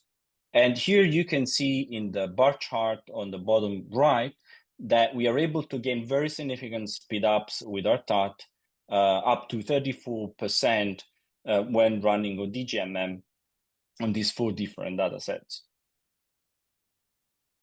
Okay, now performance results, specifically parallel scalability. We start with weak scaling results, which were obtained on Frontier and Perlmutter using crystal lattice structures of paracetamol, ibuprofen, and urea. Note that here the plot shows the weak speed up in terms of percentages of FP64 RPIC for each node count. In other words, the plot shows a nearly ideal weak parallel scaling, obtaining systematically around 60% or a bit less in some cases of double precision RPIC on Frontier, going up to roughly half of the machine. Strong scaling results, once again, nearly ideal scaling, going up to 9,400 nodes this time on Frontier. Obviously, we need to provide the larger and larger molecular systems to avoid the workload imbalance coming from resource underutilization. If your molecule is not big enough, you do not have enough polymers to keep all the GPUs busy, and that will lower the strong scaling efficiency. Now, with the largest system that we had here, this contained already 232,000 atoms, and we already had broken the million electron barrier for the first time ever at the MP2 level for static energy calculation, static gradient calculations, and for AIMD. We now move to a mix of parallel scalability and flop performance on the ALPS system with GH200 superchips.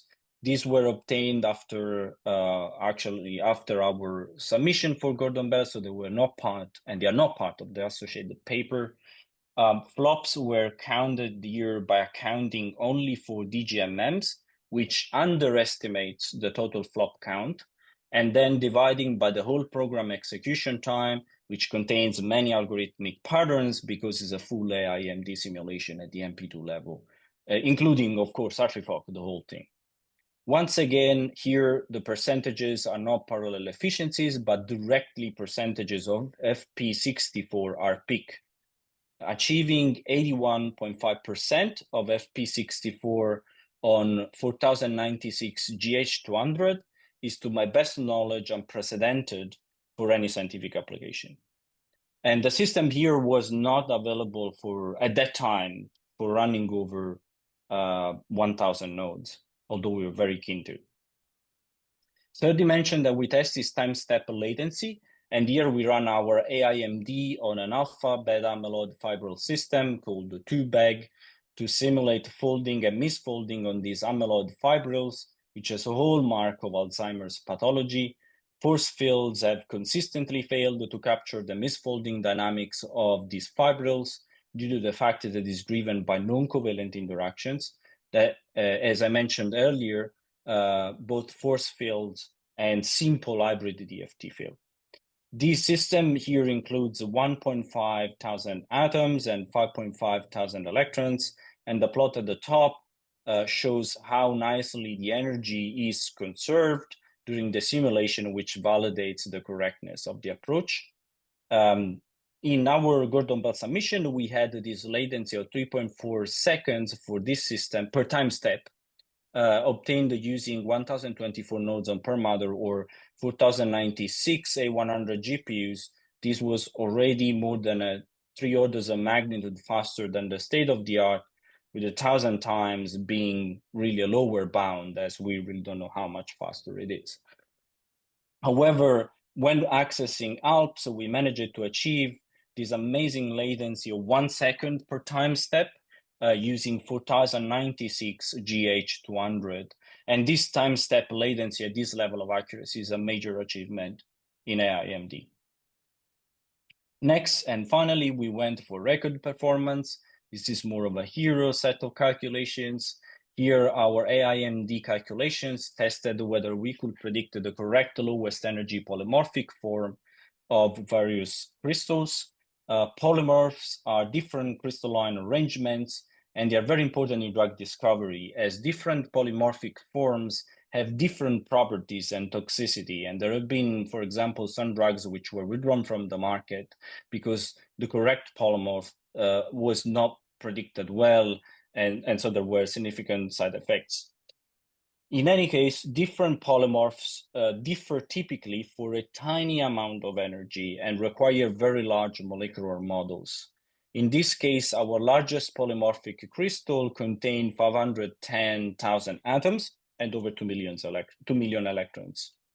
This is over 1,000 times larger than any AIMD calculation attempted at the MP2 level.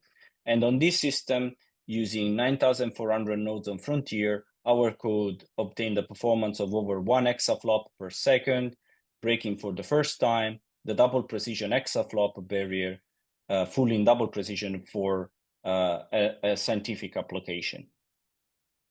All right, that's not the end of the story. We are working to make this code faster. All our calculations so far evaluated all fragment or all polymers at the MP2 level, which is an overkill.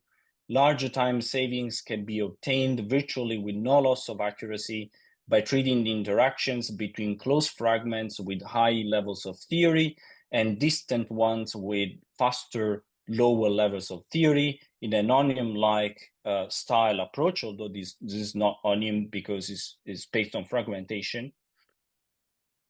Furthermore, we are developing an adaptive hybrid quantum and machine learning AIMD simulator, where each fragment can be treated either with quantum mechanical methods, the ones that I have described before, or we're based on neural network force fields trained on quantum accurate data, which is based on, and whether you use one or the other is based on the prediction uncertainty of the Bayesian neural network force fields.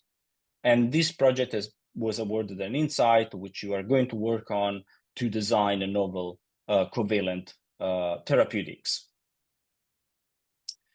Here is just a summary of some of the applications, mainly for biosystems of this code. I mentioned already polymorphism.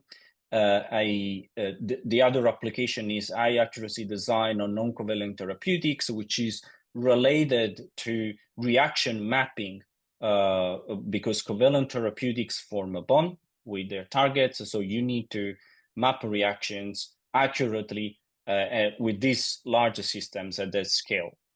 Another potential application is that of electron density resolution, where you can think of replacing to some extent the current heuristic algorithm that take the electron density from X-ray experiments and using the dynamics to match that particular density, because we have the electron density from this calculation, to have a higher resolution of crystal structures.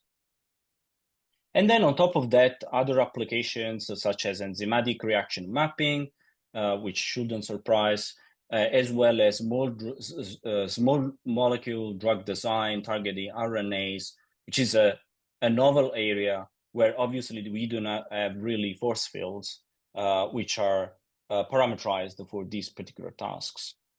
On top of that, there are many more functionalities which are integrated in XS, and here showing you some of the ones which are already available, and some of those that are currently being developed, from double hybrid DFT, which is almost there. We already have DFT, but we are aiming for double hybrids, and more accurate wave function levels of theory, such as couple cluster.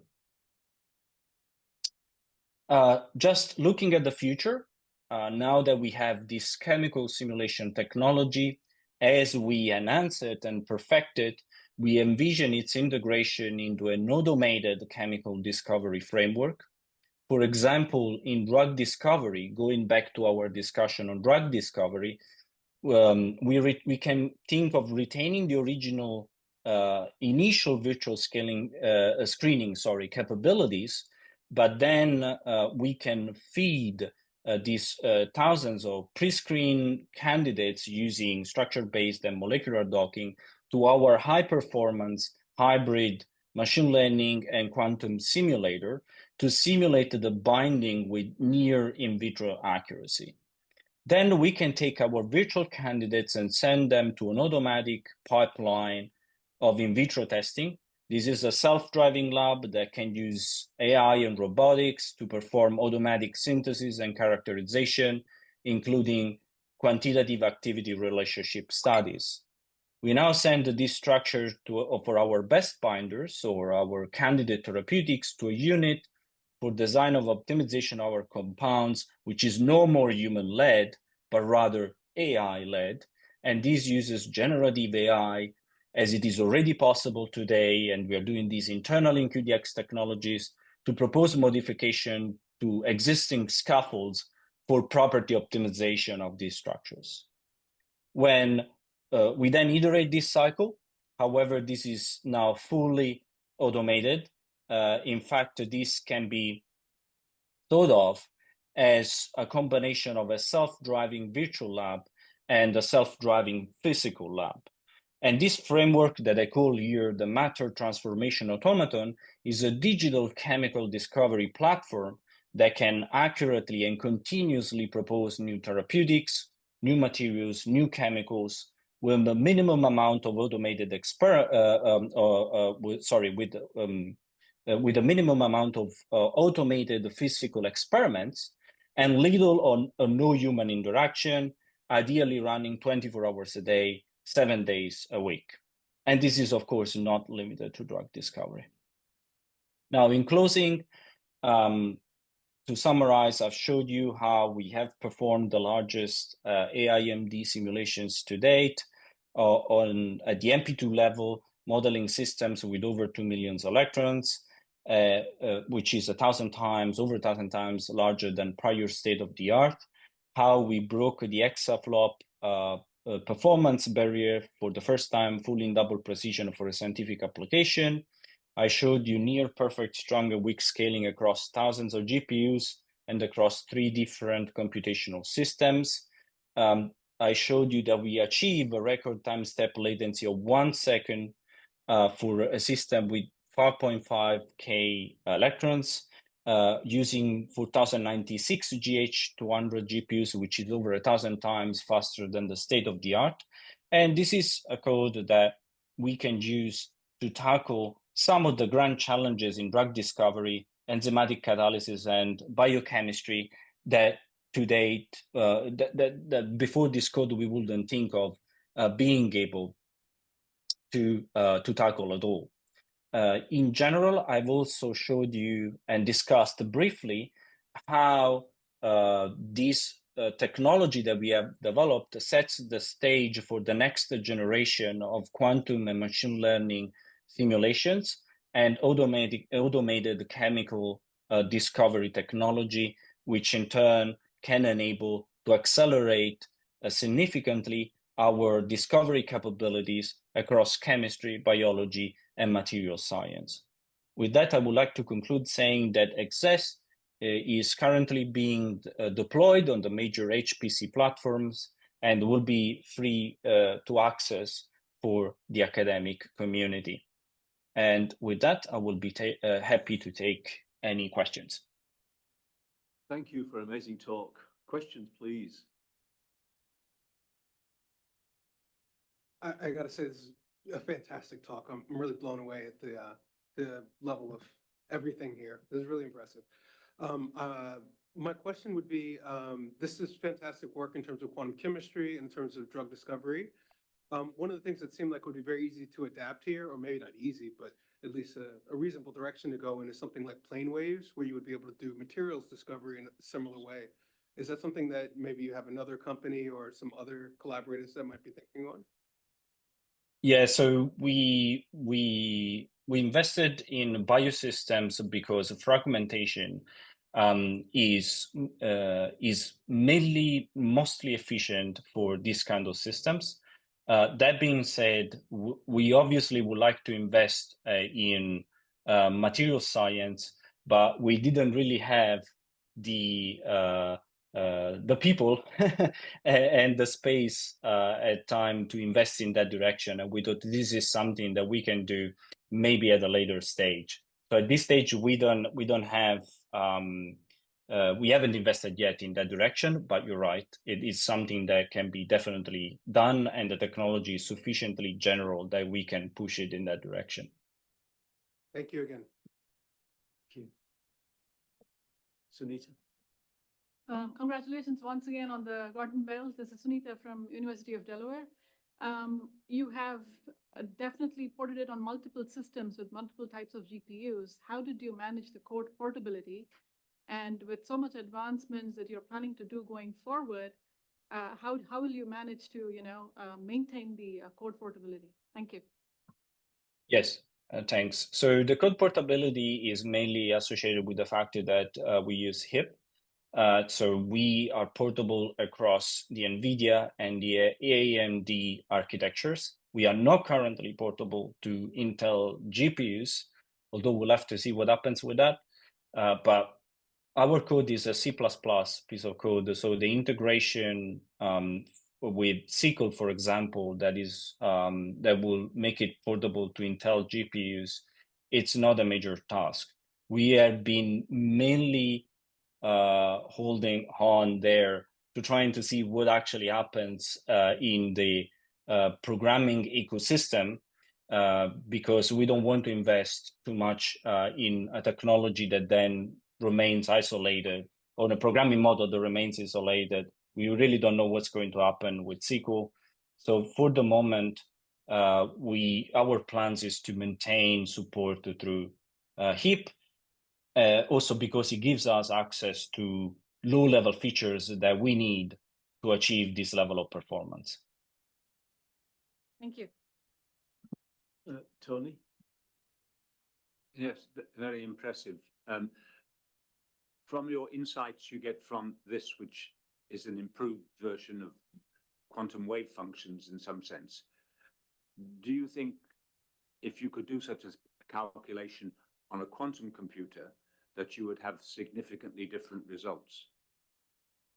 That is a very good question. So I've been arguing for a significant amount of time now that this is a very important question, and we don't know the answer to that.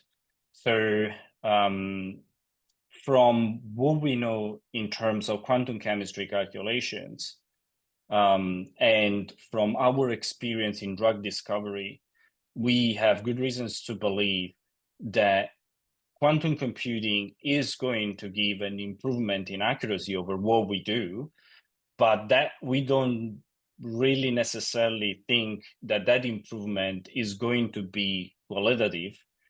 So let's say if we move from classical mechanics to quantum mechanics, even in this simulation way, so using classical computers with high performance computing, we have seen with QDX and with actual real clients that we are able to probably reap 90% of over 90% of the benefits of quantum mechanics, specifically in drug discovery. Is it worth then investing into the quantum computing area for this specific application? That I don't know. It's an open question. Certainly, there will be isolated cases where there are very complicated phenomena happening at the quantum molecular level where quantum computing will have an advantage, but I do not envisage being too many of them.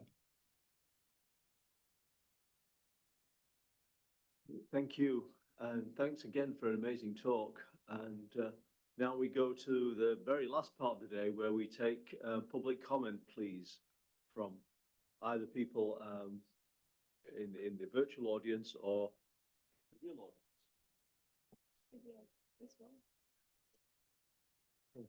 Ed Seidel. Thanks, Ed Seidel, University of Wyoming.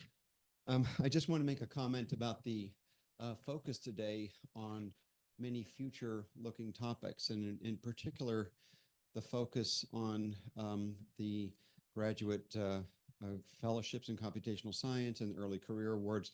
And I just want to say, first of all, thanks for all the work to do that. And secondly, how important it is that this organization, the DOE generally, I think Office of Science and Oscar in particular, just continue to realize that they're a steward of this entire community and how important this particular topic is. So I really was pleased to see the report.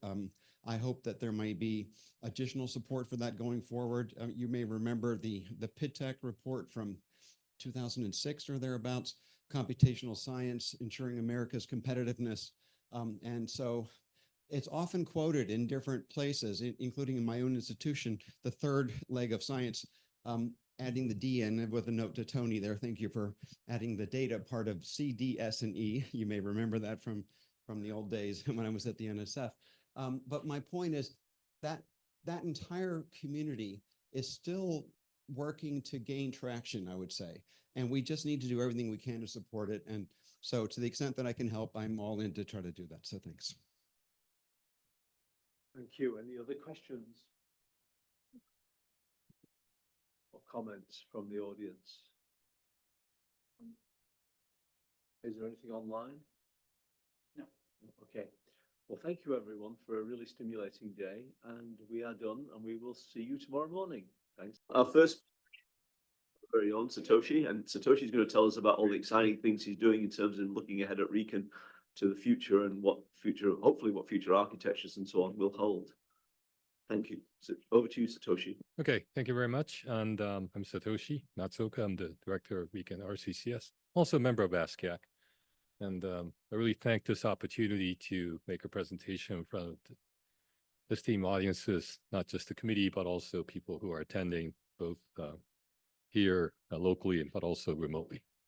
So it's great to have an opportunity to talk about where we are and our strategy moving ahead, because as I will mention later, there's a very strong collaborative relationship between the United States and Japan with respect to high performance computing, especially that this April we signed this, well, in some ways updated this collaborative agreement, government to government collaborative agreement on HPC between DOE and MEXT, or our ministry that governs us. So with that, I'd like to quickly cover where we are now and then talk about the future. Okay, so this is where we are now. Fugaku is a one flagship machine. You can argue whether this is an exascale machine or not, but it, by and large, it has capabilities of what you might consider an exascale machine. So it's a 160,000 mil ARM processor that was developed by Fujitsu and Riken. It occupies about 3,000 square meters, 132 cabinets, about 16 up to 30 megawatts of power. Physically, it's probably still the largest machine in the world, except for the one maybe being built by Elon. It still has catalog-wise, it's now, I think, been beaten by El Capitan with respect to having the highest memory bandwidth, although El Capitan didn't submit the HPCG score. So we'll see what happens. But right now, with a very high memory bandwidth, is still retaining number one positions in memory-bound benchmarks such as HPCG and Graph 500. And you can do a virtual walkthrough if you like. We'll do a lot of PR to make the machine as publicly accessible as possible. Also, we're not just we don't just host machines. We are also a research institution. RIKEN itself is a research institution, and we are also one of the RIKEN 13 centers. So we have a lot of personnel, research personnel, at least a few hundred, if you include FTEs. And then if you include all the collaborators or the people who are non-FTEs but still hold leadership positions, there could be several hundred people that work for us. And in fact, this number has been growing quite significantly. I took my leadership position about 6 years ago, and the number of people, researchers and leadership has grown by almost by factor 2 over the past 6 years. So it's growing with new divisions like quantum and AI for science and et cetera. But I'll talk about how the research and the facilities are conjoining to advance the field. Okay, so Fugaku has been very successful. It's got lots of accolades in terms of the benchmarks. Also done a lot with AI. Also with Gordon Bell Award, several Gordon Bell Awards and finalists. And also we have also made very large public demonstrations, such as the real-time weather forecast for Tokyo Olympics, now being tailored to work improved for the Expo that's happening in 2025 in Osaka. And the list of applications, is very long, and all the scientific achievements, not only fundamental, but also that affected society in a very proactive and tangible way, is very, very abundant. I don't have too much time to talk about those, although I have a longer version of the slide that contains some of the highlights. So if you're interested, I'll leave them, and maybe that can be put up on the ASCAC site. So you're welcome to access the longer version of the talk slides. About an hour and a half, I would do that, but only have 45 minutes. So I'll skip most of this, most of the existing applications. But what we have done is to work with Hyperion Research. So someone is sitting over there representing Hyperion, Earl Joseph. And they have been they have worked with us very tightly, and we've been doing this for the past 3 or 4 iterations every 2 or 3 years to assess the the various metrics with regards to Fugaku's contributions, especially things like economic impact of the machine. And so it's been a very, very comprehensive and intensive study, and very satisfied with the job that Hyperion has done for us. But in a nutshell, their assessment is that the return on investment with respect to the societal impact of Fugaku versus its investment by the government is anywhere from 68 to 90 times the investment. And but that was a 2023 study when Fugaku, about a year or two after Fugaku was launched officially. Now there's a 2025 version. There will be a 2025 version of the study, including some of the AI impacts. And the study says that the impact is up to 150 times the investment. So, you know, supercomputing basically it's sort of, you know, the study sort of proves that supercomputing is a very worthwhile investment, whether we believe it or not. Well, if you don't believe the number, complain to Earl, not to me. But you know, even if we're overestimating, it's very likely that the impact of HPC has been quite significant in advancing economy, saving lives, and of course, improving society overall. So that's the status quo of Fugaku. Okay, so where do we go from here? So firstly, oops, where should I point? No, okay. So firstly, we are improving Fugaku. RCCS, RECON RCCS funded partly to continue to improve Fugaku in its operations and to conduct research on improving Fugaku in its operations, not just an operational task, but also to improve the science, improve both the application science and the computer science to improve the machine itself. So we continue doing that, but also to look at the next generation machine, Fugaku Next. And we hope to, so right now we are going under Fugaku. We expect to be in operation until 2030 or 2031. So we are prepping, we're doing various things to prep the machine for prolonged operations. And we think it's a worthwhile thing to do. While we have been conducting the feasibility study, which has been going on from 2022 and will be ending in a few months in 2024, fiscal year 24. And I will describe that later on. From the feasibility study, we will transition into research R&D of the next machine, Fugaku Next, which we hope will be deployed in 29 and also operations starting in 2030 or so. And we hope that this machine will be another order or orders of magnitude improvement in application performance, but in particular in artificial and AI performance. We hope that it will have some properties of saying it has some sort of what you might be regarded as a zettascale capability in AI, right? And it's very likely possible, but it depends on what your interpretation of what you mean by zettascale. We also, at the same time, not just us, but RECAN as a whole is embarked on incorporating AI into our scientific discipline. And one is to try to utilize AI and of course associated HPC to tackle the very difficult problems in science directly.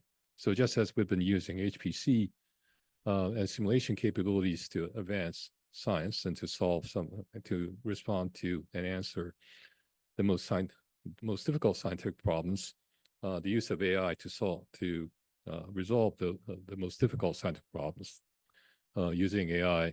There's a big initiative within RECAN, especially our AGES program. Also, there are efforts to improve the productivity of scientists, which is slightly different from using AI directly to solve solve the difficult problems in science. Rather, just like you use AI in companies to improve the productivity, right? To get rid of all the mundane work that your worker might do. There are a lot of mundane stuff that scientists are doing. And it's good to get to try to decrease that as much as possible so people can focus on science. And in fact, these are related, right? So it's not to say that certain activity, whether you classify as mundane or something that's part of work, is kind of fuzzy. So it may turn out that the both activities will be strongly related. And finally, so we already funded for $700 million to do the AI for science work. And then with respect to quantum, well, RIKEN already has this quantum Center for Quantum Computing, RQC. But their job is mostly to build or do an investigative study on the machine itself, or the gate technologies and so forth, really the hardware and physics part. And they don't really possess the operational capabilities, nor the ability to combine that with traditional HPC. So, so we're working with them, but we've been tasked the mission of combining the quantum machines with traditional HPC machines, and to create a platform or software ecosystem, and also algorithms and applications that run on top of these on these platforms. So this is the hybrid JHPC quantum infrastructure project, which was funded last year, actually a couple of years ago, or 25, but last fiscal year. And this is supposed to be about $100 to $150 million project, and we already have some good successes here. So that's the very broad overview of what we're doing. So we're looking at advancing traditional computing towards scale and AI, but also investing heavily into AI for science, and also investing into a hybrid JHPC quantum. And it's not just us alone, but also other centers within RIKEN, and also our external collaborators, and also collaboration with our foreign friends, like especially with DOE. Okay, so that's a broad picture. Okay, so just to go very quickly on how we're improving on Fugaku. So one thing we really thought we should do is to broaden the impact of Fugaku by allowing these latest and greatest science applications to be able to run anywhere, especially on the cloud, because at the end of the day, it's only one machine we have. But also to work with the cloud vendors to have the capability to give the cloud the capability to run our software immediately, our applications immediately on these platforms. So we've been working with AWS to effectively virtualize Fugaku onto its platform, into the AWS platform, especially those involving Graviton, which is the ARM processor they've developed. Another objective of this project is for us to create a software stack that's largely independent from vendors.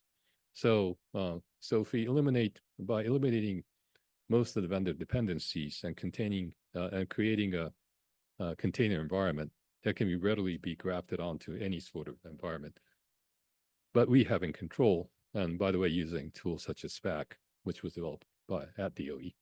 That allows us to be independent of from the vendor's software stack as much as possible, so that we can have independence from the direction of the vendor, so we can pick any vendor we like.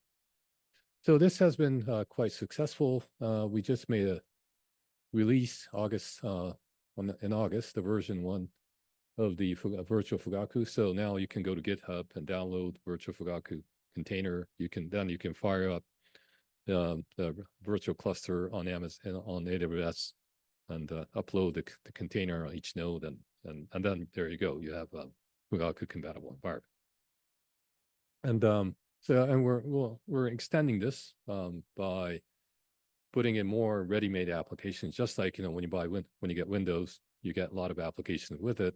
We'll try to package not only our application, but a lot of open source applications into the package, and also try to creating some ancillary tools to allow for easy installation of the environment so that you can fire up the virtual cluster, loading the container and so forth. These will become all automated. So they'll be like a turnkey solution to making making your own Fugaku essentially. So this has two purposes. One is, of course, I mentioned this is having us be in control of the software stack is important, but also especially with respect to vendor, the industry involvement. Industry, one thing we've discovered when we work with the industry is that up to a certain point, they work with our scientists. So on Fugaku, about over 60% of the teams running on Fugaku involve industry one way or the other. So they may have it's not to say that they're directly running strong industrial workloads, but some of the industrial partners may be involved from day one. And of course, there are pure industrial workloads as well. But so there's a very wide span of what you might call industry involvement. But if you count them all, it's almost like 2/3 of Fugaku. But what we also found there is that when industry tries to go from this research, and since Fugaku is an open machine, we cannot, there's only so much privacy we can guarantee. But when they go to real production, that's when there's a big barrier, where the companies may want utmost secrecy, like what clients are they serving, or exactly what they're doing, because they don't want to reveal what they're doing. Once they go to real production work, they don't really want to reveal their inner secrets to their competitors. Of course, we have some provision to allow the companies to do that if they pay us more. But we can't guarantee 100% secrecy. So by creating this environment, this allows companies to work on Fugaku, which is a very large environment, work this collaborating scientists. But once they know, oh, this is going to make money for us, they can transparently move from the Fugaku environment to the virtual Fugaku environment and continue their work, quite transparently, or the vice versa. Also, this gives the companies a foothold when they want to get time on Fugaku. Of course, we have all these programs to incorporate the long tail of the users, not just the top end users. We have various programs to accommodate the long tail users. We may be like beginners, just about to ready to climb the mountain, so to speak. But still, there's a very strong psychological hurdle when they say, "Oh, we're going to run a national flagship machine." So they can test things out on their own by creating their own virtual Fugaku environment. And if the things work out, then they can go to real Fugaku. So there are various ways this virtualized Fugaku environment may be useful, especially in engagement with the industry and also community at large. Also, we're doing quite a bit to work on saving energy, because we need sustainable future. So we're doing reuse of renewable energy. Now 30% of our energy or renewables. That's a mandate by the government, which is costing us a lot of money, by the way. We have various ways of responding to the fluctuation of power costs.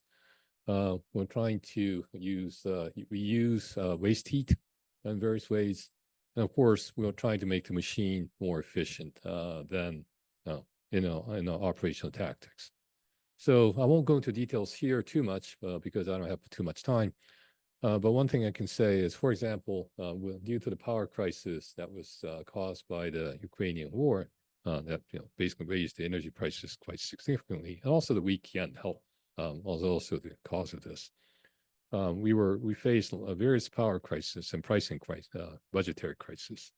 So from the onset of Fugaku to if you compare to the energy usage then to now, we are about 15% more efficient, thanks to all the measures we've been able to institute with regards to better operational efficiency. But of course, it's not just that. We're doing everything we can to try to be as green as possible. And one thing that we can be proud of is, so Fugaku allows users to be energy conscious because users have the freedom to set the so-called power execution mode, power mode, or what kind of resources they would use. For example, do they go to higher clock frequency? Do they use more memory bandwidth or not? If they use more memory bandwidth, of course they use more power. Do they use more arithmetic pipeline or don't? They can shut down one of the arithmetic pipelines, or they can choose to shut off some of the CPU cores if they're not being used. So users have various options with respect to the job they're running, and we ask the users to try things out and choose the execution mode that's most power efficient, but still does not compromise their runtime. Because if the compromise the runtime, it'll become less energy efficient. So and we also incentivize the users to do this. So we have various schemes to try to estimate the power that the users will be using. And if they happen to go below the projected power, then they are rewarded with points. So it's like one of those, point system, or what you get like gift certificates, or sort of like you have a cereal box or things like that. So we have this incentivizing system to try to motivate the users to be as energy efficient as possible. And this has really helped in reducing the energy requirements of the jobs by up to 10 to 15% of the machine. So it's been very useful. And also we're very thankful to the users for collaborating in the whole effort. Okay, so now we switch gears to talk about AI for science. So in practice, the Fugaku users, or users of various supercomputers within the country, many of them are already very AI savvy, so to speak, because it turns out that because they are computational scientists, incorporating AI into the workflow, it's quite natural to them. So try to use surrogates, try to use generative AI to generate initial designs, or to combine HPC and AI in various ways. Like there was a talk yesterday, also similar things are being done on our side, like in pharmaceuticals, to try to use AI as a very effective, but yet another tool in their toolbox to advance their sciences. And this is, again, fairly easy for them because they're computational scientists. They know the math, they know that they can program, and they can run things. They're very much used to running things at scale. So it's been quite easy for them. So so given the situation, we have worked with these people to draw up AI for Science roadmap. So we recruited about 60 authors.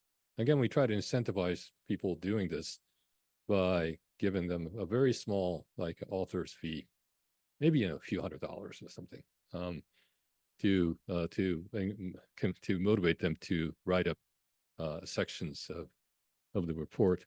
And so we have 59 authors in total. We have we also used ChatGPT to translate some of the summary onto English. And there are about 11 fields, 12 fields that we identified. And this is addendum to the computational science roadmap that we have created for Fugaku, but have been updating. So this is currently it's another chapter, but it's a very long chapter, about 150 pages. And we still got a lot to do, because there are a lot of updates we need to do over the course of next year. But still, we identify a lot of in many key areas. There are a lot of use cases of AI. So with that in mind, we can, as an institution, have launched several programs with regards to AI for science. Some very deeply involved in AI, some more data oriented, but still having generative models the Weekend's ability to generate high quality data, either in experiments or in simulations. And also integration, computational integration of AI into science. All of these elements, when matched up together, we believe will change, not only we innovative, each of the domain itself, but the entire process of science will change because AI would be so incorporated into the scientific process of the scientists that they'll be just like simulation, or even more so, such that the old science, it'll be sort of a new science process instead of the classic one. And we have it's a mission to try to instantiate this AI-driven scientific process within Weekend and spread it out, so all the scientists within Weekend will be practicing this, and of course will permeate to other scientists within the country and of course globally. So that's our mission. So our TRIP AGIS program, or AGIS, that's called AGIS, is more sort of like a model program to see whether this is possible, given several key domains within Weekend, one being mostly biology, life sciences and biology, and one being material science. But of course, we expect the result of this permeate to other disciplines that Weekend is covering. So one is to work on domain-specific AI, but also to work on the common platform technologies, including experiments, and also work on the computational infrastructure and algorithms and software and so forth. So, but of course, in science, one of the key feature is not just work on things like text or fairly,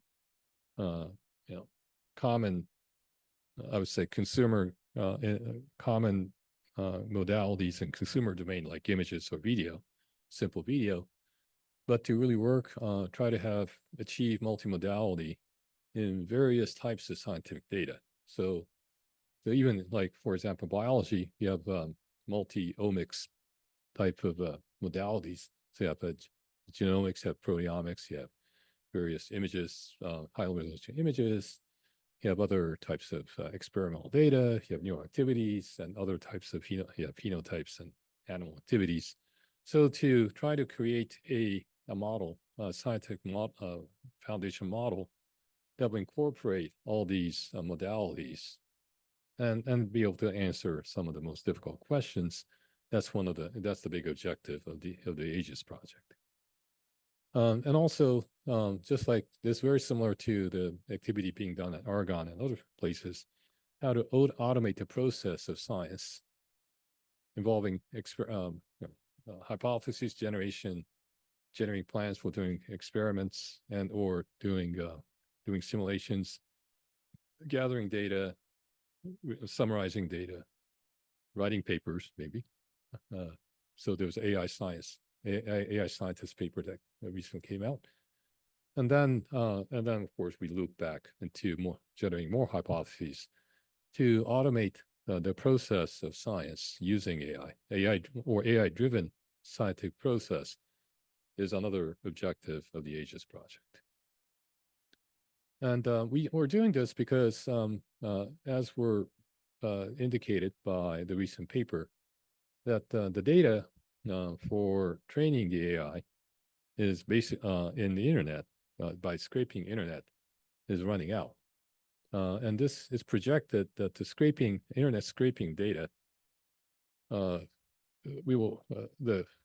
companies, including like Meta, OpenAI, etc., will run out of data by about 2026, 2028, maybe even earlier. So coupled with the fact that we're starting to see some asymptotic limitations with respect to essentially how smart these foundation models are, even if we train it with more data or with larger models, we're starting to really hit the limit of the intelligence of these models, especially with science. So one way to solve this problem is a reasoning model, which is a whole other subject matter I will not go into today. But also on the data side, we still need to harness more modalities and more data, perhaps ingest it, so that the models still will have the opportunities to become intelligent in solving scientific problems. but there are lots of difficulties we see here because scientific data and traditional AI application data are somewhat different. And one big difference is that the scientific data are huge. So while the volume of data that's been used to train even the larger models in the language models have been in the orders of maybe hundreds of terabytes. A lot of the scientific data easily exceed petabytes. And this is just one data set of one discipline. There are many other differences too. So one of the targets of the project is how to utilize, how to do tokenization of the data in order to be digestible, but also to come up with the computational methods to be able to handle these data, because the volume of data directly translates to how much how much compute you need to train the model, and it will be massive. And if the amount of data is like petabytes, it'll be massive. This is seen by, for example, this is seen by the recent work in various places, including actually Oak Ridge, to try to train a weather model, weather forecast model using vision transformers. So they're using the ERA5 data set. And actually, our team has also, AI team at Recon has helped our efforts too.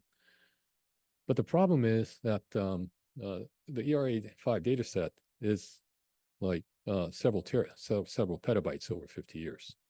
And if you try to train this with full data set using traditional with standard training methods, then it will take up to 8 years. The 84-year worth of data takes about 8 years to train, even on a full frontier. Okay. So it's just too enormous. So what they have to do is like downsample or only train on only segments of the data. But this is just one data set. So so of course the Oak Ridge work, which was a Gordon Bell finalist, was how to try to achieve as much efficiency as possible. It was a great work that almost was almost won, was a finalist at least.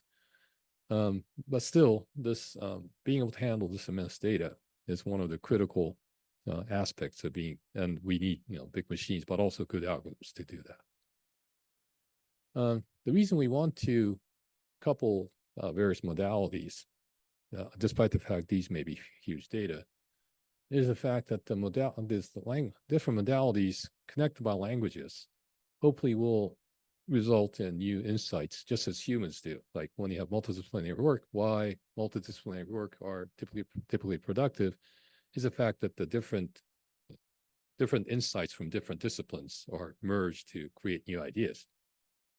And so in consumer AI, typically different modalities are used primarily as media conversion. So you give it a textual instruction. Okay, you show AI a photo and say, what's in the picture? Oh, it's a picture of a girl with, playing in a field full of flowers, something like that. So that's converted the picture pixels into words. Whereas for AI for science, because there are different modalities that are packed into a model, but could be associated with languages or the words as a medium to connect the semantics of these entities, it may be that these multimodal models will be the source of new scientific ideas directly, rather than just being a model, a tool for doing media conversion. So this is just a hypothesis we have, but we'll see what happens. Okay. And lots of things that's ongoing already that goes beyond the traditional AI, traditional consumer AI. For example, for generative AI, we have a work for Koji Nishiguchi, who's a professor at Nagoya University, but also he's a researcher at Riken, RCCS.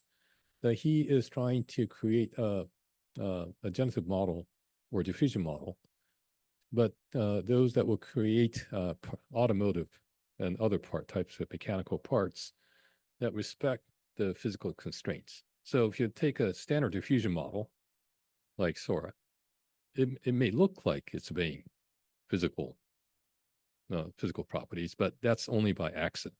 You just train it with some scenery, and then since the scenery kind of obeys physics, then you expect the generative images or video to follow the physics. But that's not guaranteed, nor is it optimized. So what he's doing is to basically try to create a diffusion model that will have very strong guarantees of conformity to physics when it's generated, or have some optimization characteristics that it will generate parts that are already optimized given certain physical constraints. There are lots of challenges, like modeling thin wall structures and stuff are difficult, but his team is undertaking this kind of research. And if you combine this with large language models, we expect significant productivity in terms of being able to have designers and people like marketers who, of course, who don't really have strong engineering knowledge, but still have a sense of what consumers want or what looks beautiful, aesthetic and so forth, to be directly involved in the design process in a much more rapid fashion than it is today. So right now you have the designer design things, you have then the engineer goes and interprets the design, and you got to go back and forth. That's why it takes such a long time to design an automobile, let alone parts of automobiles. But by having AI understand the intent of the designers and marketers, translate them to physical constraints, and then the generative AI being able to generate these automotive parts directly from the generated physics constraints that were generated by the AI. Then we can generate the parts directly and then be tested in a simulation very rapidly and so forth. So so the end result of this is we may see significant productivity gains in manufacturing process. And so this is for example, that's one thing we're doing. Another thing we're doing is trying to look at infrastructural deterioration, aside from all the stuff in biology, which I will not cover today. But so at RECAN, we happen to have this light source, very much like DOE labs, this kilometer ring synchrotron, and also linear accelerator combined. So we have two accelerators. And but we're working with the highway construction company, various construction companies and highway companies, because they really want to use these advanced instruments to be able to basically scan the road samples. So they take the core samples out of roads and bridges and so forth. Then they create this like 4K by 4K by 6K, something like that, ultra high super resolution imaging, 3D imaging. And they want to segment it and also make, they want to do segmentation, they want to do interpretation, and then be able to recreate the physics, but also various situations by which they can predict and also have very effective means to have ways to detect and also to anticipate the deterioration in infrastructure so they can be much more efficient.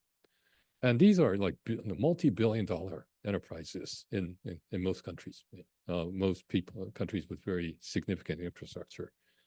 And the people, our collaborators, both at Spring 8 and engineers at the highway companies and so forth, are super excited by the opportunity of being able to use combinations of advanced AI, including things like visual transformers and things like being able to do segmentation, but also do interpretation and create foundation models for infrastructure deterioration.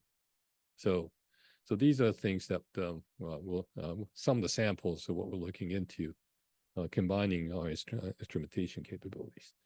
So we are enhancing the Fugaku with new sets of infrastructures.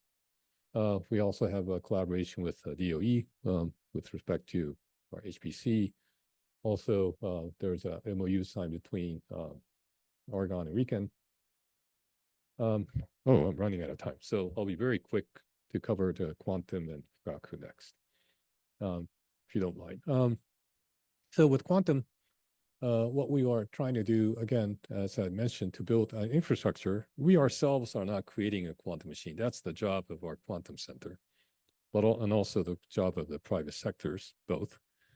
But what we want to do is to try to create a hybrid HPC quantum environment, because we recognize that if we take a look at a real algorithm, typically there are some parts that are amenable to quantum acceleration, but some that are totally wasteful if you run it on quantum machines. So then thus you want to run on a classical machine, but you want to have an environment where they're seamlessly integrated. So, so we have a new project where we're basically our objective is to create the software stack and the tools and languages and tools and also the algorithms, and look and also investigate the applications where these hybrid environments will be useful. So we have various work packages to do that. And also we are facilitating our center, as well as the portion of other parts of RIKEN, to incorporate these the real quantum machines as well as the simulators, in order to have a true test bed. So so these machines will come on, these multiple quantum machines, real quantum machines, are coming online as I speak. The Quantinuum machine will come online, I believe, in February. And IBM Q will come online, which will be housed at our center by May. And then we'll also have various simulators to allow for more exact simulation of quantum systems, error-free simulation of quantum systems. But all will be combined in a single programming environment. So this is a Quantinuum machine that's been shipped and being installed at RIKEN, at different campuses at RIKEN. We already have some tangible result. This is a collaboration between IBM and our team, or one of the RCC teams at RIKEN, doing more the physics and more the fundamental physics and also application work, where for the first time they were able to utilize both the IBM Q machine up to 77 qubits, but also the classical part involved solving a fairly large eigenvalue problem. So they needed to use about 6,400 nodes on Fugaku. So traditionally, a lot of these hybrid algorithms were very quantum centric and required very little classical. Like a lot of the variational algorithms have that property. So you really didn't need a supercomputer on the classical side, but this problem does. It's not a variational solver, but rather a more sampling based solver. So they have so they needed both significant qubits, but also significant compute on the supercomputing side, and they were able to come up with a very fairly good approximation of a sulfuric spheric substance. And for details, please read the paper. I'm not an expert on this. But yeah, so they were able to essentially do what could be considered as somewhat as quantum advantage. Maybe not so much true quantum supremacy, but what you can consider as quantum advantage, where solving, for example, solving this purely even on Fugaku would have taken much, much longer time. But the combination of the quantum and Fugaku, they were able to come up with a very good approximated answer that they consider as being a quantum advantage. Okay, so final words on Fugaku Next, and I can't speak too much detail about this because there are lots of NDAs, but like I said, we are hoping to have a machine design and build the machine by 29, deploy 30, hopefully. We'll see how it goes. What's different this time? So for Fugaku, it was the project and also the predecessor K computer and also the lineage of all the machines, all the Japanese flagship machines, were purely, was solely kind of focused on involving the Japanese vendors. This changed a bit in Fugaku, where we should, although the integrator was, and the CPU design was done by Fujitsu, there were a lot of external collaborators that were behind, that Fujitsu led. But the initial engagement was still with Fujitsu. So we try to change that this time by involving not just Japanese vendors such as Fujitsu, but also the US vendors, such as Intel, AMD, NVIDIA, and HPE. And well, you can consider ARM is somewhat subtle. Some people may say ARM is a Japanese company. Some people may say it's a British company. Some people may say it's an US company. So it's a combination of all three. But again, the point is that from the hardware perspective, we involved the US companies from day one in our feasibility study. Then, of course, we had a RIKEN and other exterior collaborator teams in the system side, system and software side, and also the applications, various application studies. So, and also we're changing the way we are engaged in designing and building machines by not having just one single timeline where we do the feasibility study, design, build, operate, which will be like a 10-year cycle, but rather totally overlap, more or less overlap the research as opposed to design, as opposed to operations in a much more tightly integrated fashion. So going from like the 10-year cadence to more like a 5-year cadence is the transition we're making. So feasibility study is ending in 24. As soon as it ends, we will start the study of our next generation machine, meaning Fugaku next, which we hope to deploy in like 2034 or something, if we get the money, of course. So, but having a lab, like having a center that'll be a focal point of doing all this research, not just the design, development, but also research, will help to implement this overall scheme. Well, that said, so in order to do this, we have created a new division within the center called the Next Generation HPC Infrastructure Development Division.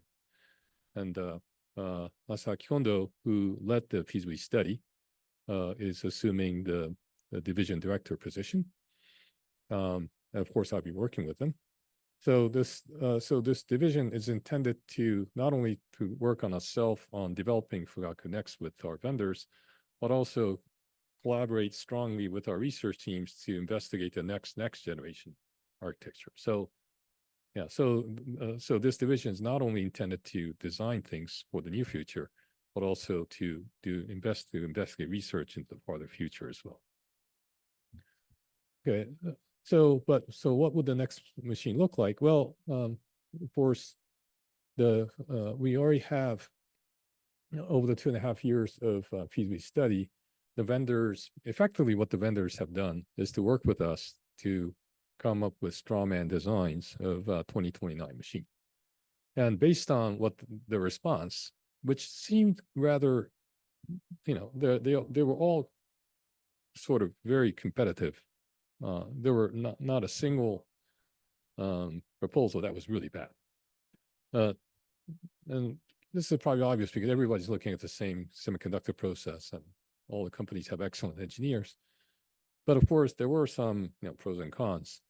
So we took all the results from the vendors, and now we're in the process of issuing an RFC or RFP for that matter, where we are now set to select the vendor or the coalition of vendors who will be engaged in the actual development phase.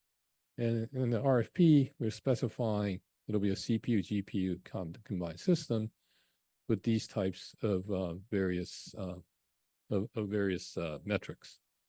For example, it should have significant increase in the memory bandwidth. So right now, Fugaku is about 160. Well, the specifications says, the vendor should try to shoot for something in the like 5 times that, like 800 petabytes per second. in terms of AI flops or operations, with sparsity FP8, we think the vendors can achieve something that approaches zettascale, like 600 exaflops or more with sparsity, effective sparsity. So we might be at the cusp of entering the zettascale era in this generation. So there are various metrics, and yeah. So these are. I won't go into details because I'm running out of time. But the biggest constraint is energy. So energy to move the data, as not just compute, is our biggest bottleneck. So we have worked with the vendors to minimize these energy requirements, both in terms of the hardware, but also the algorithms. So hopefully we can achieve the goal. And of course, we're looking at the software, we're looking at the storage, we're looking at the applications, the new types of algorithms, especially those that will be enhanced by AI. And hopefully we can have a new science target. So final slide. But we really want to achieve 2 orders of magnitude speed up, effectively nearly 2 orders of magnitude speed up for Fugaku Next compared to Fugaku. And I say this because that was also the scale of speed up that was achieved from going from the K computer to Fugaku. So where do we get this factor of 2 orders of magnitude? Well, so for simulation workloads, the raw hardware performance gain, maybe 10x or so, maybe 20x. Mixed precision or emulation will allow us to go from 2x to 8x. But then we incorporate some of the AI features like surrogates or physics-informed networks, and there are some work already that's being done for Fugaku. And some have achieved, order of magnitude speed up. So if we can combine all these, we can get maybe like 200 to 1,000 times more, which will be sort of like zettascale. Of course, the raw AI hardware performance, as I already said, low precision, sparsity, etc. We hope to achieve somewhat in the zettascale. But this has to be achieved under 40 megawatt limit because we don't have a gigawatt data center. Although we can go up to maybe somewhat close to 100 megawatts, but we can't spend it on a single machine.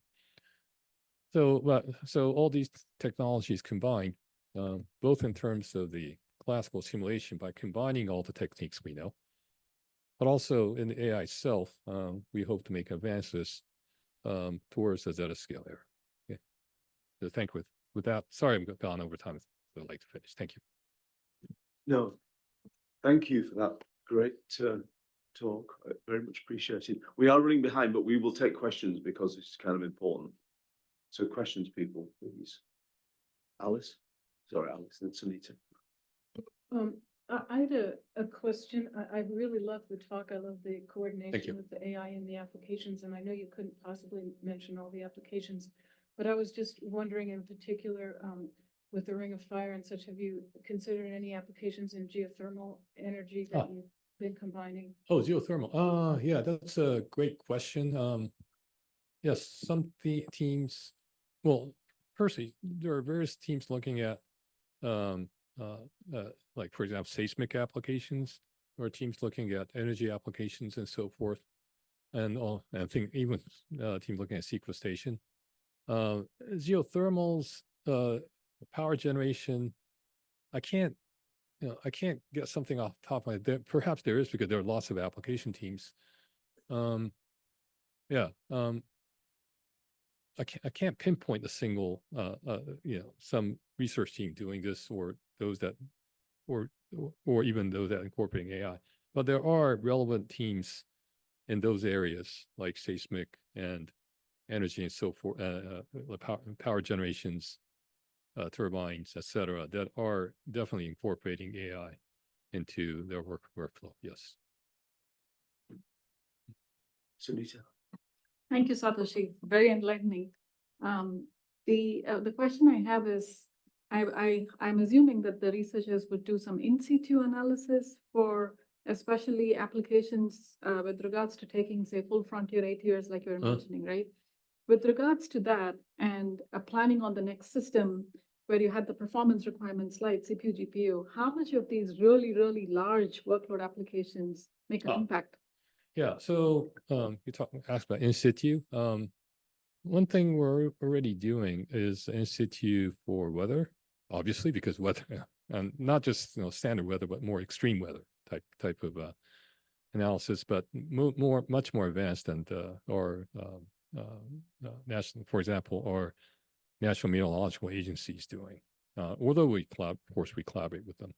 So with in situ, for example, for Osaka, with the Tokyo Olympics, and we're improving that for Osaka Expo, is to take multiple inputs from what are called phase array radars, which are the most advanced weather radar. They can scan over 100 frequencies all at once. Then you got this, gigabytes, hundreds of gigabytes per second incoming data across frequencies. And then we do real-time data assimilation of the simulation, and then create a very highly detailed, high-resolution forecast. And then we would multicast this to, depending on the people's geolocation, a localized weather forecast onto their cell phones. So that's what we intend to do for the expo. Also, there are other in situ analysis being proposed by biologists, because there are various types of high resolution instruments that these biologist people have. And also including not just their localized instruments like cryo-EM microscopes, but also the synchrotron facility. So those people ultimately, right now their mode is more like store data and and then do post-mortem analysis on Fugaku. But they want to, in order for them to get efficient, control the beam lines and so forth, they really want to move on to doing more in situ type of analysis to adjust the experiments in real time. And this also goes for biology people who wants to control the robotics experiments in tandem with computing in order to optimize the lab experiments, because lab experiments are very expensive. Yeah, so there are various types of in situ analysis that are being done. The only problem is that these in situ analysis, when you attach it to a big compute, is very expensive. For example, the weather simulation, we're still doing only as a demonstrative thing, because it occupies about 6 to 10% of Fugaku resource, which is pretty huge, right? About 10,000 nodes over the span of several weeks. So then the other people will see reduced capacity, and it's being justified because of the need to demonstrate. But always we always have to think about the new policies of how we allocate resources, because again, in situ can be very effective, but they can be very costly. Yes. Yeah. Thank you. Tony? Just a quick question. I was impressed by the Hyperion report about the value created by Fugaku. Do you know of any similar things done on the US supercomputers? Earl Yes. can answer that. I think you need a mic. Oh, Earl, I think you want a microphone. Yeah.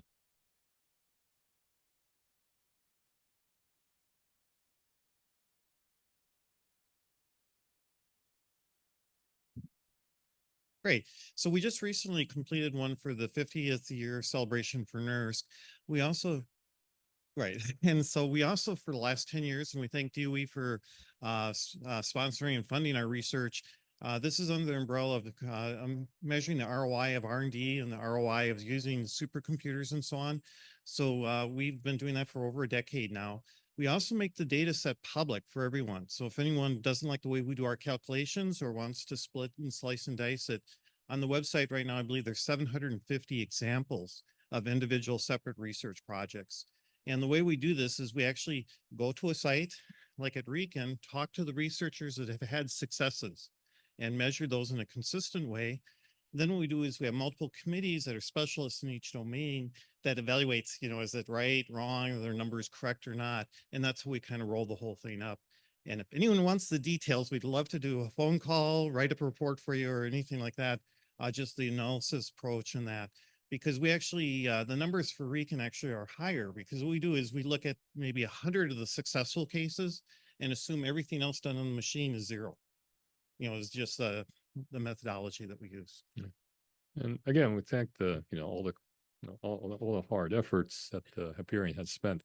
I think I would say that the one thing we have tried to do, in particular, is try to, have you sample a lot of our industry clients, which may have contributed to higher ROI, because there are direct implications. So, yeah, but still, it's been very, very broad, and so our figures so the numbers they came up with not only include our stuff, but results from 750 or so samples that Earl and his team has taken. So it's fairly trustable. But that said, some government officials of the country, whom I shall not name, but somewhat have some affinities to you, their initial reaction was, "Oh, this can't be true," and it's too high.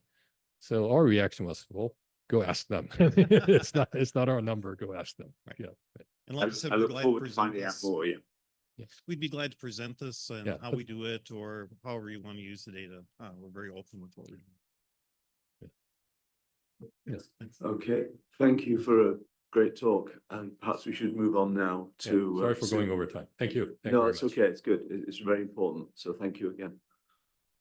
Let's move on to Sudip.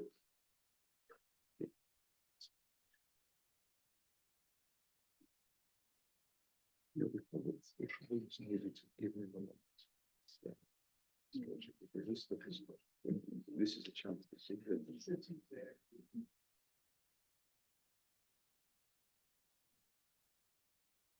So I wanted to just begin by thanking Jaren for a very kind invitation to come speak to you all.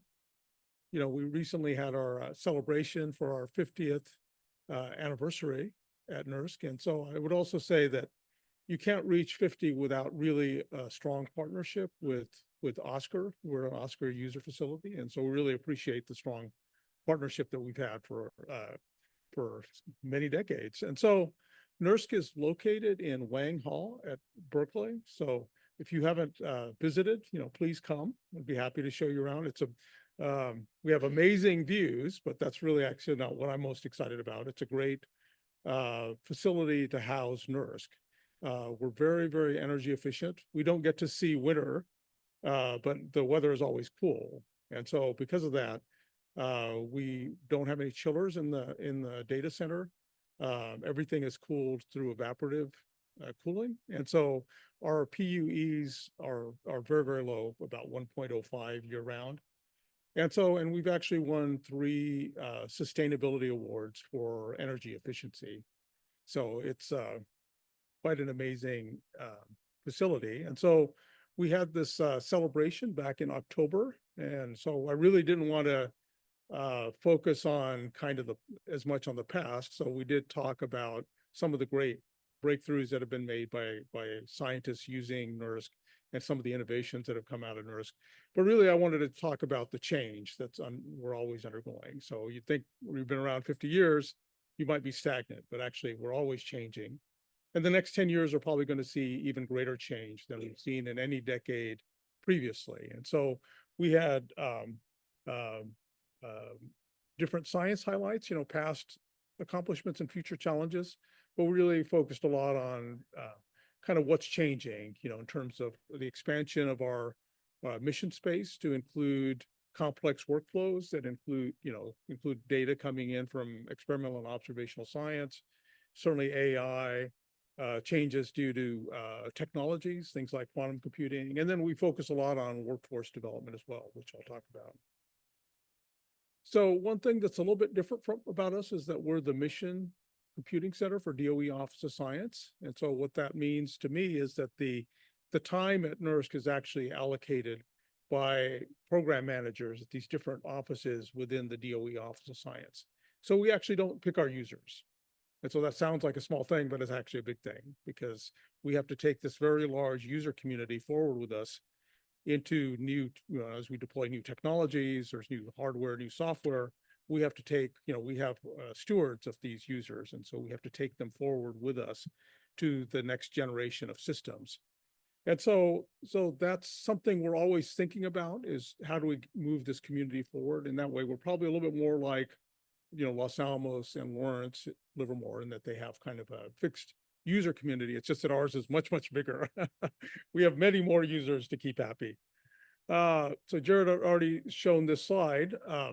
NERSC originally was, the first 22 years were at Lawrence Livermore and moved to Berkeley in 96.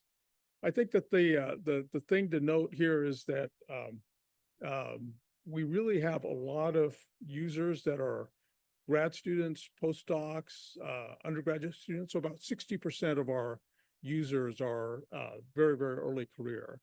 And so our PIs tend to be more experienced, later career, but the people actually doing programming at NERSC are generally students in early career. And so many times we get about 3,000 new users every year. And so for at least 1,000 or 2,000 of them, their first experience with high performance computing is at NERSC. So that's really, we focus a lot on things like training and how do we scale things up to this large user community. So we're very proud of the fact that up till now we had 6 different Nobel Prizes that we were associated with. If you've seen Big Bang Theory, George Smoot was actually the hero of Sheldon. So both George Smoot and Saul Perlmutter were in Big Bang Theory, but we've had a number of breakthroughs at NERSC. And then we were very excited that I think this was also on one of Jaren's slides, is that David Baker just won co-won a Nobel Prize for chemistry for designing new kinds of proteins using various techniques, including AI. And so they were actually among the first teams to have access to Perlmutter when it arrived in 2021. So they've been really extensive users. So really all their computing from 2021 till now has been on the GPUs on Perlmutter. And so we got some very nice quotes from them. And so they've used actually over 1.5 million GPU hours on Perlmutter. And they continue today to be, among our biggest users. So, it's great to have these things, things like Nobel Prizes, significant scientific results. But really, we're always looking at, how do we do these deep engagements? So we have this NESAP program to work with users to get their codes and workflows ready for next generation architectures.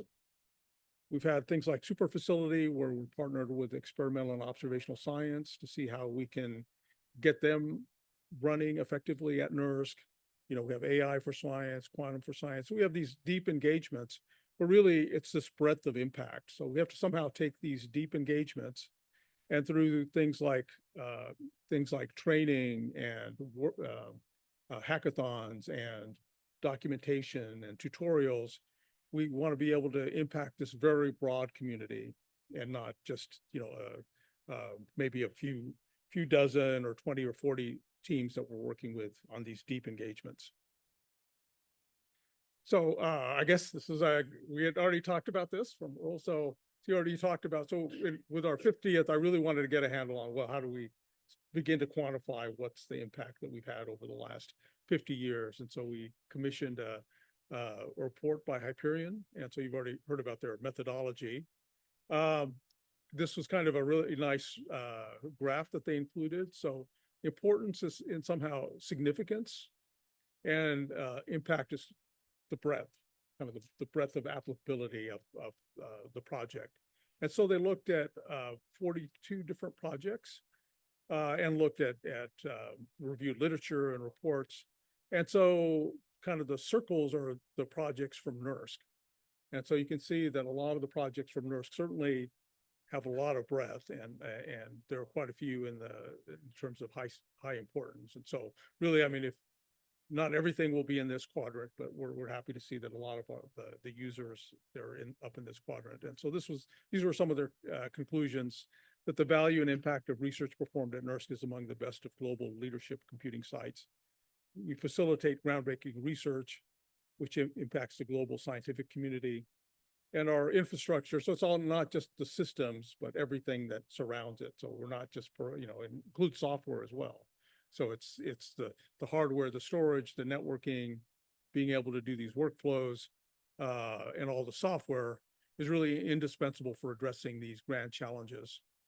And so they noted that superior NERSC processes and personnel are key to accelerating researchers' time to science. So anyway, thank you. So a lot of times we get asked, well, what's the user facility? So yeah, we have a building, we have a computer, but this is really a user facility. It's really the expertise of all the people that we have. And we have a great team that's very, we have attrition. We have people going off and doing great things. And we have to keep attrition manageable. I mean, I always say that if no one wanted to hire our staff, then we'd be doing a bad job. Right? And so we have to keep it manageable, but we have a lot of people who stay because they're very dedicated to the Office of Science mission.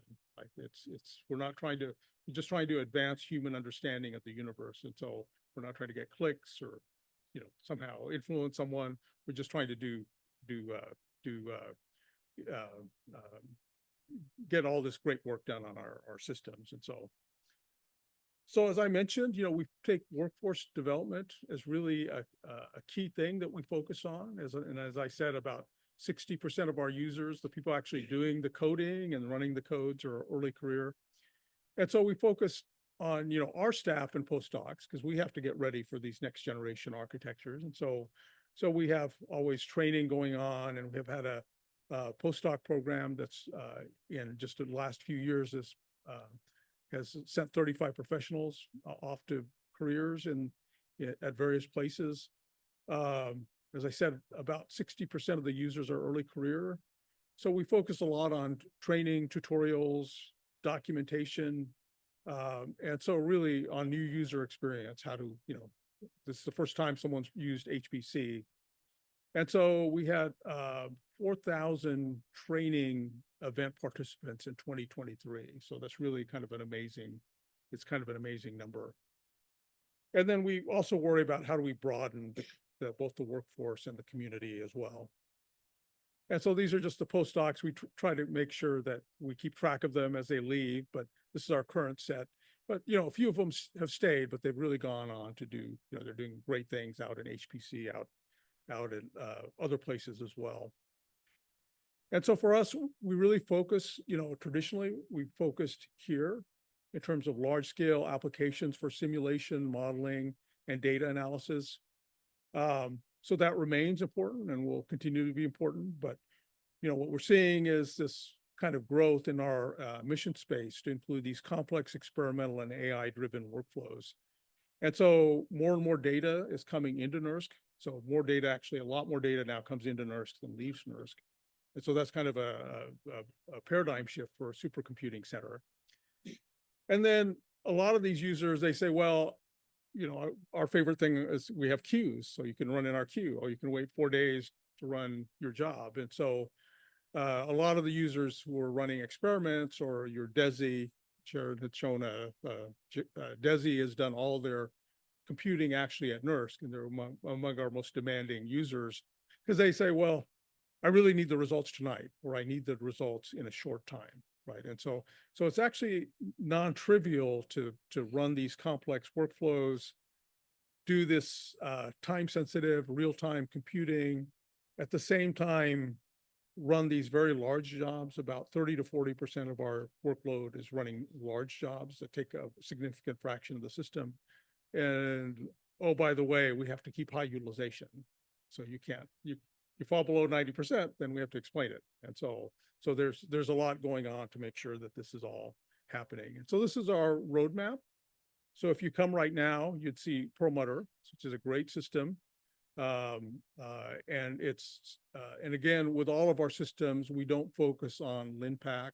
So there's never any LinPack requirement in any of our RFPs. And so, and if we, so we really kind of try to deploy a system that's best for the scientists that compute at NERSC.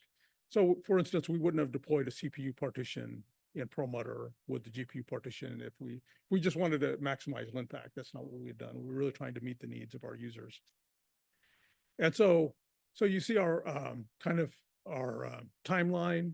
So right now we just did the CD2. So thanks to Ben and Jordan, they came out for our CD2 review for Nurse 10. So we're hoping that in a few months we'll be able to actually announce the system. And then we're also working already on a Nurse 11, thinking about what kind of technologies might take place. So as we've gone from here left to right, we've kind of focused more and more on energy efficiency. So that's been one big change, going initially to many core CPU architectures to GPUs, and then kind of continuing that with Nurse 10. And then we're looking at technologies that would further improve energy efficiency out in the Nurse 11 timeframe. And then, as I said, this other change has been, back in Corey, we had some experiments and we did simulation and modeling, and we saw a little bit of AI and experimental data with Perlmutter. And with Nurse 10, it's really been designed to do this all in a coupled way. And so it's not that our users just want to do AI, or they just want to do experimental data analysis, or they just want to do simulation and modeling. In many cases, they want to do all of these together. And so that's really kind of the challenge. It's not just, we're just not doing AI. We have to couple all of these things together. And then the data is coming not necessarily from previous simulations, but from anywhere around the world. And then in the future, you've heard, I'm sure, about IRI. But our goal is, and I'll say a little bit more about IRI later, but our goal is to really have HPC workflows running seamlessly in IRI. And then, as Satoshi said, we're really going to see pervasive AI impacting everything that our users do and that we do. And then we're also looking at new technologies like quantum computing. It's like, what's the landscape going to look like in the 2030s? So as I said, I'm hoping that we'll have an announcement for Nurse 10 in a few months. But it's really focused on these complex workflows, complex coupled workflows. And the goal was to provide 10x performance on actually real workflows over Perlmutter. And so some of the differences that you're going to see is, one is that the system will be able to support GPU and CPU portions of complex workflows. We're looking at doing that through co-scheduling, so that it turns out a lot of the GPU jobs when they're running aren't using much of the CPU. So there's a opportunity to actually have a CPU job running on those nodes. How we calculate utilization in this kind of realm is not entirely clear, but I think there's a potential to really effectively use the systems. And then we're going to have AI and compute optimized partitions. Kind of another exciting thing is that, so our biggest complaint of our users is that they don't have enough time in NERSC. Their second biggest complaint is IO. And so, we'll have a very fast platform storage system that's all flash. But they really want, in many cases, they want reliable IO. So they say, well, it doesn't need to be necessarily as fast, but we really want a certain level of quality that's ensured. And so we'll have a separate file system that's really focused on quality of service for different types of applications that aren't doing just checkpoint restart. And then we're going to have a workflow environment that's very, very robust, that will be reconfigurable to support complex IRI workflows. So to be able to do things like batch, compile, run Jupyter, cloud native data capabilities, and really with integrated containers. And, really, so it's not just about the system, but it's also about the entire ecosystem. So you really have to design everything together, because have to be connected to also things like tape archives, the community file system, gateways to, through ESNet, we have over a terabit connection to the outside world, to all these experimental facilities, other ASCAC facilities, to the cloud, to edge computing. And so, as I said, we always worry about scalability to our, the scalability of systems. We're always worried about scalability of to our users. And so NESAP, which I mentioned, we formed these deep partnerships with about 20 science teams at a time. And so we directly improve their workflows, and then take lessons learned from these deep dives and apply to the nurse community. And so when we started, we had we were looking at Corey. We had a NESAP people getting ready for Corey. Then we started working on GPUs, and so we had about 40 NESAP teams. And so 40 teams is only, you know, 140 out of 800. So that's a you know, very small number. But as we've gone forward, now we have applying those lessons learned to the broader community. About 75% of the nurse workload is now GPU ready. And so kind of another, so this was kind of getting ready for Perlmutter. You know, we had co-design, early access to hardware. These were kind of the things, our strategy in terms of working with the users. Jack Dislip, who leads NESAP, he was very nervous about he committing to 16x. So that was our goal, 16x over Edison. And so he really thought that was a stretch. But in the end, we saw about a 73.5x improvement. And that was really due to improvements in algorithms in addition to the hardware. And so this kind of pictorially shows the impact on the broader community. So this is kind of before NESAP. So in dark green so this is a pie chart of different codes that use and the amount of time that they use at NERSC. And so there's a very long tail, but there's about 40 or 50 codes that use a lot of time. And then there are hundreds of codes that use the rest of the time. And so in dark green were codes that were ready for GPUs, and in light green were codes that we felt were potentials for running on GPUs. And then after NESAP, so our current state, you can see that there's a lot more dark green. A lot of the light green has become dark green. So there are a lot more codes that are actually running on GPUs than when we started. So now we have, you know, thousands of users that are running very routinely on the GPU partition. And so really the facility workload balance is evolving. So this is a slide that Ben has used as well. But you know, as we go forward, you know, we're seeing this across ASCAC, this move to simulation and AI and experimental data analysis all needing to occur at the same time. So at NERSC, we started this super facility project where we were working with about 30 experimental teams, getting data-friendly features on Corey.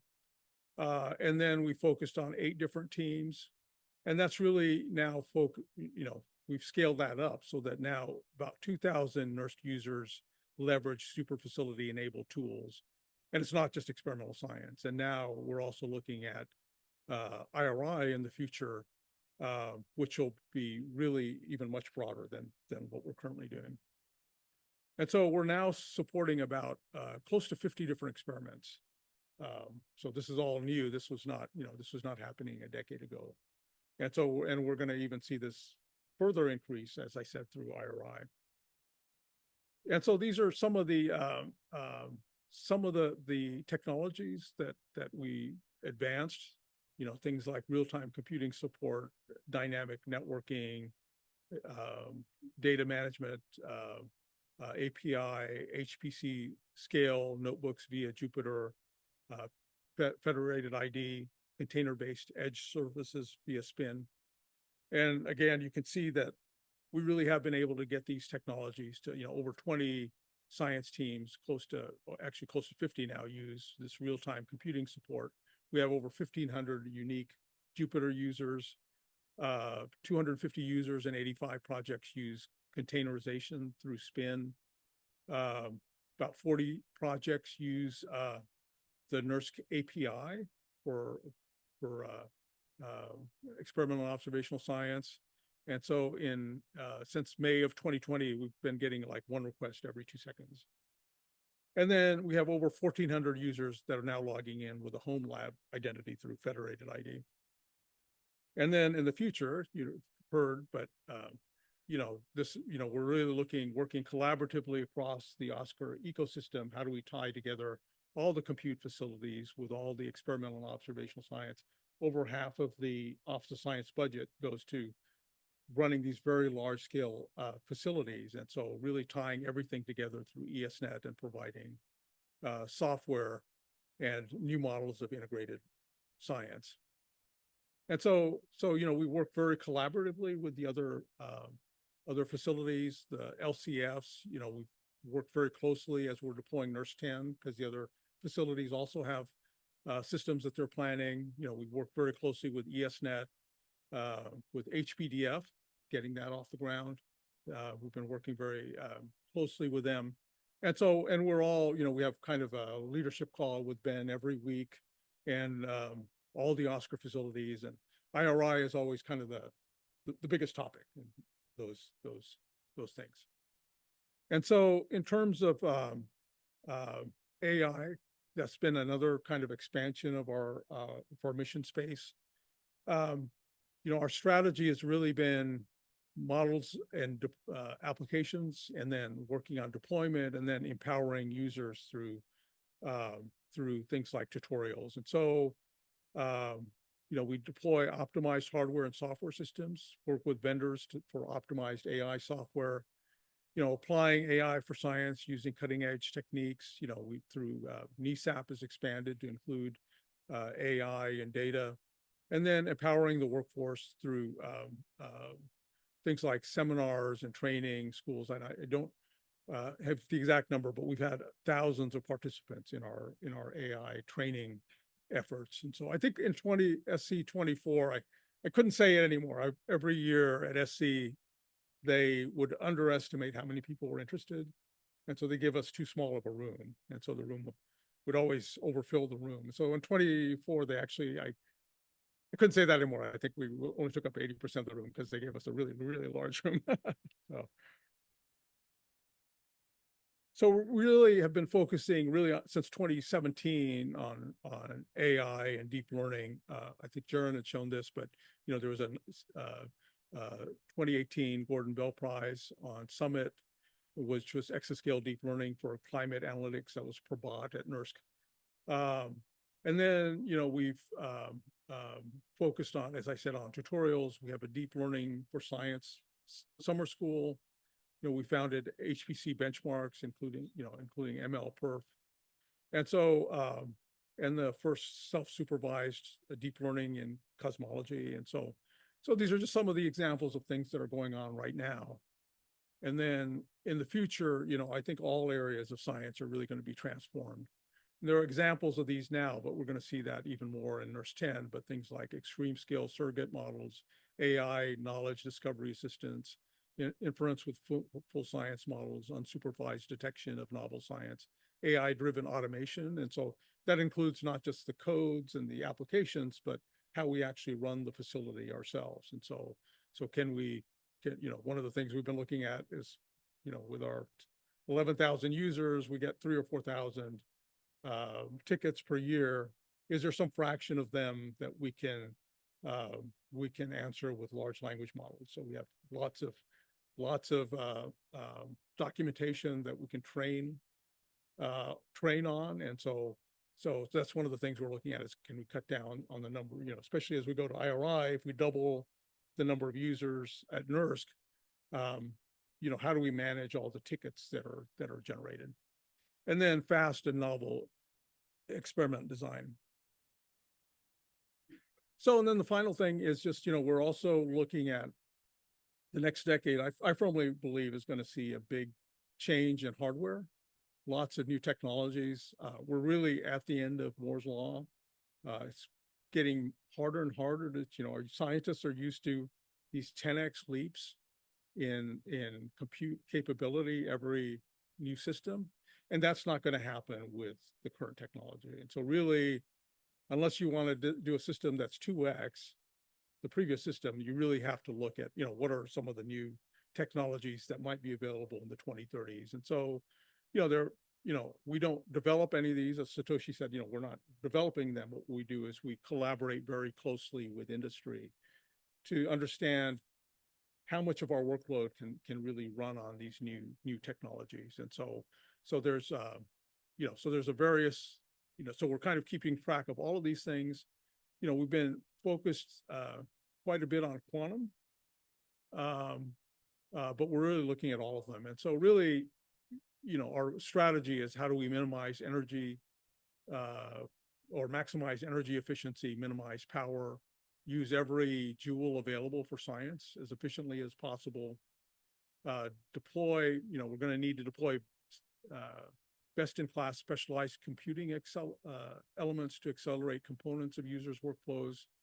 And then we're going to need to continue these NRE and co-design efforts and really develop representative benchmarks, especially for things like workflows. And so why quantum computing? So we actually, so we wouldn't be interested in quantum computing if we thought, well, a few dozen applications could use it. It really would have to have the possibility of touching thousands of users and hundreds of codes. And so this is, again, that pie chart with the different codes and how much time they use. And so it's grouped a little bit differently in that it's grouped, instead of the most time, by different areas, different science areas. And so, so you can see that a large number, over 50% of the cycles currently actually are solving some kind of quantum mechanical problem. And so there's actually a potential for them to directly be able to use a quantum system. And then there are about 20% of our cycles are non-quantum mechanical problems, but there's a quantum algorithm that's been proposed for them. And so, there's kind of a potential to actually impact a lot of what we're doing. And so this is kind of our roadmap in quantum, is that right now we're enabling user access to different quantum hardware. Especially with QEra and IBM.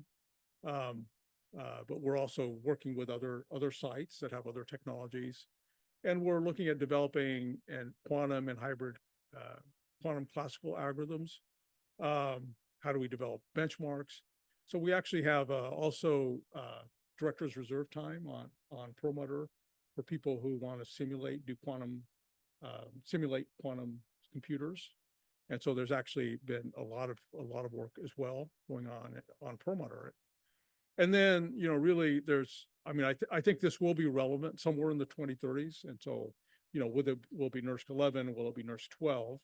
I think that's a question, but this could be really a big change, in terms of a computing center. How many more staff do we need? How do you tie a quantum system to a classical system? How do you move data in and out? How do you compile? What's the software look like? And so there's, I think there's really going to need to be a big community effort as we get into the 2030s if this looks promising. And so you really could see potential quantum hardware in terms of people wanting to run on NERSC 11 for hybrid workflows, where part of the workflow runs on potentially a quantum system, or loose coupling where it's just a native application that's running just on the quantum accelerator. And so there are different types of science areas that might be relevant. And so I think we're doing our due diligence here. We're looking very hard at this. We don't want to be surprised, but I do personally think that the supercomputing centers will look a lot different in the 2030s than they do today. And then actually, where do you put it? We have these great facilities, but hey, there's a lot of metal in there. So, what do you need to actually house one of these as well? So just kind of final thoughts. We've deployed numerous innovative supercomputers in the past. The challenge for us is this large community. So we can't deploy a computer and then look for users. We have to take our users with us. And there have been lots of scientific breakthroughs and publications, but I think that the next 10 to 20 years will see even greater change than we've seen in any previous decade. And that, as I said, is driven by this expansion of the mission space, things like IRI and AI, the end of Moore's Law, and really an opportunity to use AI to revolutionize science and operations. And I would say that I was telling them, well, 50 is, we really should be doing 2 to the 5th and 2 to the 6th. So the next big one will be 1 million in 14 years, when NERSC turns 1 million. I don't think I'll be director, but they do a celebration for the 1,000th anniversary. I'll come back. Okay, and that's it. Okay, thank you. Thank you very much. Should we take questions? A couple of questions, maybe, Alice? Yeah, I have one. Well, first of all, I want to say thank you so much and also comment that the first thing we do with a new graduate student is look up, is there nurse training? When's the next one? And how can we get them on board? So thank you for that. And I had just a couple facility questions. I'm sure you're thinking about it, but for Quantum at NERSC, you have the nice innovative cooling center there. How have you thought about how that would be affected by introducing a quantum computer? And also, what about the earthquake situation? Yeah, so in terms of we have great energy efficiency. I think kind of the next step in terms of looking at that is we're really focused on water as well. So if you want to be like a green computing center, I think you have to look at water usage as well. So with NERSC 10, we're actually deploying dry coolers, which we're hoping will dramatically decrease the amount of water evaporation that's occurring. So I think it's a continual thing. There's always things that we can do. We're always looking for how do we improve our energy efficiency. In terms of earthquakes, the building is actually very, very safe. It's probably the safest place you could be in the Bay Area. It was designed to withstand earthquakes, and we actually have a seismic floor. So if you're on that's actually the best place to be, because the building will shake and the floor, the whole computer floor is on casters, and so the intent is for it to stay still. And so anyway, I don't know if that answered your question, Pat. Tony? Just one quick question. You mentioned the collaboration with JLab on the high performance data facility. What is the status of that at this moment? Ben is probably better to answer that than I am, but I'll just say that, we have HPDF is a collaboration between JLab and Berkeley Lab. We have very regular communications through Ben's, weekly calls. And then I have one-on-ones with Lavanya, who's kind of the co-director at Berkeley with HPDF. And we have a number of staff actually embedded, HPDF has this challenge of staffing up. So we actually have lent some of our staff, like Becky Totsky, who's our program manager for NERSC 10. She's also a deputy program manager for HPDF to help them out. And then we also have Shane Cannon. So we have other staff that are helping out. And then we're looking for opportunities to leverage. So I don't know, Ben, if you want to say more. It's very briefly, the first tranche of funds for the HPDF project arrived in the hands of JLab and Berkeley Lab in May. So those FY24 funds. So when the government completed the Congress and the administration signed off on FY24 appropriations, of course, it was a late binding thing this year. So the good news is the project team is alive and kicking. They're in a hiring mode. And JLab has just installed a new project director in October, who came actually from ESNet. And just this week, they held their a deep dive on risk management, which is like oxygen to projects. So there's a lot of activity going on within the early days still of the project, and they're gunning for a critical decision one later this calendar year. Okay, thanks everybody. Let's move on to our final presentation from Michael Cook on the DOE Public Access Plan. Okay.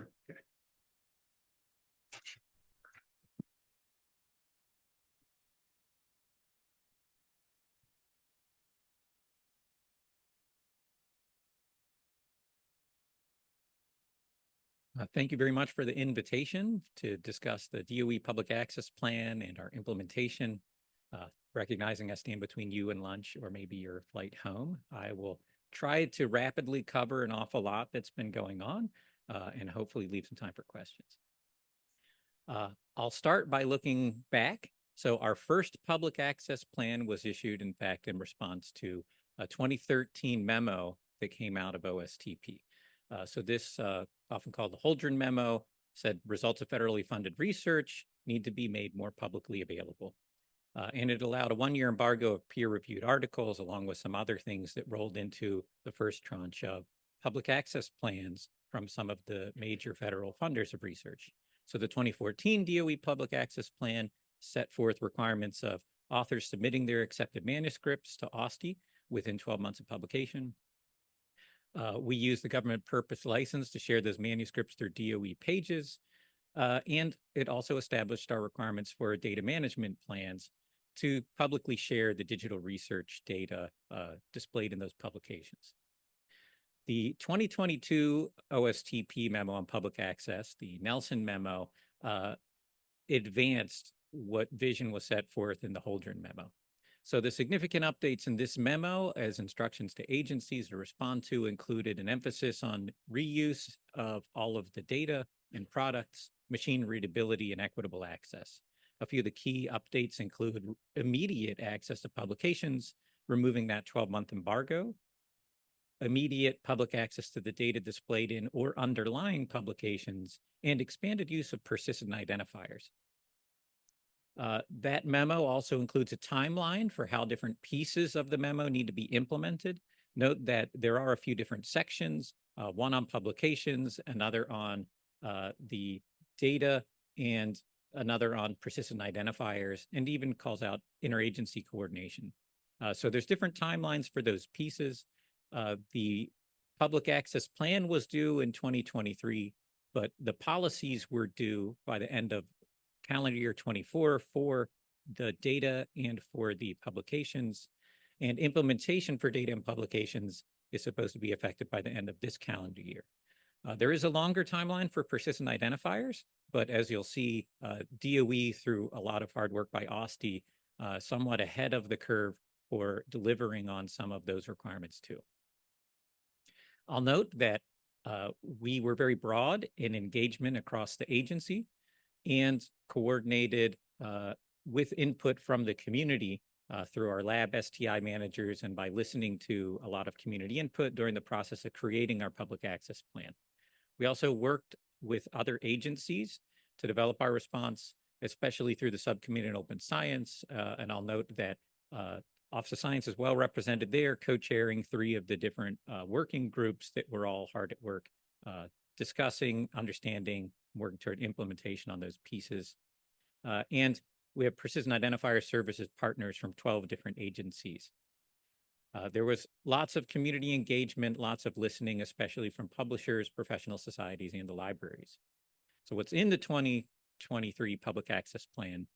In broad strokes for publications, we're moving from the 12-month embargo to immediate access upon publication. We'll allow continuing to submit manuscripts through eLink, but asking for that earlier in the process at the time of the manuscript being accepted so that we can process it, and then we'll provide access through the DOE Pages repository as we currently do. We will emphasize that author deposited of accepted manuscripts, what we call green open access model, although allowing for the paid gold open access model, as long as those costs are reasonable. I'll actually cover data in much more depth, so I'll leave that for in a few future slides, but it's here as an easy one-slide reference. And finally, on the persistent identifiers, we will be collecting a lot of metadata associated with publications and data that will include authors, affiliations, funding with associated persistent identifiers, and persistent identifiers for the outputs. We're going to instruct researchers to obtain a persistent identifier for themselves to use when publishing and reporting R&D outputs. And those researcher persistent identifiers have to meet common core standards actually established in National Presidential Memo, Security Memo 33, NSPM 33. There's only one that meets that, and that is the ORCID ID at this time. Also, there are persistent identifiers for awards called out in the memo. DOE is very engaged with other agencies to understand what that could look like moving forward, and we do offer some services to our user facilities on that front. But as of this time, there is not a government-wide persistent identifier defined for awards. A big piece of our rollout, and a lot of what I'll talk through the actual implementation of today, is codified in the update to DOE Order 241.1c on scientific and technical information management. This order ensures that we're handling our scientific and technical information, or STI management, across the agency, requires the collection, review, preservation, dissemination of all those outputs, the STI we collect, and requires roles for federal staff and contractors, so read that as our laboratory community. We updated it in 2024 that's going to be how we implement a lot of pieces of the public access for publication, data management, and the PID requirements. But the order addresses more than just public access memo. So if you read through it, you'll see that it also addresses the S&T risk matrix, NSPM 33 PID requirements, controlled unclassified information requirements. And we're holding a series of rollout webinars. In fact, 2 this week already occurred with the laboratory community to help explain and answer any questions about how we'll move forward implementing this order. For publication implementation, we're publishing revisions to the order and the contractor requirements documents, or CRDs, that will affect the laboratory contracts. We'll be updating our solicitations. These move from funding opportunity announcements, FOAs, to NOFOs, notice of funding opportunities. For those unfamiliar with the nomenclature change, also our award term that goes out the door with any of those financial assistance awards, the checklist for reporting on financial assistance awards, and the guide that DOE uses those who are involved in the process to help move that process along. And of course, socialize all those requirements changes with our webinars and more training on STI. E-Link will continue to be how people submit their papers, including the full text PDF. We will ask that as soon as an article is accepted, it is submitted into the E-Link system so that we can make that available without delay after publication time. And that requirement is in effect for labs and financial assistance, but is in a transition period to adjust to the new workflow and requirement. And I'll note that there is a process to work with site offices to get CRDs actually into lab contracts. And there's also a cycle of when we'll update terms and conditions of existing financial assistance awards. Those might happen at the next modification with continuation every year. Also, for providing access to the publications, we'll continue to use DOE pages to remove that 12-month embargo. I want to emphasize that author's choice is very important here. We allow authors of manuscripts to determine how best to share that information with their scientific community. And if gold open access, paying the publisher or using a publisher that can make the article open access by paying fees to do so is the best method of doing that, that is an allowable cost. But we will continue to emphasize and encourage and use our green open access model that involves submitting your accepted manuscript to AUSTI, which does not come at any cost to any of our PIs and is put forward in our terms and conditions, always allowable under that government purpose license. To dive into the data management changes, I'll start with a quick overview of where we currently stand. So the current data management plan requirements in effect are based on that 2014 public access plan. We set forth some principles. We want to enable discovery while sharing, preserving the scientific record, and making sure that costs can be managed reasonably. And you'll see that our requirements focused on explaining how a PI could share, preserve, validate the data, making that data in publications available, making sure that data management resources that might be used outside the scope of what we fund in the award are in fact available. And there is a list of privacy, security, confidentiality concerns that might limit data sharing in the existing requirements. I'll note, we do review DMPs, but across the agency in particular, there's a lot of flexibility in how that process is handled. For instance, the Office of Science asks for data management plans at a time of submitting a proposal. In some other programs that might be requested during the award negotiation phase. A given solicitation or program might add requirements to these baseline agency requirements, and we do support implementation by providing budget for the approved scope of work. Those requirements and guidance will continue to be applicable through the end of this fiscal year, September 30th, 2025. The significant changes in moving forward under the new public access plan are highlighted here. First, we'll change the name to help clarify the rollout to our community. We'll add the word sharing there, emphasizing that these plans are about the public sharing of the data underlying the scientific results that are produced. We're also emphasizing maximizing the appropriate data sharing in our principles, and that rolls into how we frame the requirements. And on our side, we'll try to use our reporting requirements to enhance compliance monitoring and enable some evaluation metrics of the impacts that sharing data has. So some of the specific changes are some wording changes. We'll now call the data we ask people to share the scientific data that enables validation and replication of the research findings. We're also setting a timeline for when the data underlying publication should be made available, and that's at the time of publication. I'll note this is not at the time of creating the data or taking the data, but when the publication comes out where that data underlies the results. We're also asking for a timeline for sharing other scientific data, realizing there may be data that benefits the community that isn't necessarily tied to a scientific publication that was created through our funding. And finally, we ask that the repositories used to share the data should align to the extent practicable with NSTC guidance that came out earlier in 2022 called the desirable characteristics. And I'll touch on those briefly in the next slide.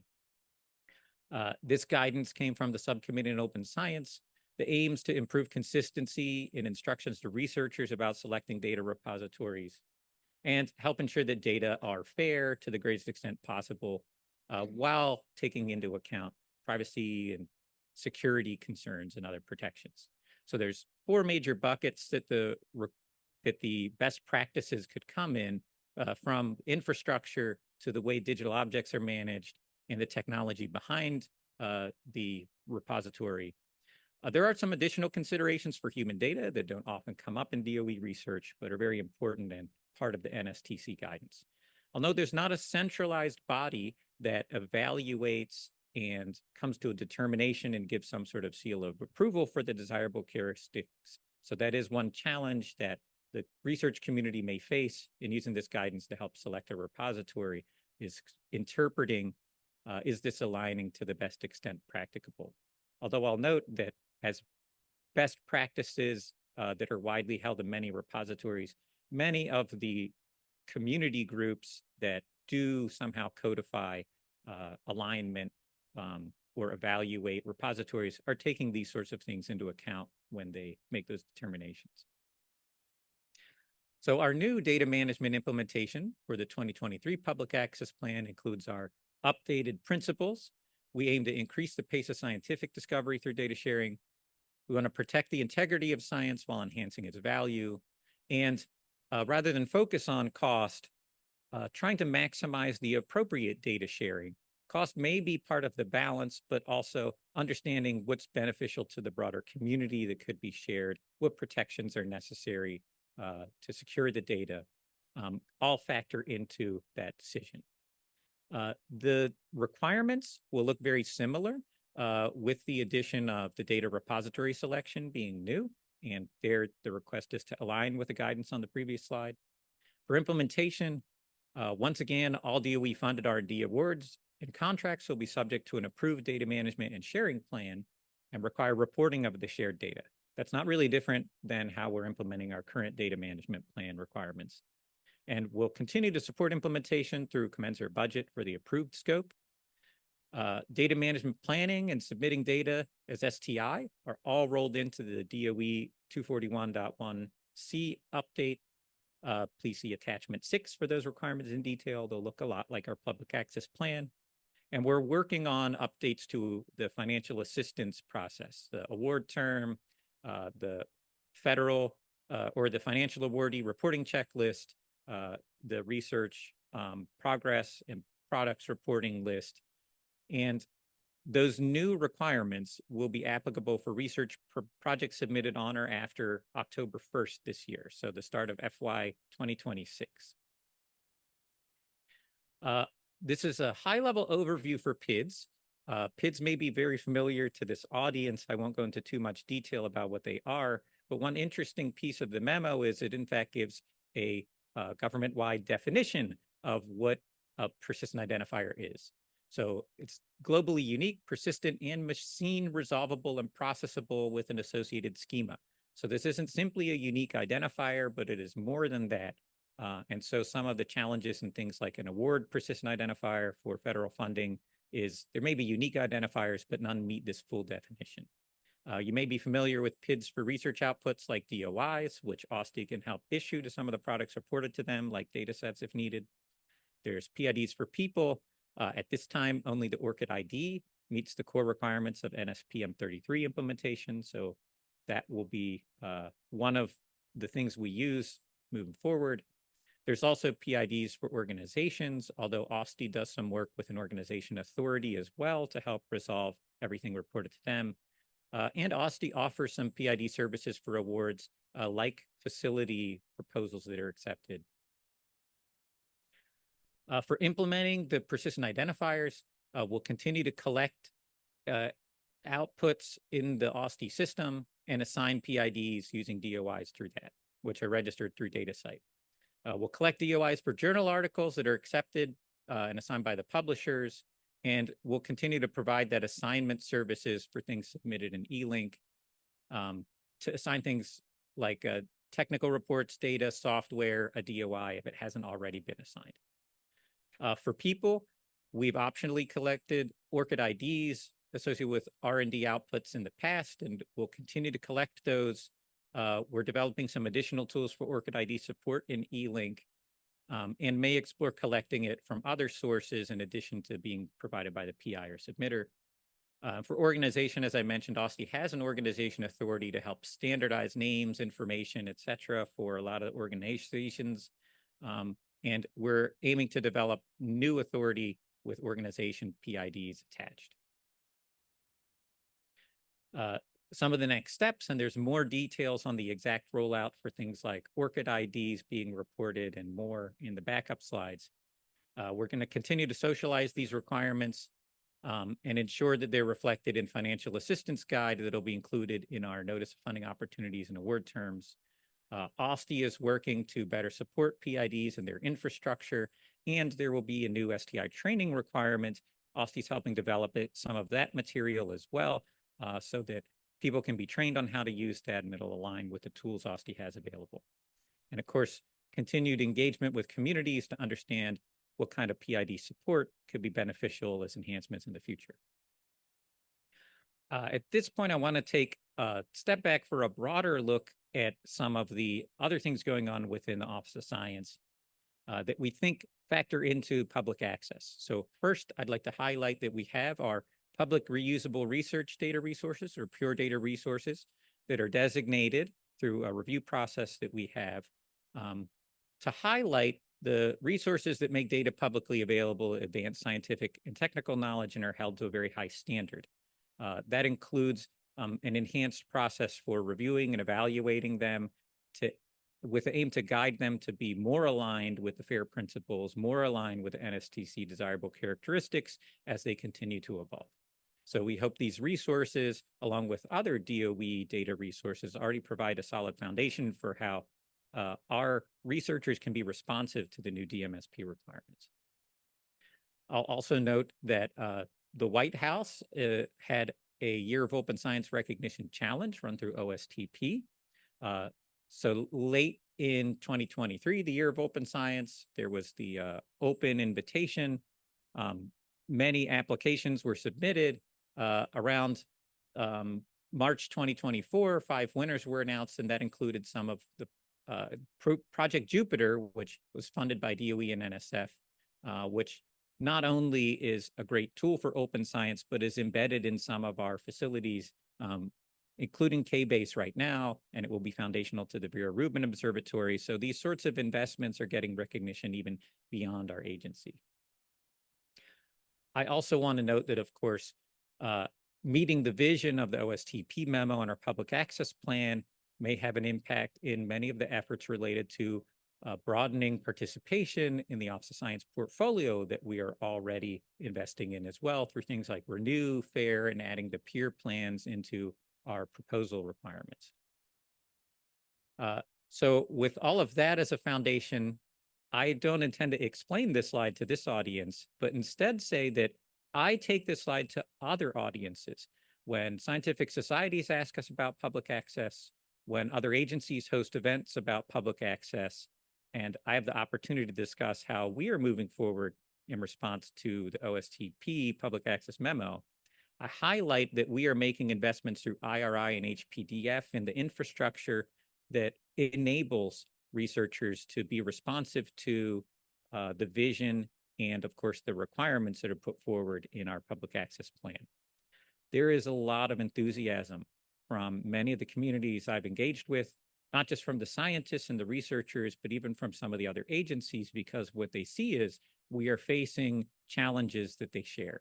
Across the IRI and HPDF investments, we're trying to understand how we can move forward on many challenge areas that others face as well. And so I think there's great interest in people working with us, working with IRI and HPDF, because they see the same challenges and want to understand how they can progress in them as well.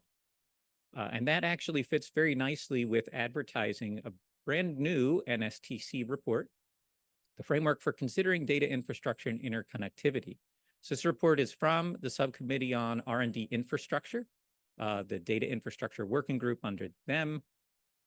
The aim is to provide a high-level framework for considering data infrastructure and interconnectivity while looking at all phases of large RDI projects like the user facilities and many other big projects that DOE and other agencies sponsor. We identify several prevalent challenge areas that are often faced when considering and upgrading data infrastructure, and propose some collective agency and community actions to address some of those challenges and move forward. So the hope is that this framework is a useful resource very broadly. The first big piece of the report is principal consideration areas for data infrastructure design. It's set up as a series of questions in these major areas to walk through and identify some of the challenges that may be faced by data infrastructure, especially as it looking to be interoperable with other elements of a broader ecosystem. The cross-cutting challenge areas are aimed at prescient things that need some immediate attention. While the framework and its questions are meant to be a bit more evergreen, these 5 challenges, transferring large-scale data, integration and interoperability, integrating and operating in the commercial cloud, sensitive and secure data, and workforce development and training, many of the different projects that we worked through and considered in this working group, we're facing all of those challenges together. And finally, there are recommendation areas for collective action, especially across the agencies. First and foremost, disseminating and exchanging practices since there's so many common challenges. On the coordination front, some of the recommendations include strategic planning that might be joint between partnering agencies on some of these topics, coordinating with our international partners, understanding how the federal government can approach cloud operations and more. And then, of course, some recommendations to look at workforce more holistically with the idea that this workforce might move between projects that are sponsored even by different agencies and are part of an important element of the workforce ecosystem that we need to sustain our R&D projects. So we have a vision for implementing this. We want to enable people to be responsive to the new data management sharing plan requirements, but they need to partner with the data computing and networking experts to put together a good plan and implement it. We want to integrate persistent identifiers into their workflow and connect all the different outputs that we think are important. We already collect data and code and more as STI beyond just the journal publications. All of that is important to the DOE. So we want that citation to enable reuse, replication of the results using the code and tools, and perhaps new modes of doing science, especially as we bring more AI tools to bear and more of these connected computing ecosystems online. And finally, career impacting recognition for contributing all of these other elements of open science beyond just journal publications. If we can build into the infrastructure an easy way to connect all those pieces, it could set the community up to really get a positive impact from making all those pieces available. So some of the questions in looking forward, how can we enable researchers to do all of this while also letting them focus on the science? Can we integrate that into how we approach our infrastructure investments in the Office of Science? Can we provide useful guidance? Are there best practices that communities can establish and share that help foster this as well? we want to enable scientists to explore the new opportunities made possible by fair data, while also recognizing the impactful data, code, and tools and the people behind them. And of course, can we lower the barrier for participating in our science at the same time? I'll stop there and happy to answer any other questions. Thank you. Thank you. Questions? So one quick question. For your DOE-funded academic researchers, when they submit a paper to a journal, do you recommend a sort of rights retention OA policy or that they should adopt? Or is there left to the publishers to determine that? It's left to the author to determine that, but I will point out that the government purpose license that enables us to collect the author's accepted manuscript in the AUSTI's eLink service, that is embedded in the award term and established at the outset of the award. So in general, that right is retained by the DOE, regardless of what an author might select as options with their publisher, because we established that at the beginning of the award. And that's even for academics at universities who are funded by DOE? Yes, that's in the award term of financial assistance agreements. So, okay, last comment. I think it's an exemplary program you have, and I think you're miles ahead of most other places. So congratulations on putting something together like this. Great talk and comments. So we're running behind, so let's hold it there. But thank you so much. You are doing really good things. Moving in the right direction. Thank you. Okay, we have to take public comments at this point. So, do we start? Let's start with the back row there, Ed.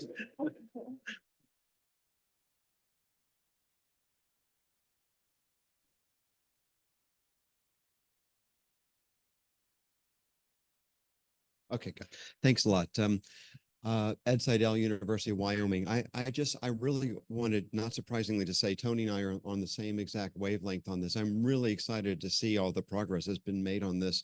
And I wanted to ask, also from the university point of view, will HPDF or other DOE facilities be available for academic researchers to store their data appropriately, linked to publications, so that they may not have the appropriate kinds of repositories in their home institution, or there may not be one that's available, may not be in astronomy where things are very well organized and so on. So could this be a place where, well, first of all, DOE funded researchers would be able to put work, but then also could others also use this? Because maybe to go a little bit more with the open access, with supporting even gold or green open access, and then with the advances in machine learning, it's going to be really exciting to see, as machine learning is able to look at publication over publication over publication, compare results, look at the data and so on, that individual researchers would never have the ability to do.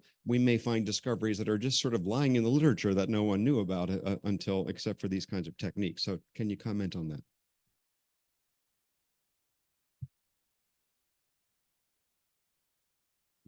Okay. So I think whether it's HPDF, whether it's OSCAR, whether it's Office of Science Leadership, as exemplified by Michael's presentation, absolutely your ideas are in the frame of mind as we scope HPDF, but there's a giant but, which is, as we know, the infrastructure costs, and scalability is a dirty word. And so that's even in the early stages of HPDF. I know that we've discussed this too through the privilege of our work together through the ASCAC Facility Subcommittee and your engagement with the projects.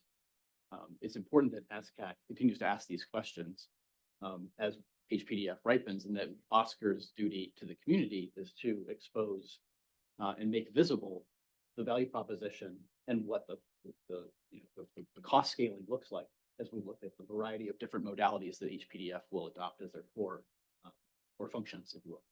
Good. Okay. I will be asking more questions. Here you go. I'll start there. Thanks.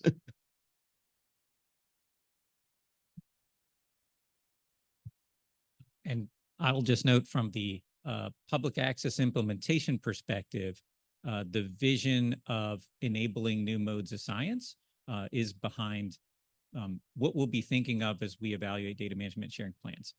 how could this data that's shared be used in new ways or pulled together in order to open up new directions in science? And that's what we hope to see come out of this. But we also wrote those requirements to be flexible to meet different scientific domains where they are at. Some have very well-established standards for sharing that data that might be useful beyond the scope of their research. Others will need to go through the process of developing standards that might enable that sort of new multimodal analysis.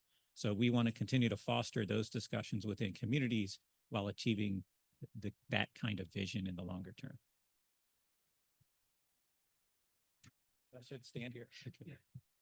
So the first question is, does the OMB memo that was recently issued on Open Government Data Act impact DOE's data management strategy as it relates to research findings? So I've covered the implementation, and of course, we're focused on those maybe 3 legs of the stool: the making publications themselves available, which we will work with through OSTI and the eLink system to do, aiming for making them available immediately upon publication. The second leg is trying to make the data underlying those publications available at the time of publication, while also trying to make other data producers useful available as well. And finally, connecting all of those with persistent identifiers. So perhaps if you see a journal article of interest, it's easier to find the data, the tools, the code, the models that were part of generating that scientific result, so that you could validate and replicate those findings. So those are the 3 main areas of the public access plan, and the new updated DOE Order 241.1c implements that significantly for federal employees and contractors, and we will be rolling that out in financial assistance awards in a very similar way. Another question from the public. Do you have any guidance, or does the DOE data management plan affect visiting professors at DOE labs that are unfunded by the DOE? This is a good question. So the public access memo and our DOE public access plan apply to DOE-funded researchers. As an agency, the DOE's infrastructure may provide tools to enable others to help move forward in this direction. But as far as implementing the public access plan and our new policies are concerned, it really is tied to DOE-funded research.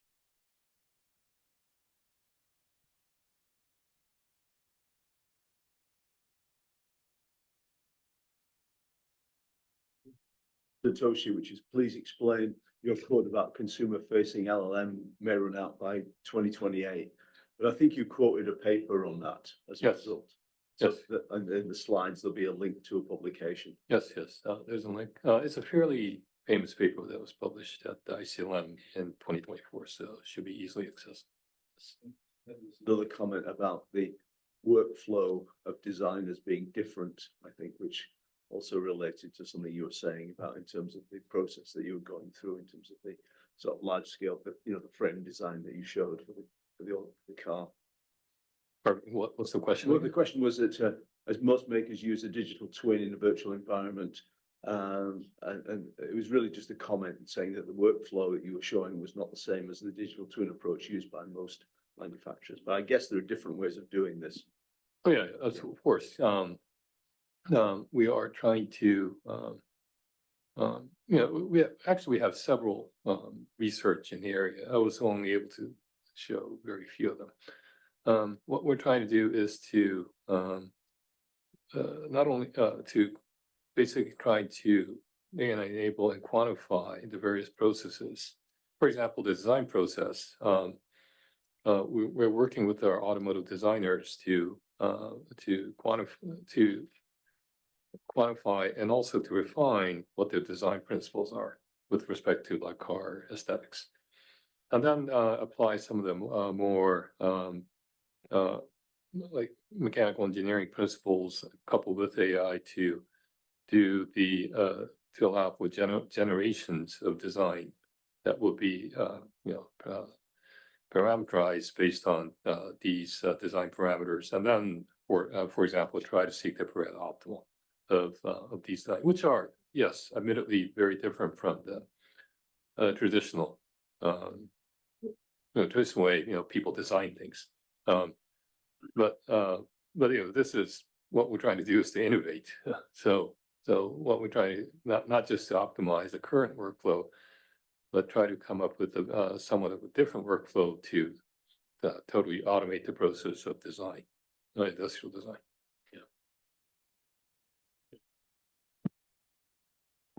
Thanks very much. Okay, and I think at that point, we are done. Thank you, everyone, for taking part in and speaking, and thanks to those people online for attending. And hopefully we will see you again in May, if everything goes well. That's correct. Yes. Thank you very much, everyone. And I want to thank the members very much, because for your timely completion of all the training and everything that we had to do to make this meeting a reality. And I want to thank Tanner for keeping everyone in line and getting everything complete. So yes. Safe travels, and we'll see you soon. Thank you. Thanks very much. Thanks. Bye.